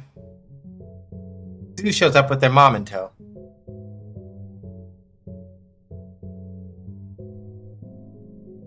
She was in the bathroom. Hey, hi. Hello, Miss Morgan. And Yo-Yo, too. Are you friends? Yuan Yun, a sales representative, and Sue's mother. Yeah. Yeah, she cute. We just met recently, actually. It's good to see you. You enjoy the readings? Yeah, I loved it. As always, it's very... keeps talking, but you get distracted by her name tag. How do you say that? Juan? Well, it seems simple enough. Ju like juice? Juan. Juan like the past tense of win? Juan or Juan? Juan. It seems nice if you're saying it correctly, that is. Isa? You'll be really embarrassed if you're saying that wrong in your mind. Idea, you'll wait until she says it. Izzy? Huh? Oh, sorry about that. What were you asking? If you enjoyed the showcase too. Of course. I love Sue. They've got a really good head on their shoulders. Yes, they do. Sue looked up at their mom with a big smile, and you know that there's some context that you're missing. That's happened a lot tonight, but perhaps none of your business this time. Maybe you don't need to know everything everywhere all at once.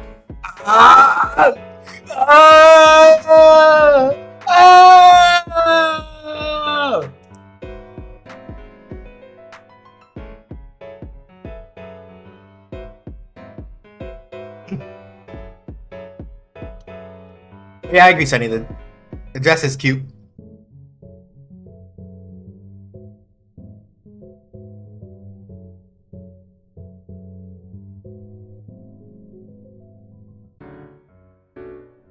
I wonder if it was added after the movie was released. Might have been. It was great to talk to you two. The pleasure is all mine. It's been great talking to you too. Mom, we should get going. You wave your farewells as Sue and their mom head out. You next see Yolanda, so close that your hand is grazing hers. You know the thing that's just now. Is your throat dry? Do you want to hang out after you close up shop here and all? Your awkward laugh is so ugly. Tonight? Yeah, sure thing. I like how Issa's face, if you look carefully, 2 sprite changes. Shock and then excitement. It's a date. It takes a bit for the salon to clear out. Once the crowd dwindles to nothing, you help her clean up the floors and pick up the trash, locking up as a relief. Yolanda is like, read the poem on my lip. Yeah. No.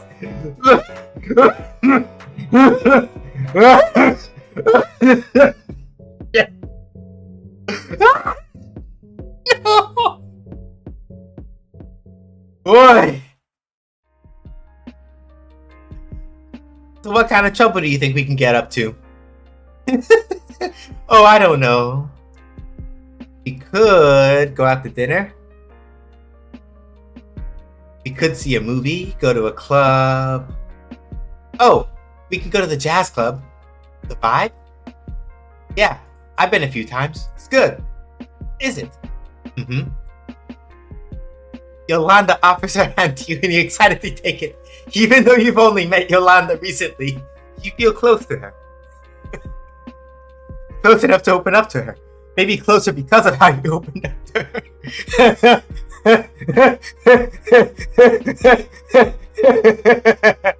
I'm gonna have to make a new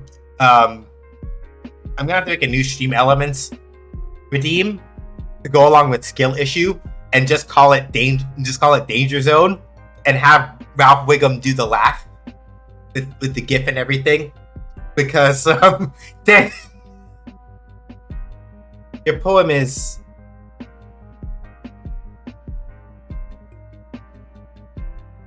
yay. And that, for anybody who is curious, that's Kamen Rider Build himself right there. So thank you so much for the follow. Again, we do keep our follow alerts anonymous because I like letting people be able to lurk without them having to worry too much about like, oh god, now everybody knows that I followed and it's all awkward and everything. No, you can just lurk and be chill and be cool. Thank you so much for following. Welcome to the Gage Gang. Please don't forget to turn on that little bell so you know when we're rolling.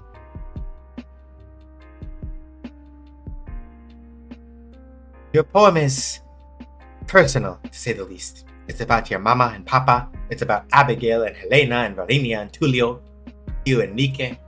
It's about you. It's about everything. It's about nothing at all. What does it even mean for you? It couldn't be any different from anything else. It's more average than the most average thing. I'm Yeah. It does. It does. Notifications on Twitch are kind of like so, but it does have one, if I remember right anyway. If that's the case, then why does it make you feel so... Isa? Oh, yeah, totally. Sorry, I got in my head a little bit there. Are you okay? We can go out another time if you want. I... I... I... I...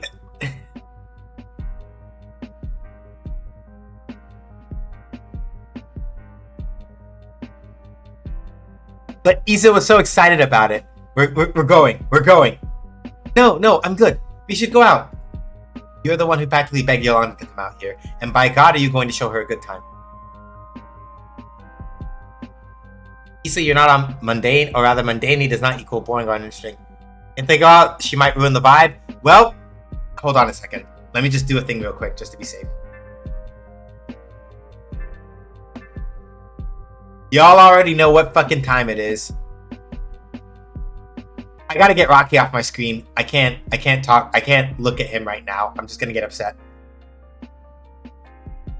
I gotta get Rocky off my screen. I'm just gonna get upset. So, anyway, I saved. We're gonna go. I'm willing to risk fucking up the vibes. No, I'm good. We should go out. You're the one who practically begged Yolanda to come out here, and by God, are you going to show her a good time? It'd be pathetic of you to ditch her over some lame feelings. Sorry. That blep blep. Ooping myself on that. Sorry. It would be pathetic of you to ditch her over some silly feelings. You cannot possibly disappoint this woman immediately after inviting her out and showing her your shitty poem. All right. Yeah. Oh God, you're not convincing at all. I shouldn't believe you. No one would believe you. What kind of actress can't get even one person to believe her? You feel so bad. You really do want to hang out. Yolanda makes her best thinking face. What if we skip the club? Huh? You know the park? Oh, yeah. Do you want to just chill there? We can sit on the swings. That's a great idea. Yolanda laughs. Well, your goofy nature is good for one thing at least. You can make a pretty girl laugh. A beautiful, gorgeous girl who... shit. You're embarrassing yourself without even saying anything now.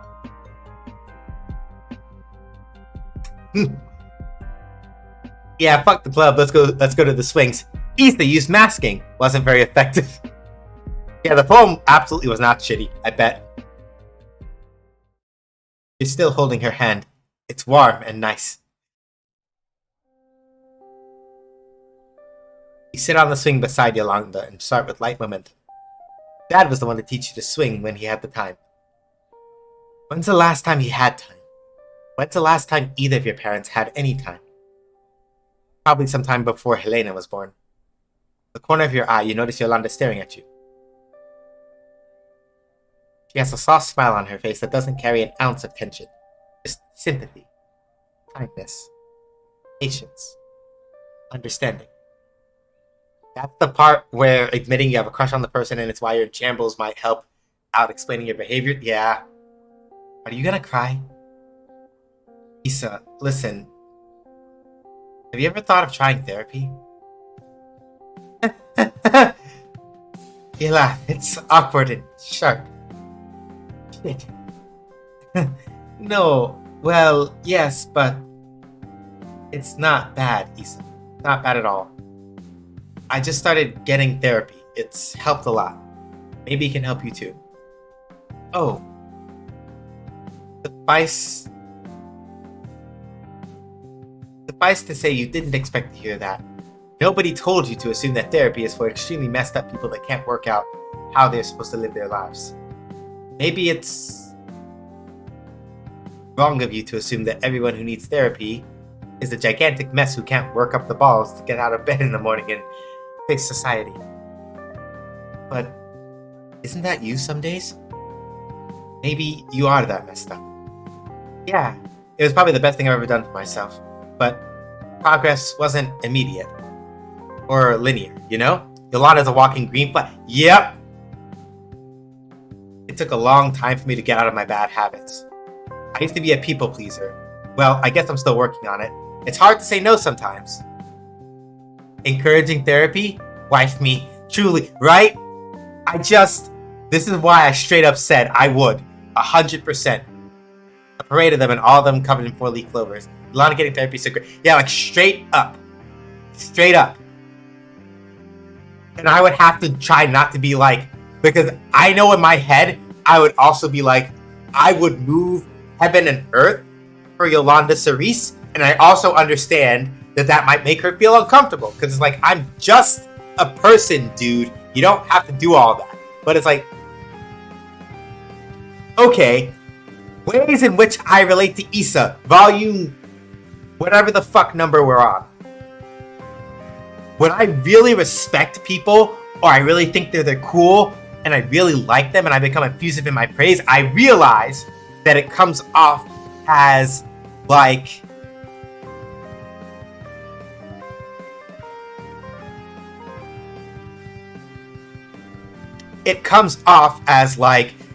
damn, you're really just like, you're just drooling for them, aren't you?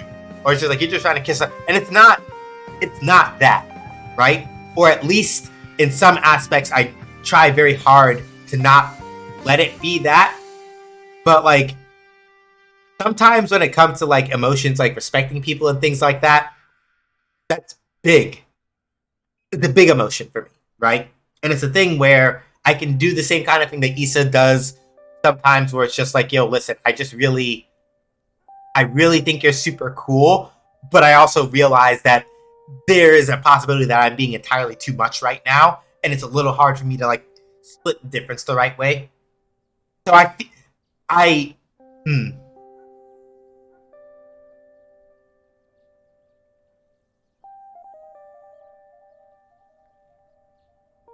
yeah, especially when you want to make sure everyone in your space is happy, but sometimes you can't do that.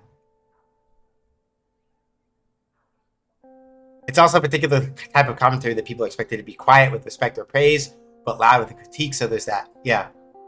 Yeah, I know. You know for sure now after what happened with Rocky.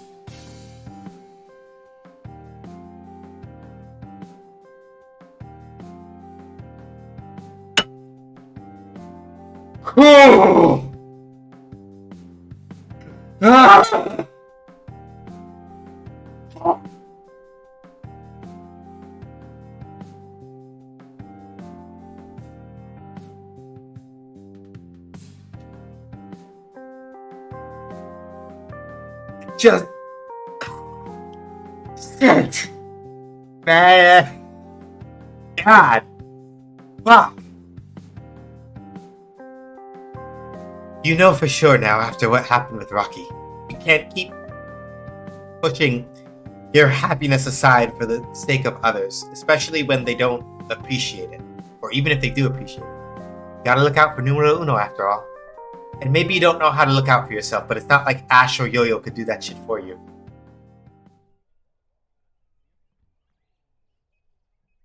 About to be hot as shakes up. Oh my god. Yolanda gives her swing a hard push, and you're off. The rest is up to you, you guess. You never thought of yourself as someone who needs therapy. Maybe, just maybe, you've known all along that you need help, but you were too afraid to talk to your parents about it. Too afraid to confront your abuelita. They would judge you, wouldn't they? That's shade. You now know what I was going through last week. Straight hits, or not straight exactly. They'll judge you with the same opinions of people who need therapy. They'll judge you with the same opinions of people who need therapy that you had moments before. They don't want to help you. Ah, that's it. Thoughts like those are the reason you need therapy, or at least a new strategy of facing down your day-to-day life. Getting down on yourself is way too easy.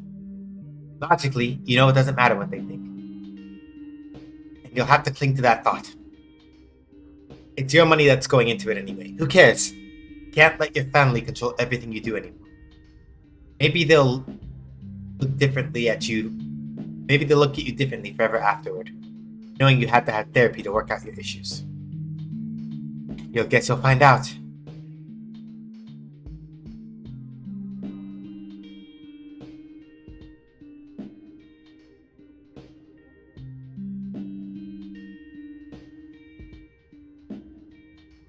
All right, and then there's Malik. Okay, I don't. Okay, Malik Patterson. I can't tonight, but I can't. I can't. Not tonight. If I who's there for Yolanda? Her therapist. I love that. All right. Yeah, we're gonna have to hold that there because we probably have like two more.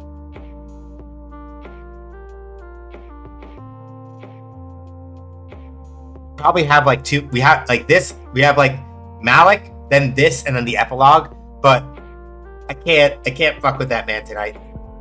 I can't. I can't. Not tonight. Admittedly, in the interest and the spirit of being honest, right? Well, keep in mind, Kettle, that basically, right? Here's the important part. Because notice that with Malik, right?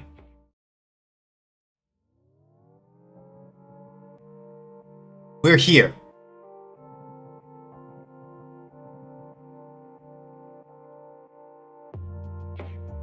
Right? So at this point, despite the fact that it says that he's 26 in that one, we're here, right? So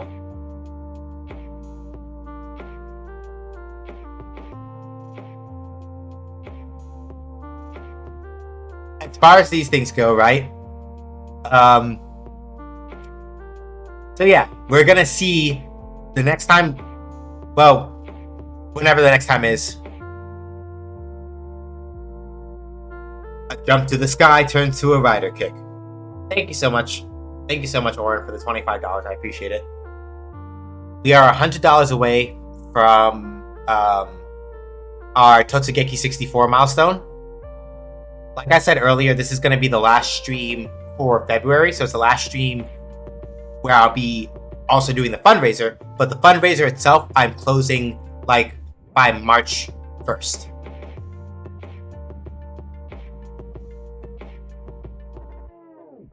Right? So,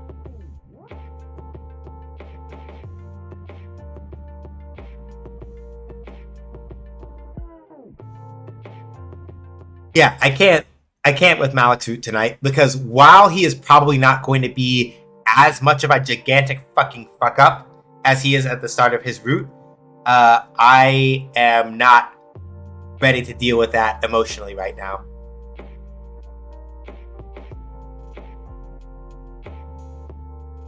Yeah, like emotionally, I can't. With whatever he comes up with that puts Issa in her feelings, I can't tonight.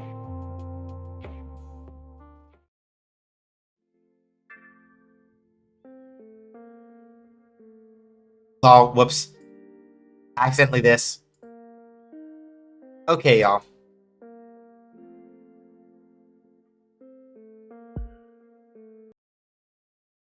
Alright, y'all. So, stream's done for the night. I gotta figure out who we're gonna go hang out with because I didn't even think about that at all.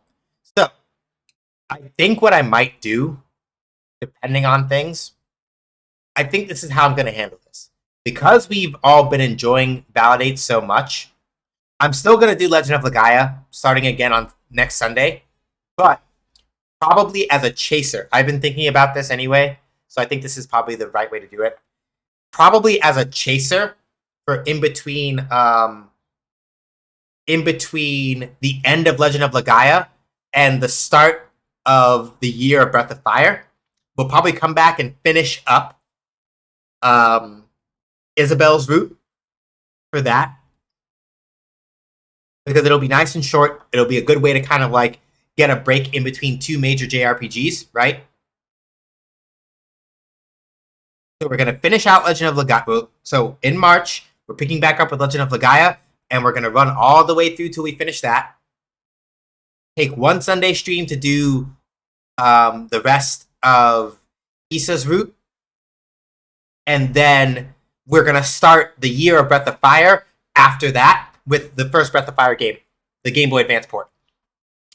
So yeah, the year, to be clear, the year of Breath of Fire is not meant to be like everything within 2023 unless I managed to get deeply ahead of schedule. The intention right now is basically I'm marking a full year, as in like the 365 or whatever days between the first day that we start Breath of Fire 1 up until we finish Breath of Fire 4. I'm not going to play Dragon Quarter, not because it's bad, but because I'm not like super invested in it. Um, I just want to do the first 4 Breath of Fire games because those are the ones that I am to some degree most familiar with. And probably in between those, we may chase it with like Validate Night or some game dev stream or whatever. Just kind of like break it up in between. But I want to try the year Breath of Fire because I think it's an important. I think that so for people who have come in here at this point in time, uh, also Sin, I'm gonna since it's the last stream anyway for Black History Month, I'm gonna go unblock the Discord command. So I may ask you to drop that off in a second anyway. I'm gonna unblock it so that we can get people who want to show up back in there a chance to show up back in there. So let me just go turn that back on because I'm gonna forget if I don't do it now. So oh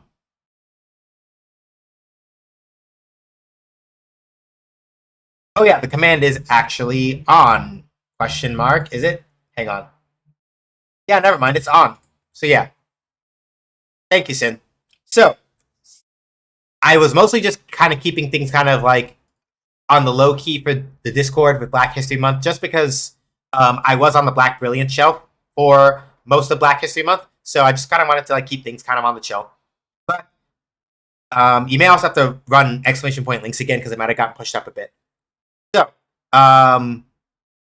thank you everybody for coming by the stream. I appreciate it. So for those of you that are newly following and don't really know kind of like the score of how things go, generally speaking, Sundays are the game. Sundays we kind of just play whatever we're playing, usually like a JRPG or a platformer. Sometimes validate. Like sometimes we do stuff like this, right?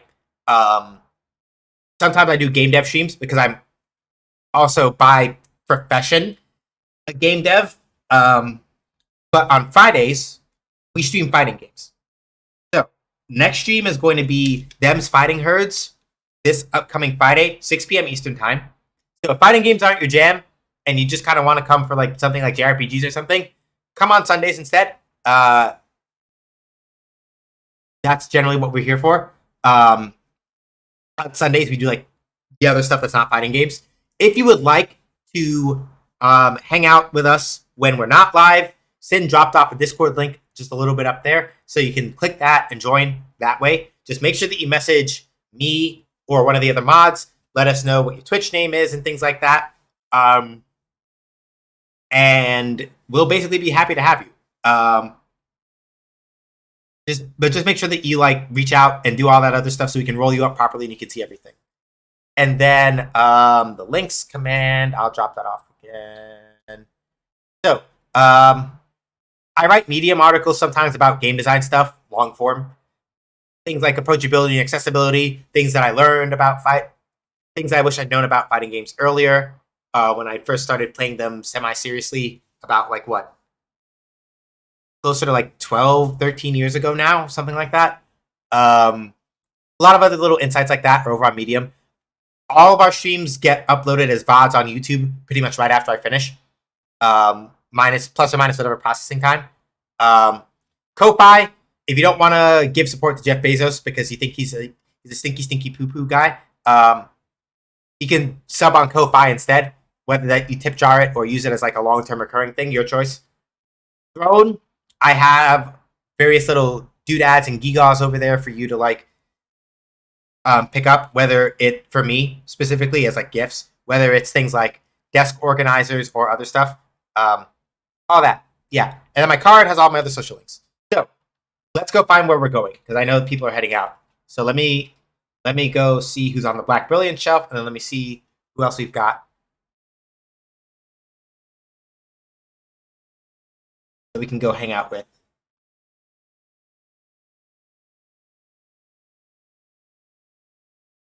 Anybody that I like know.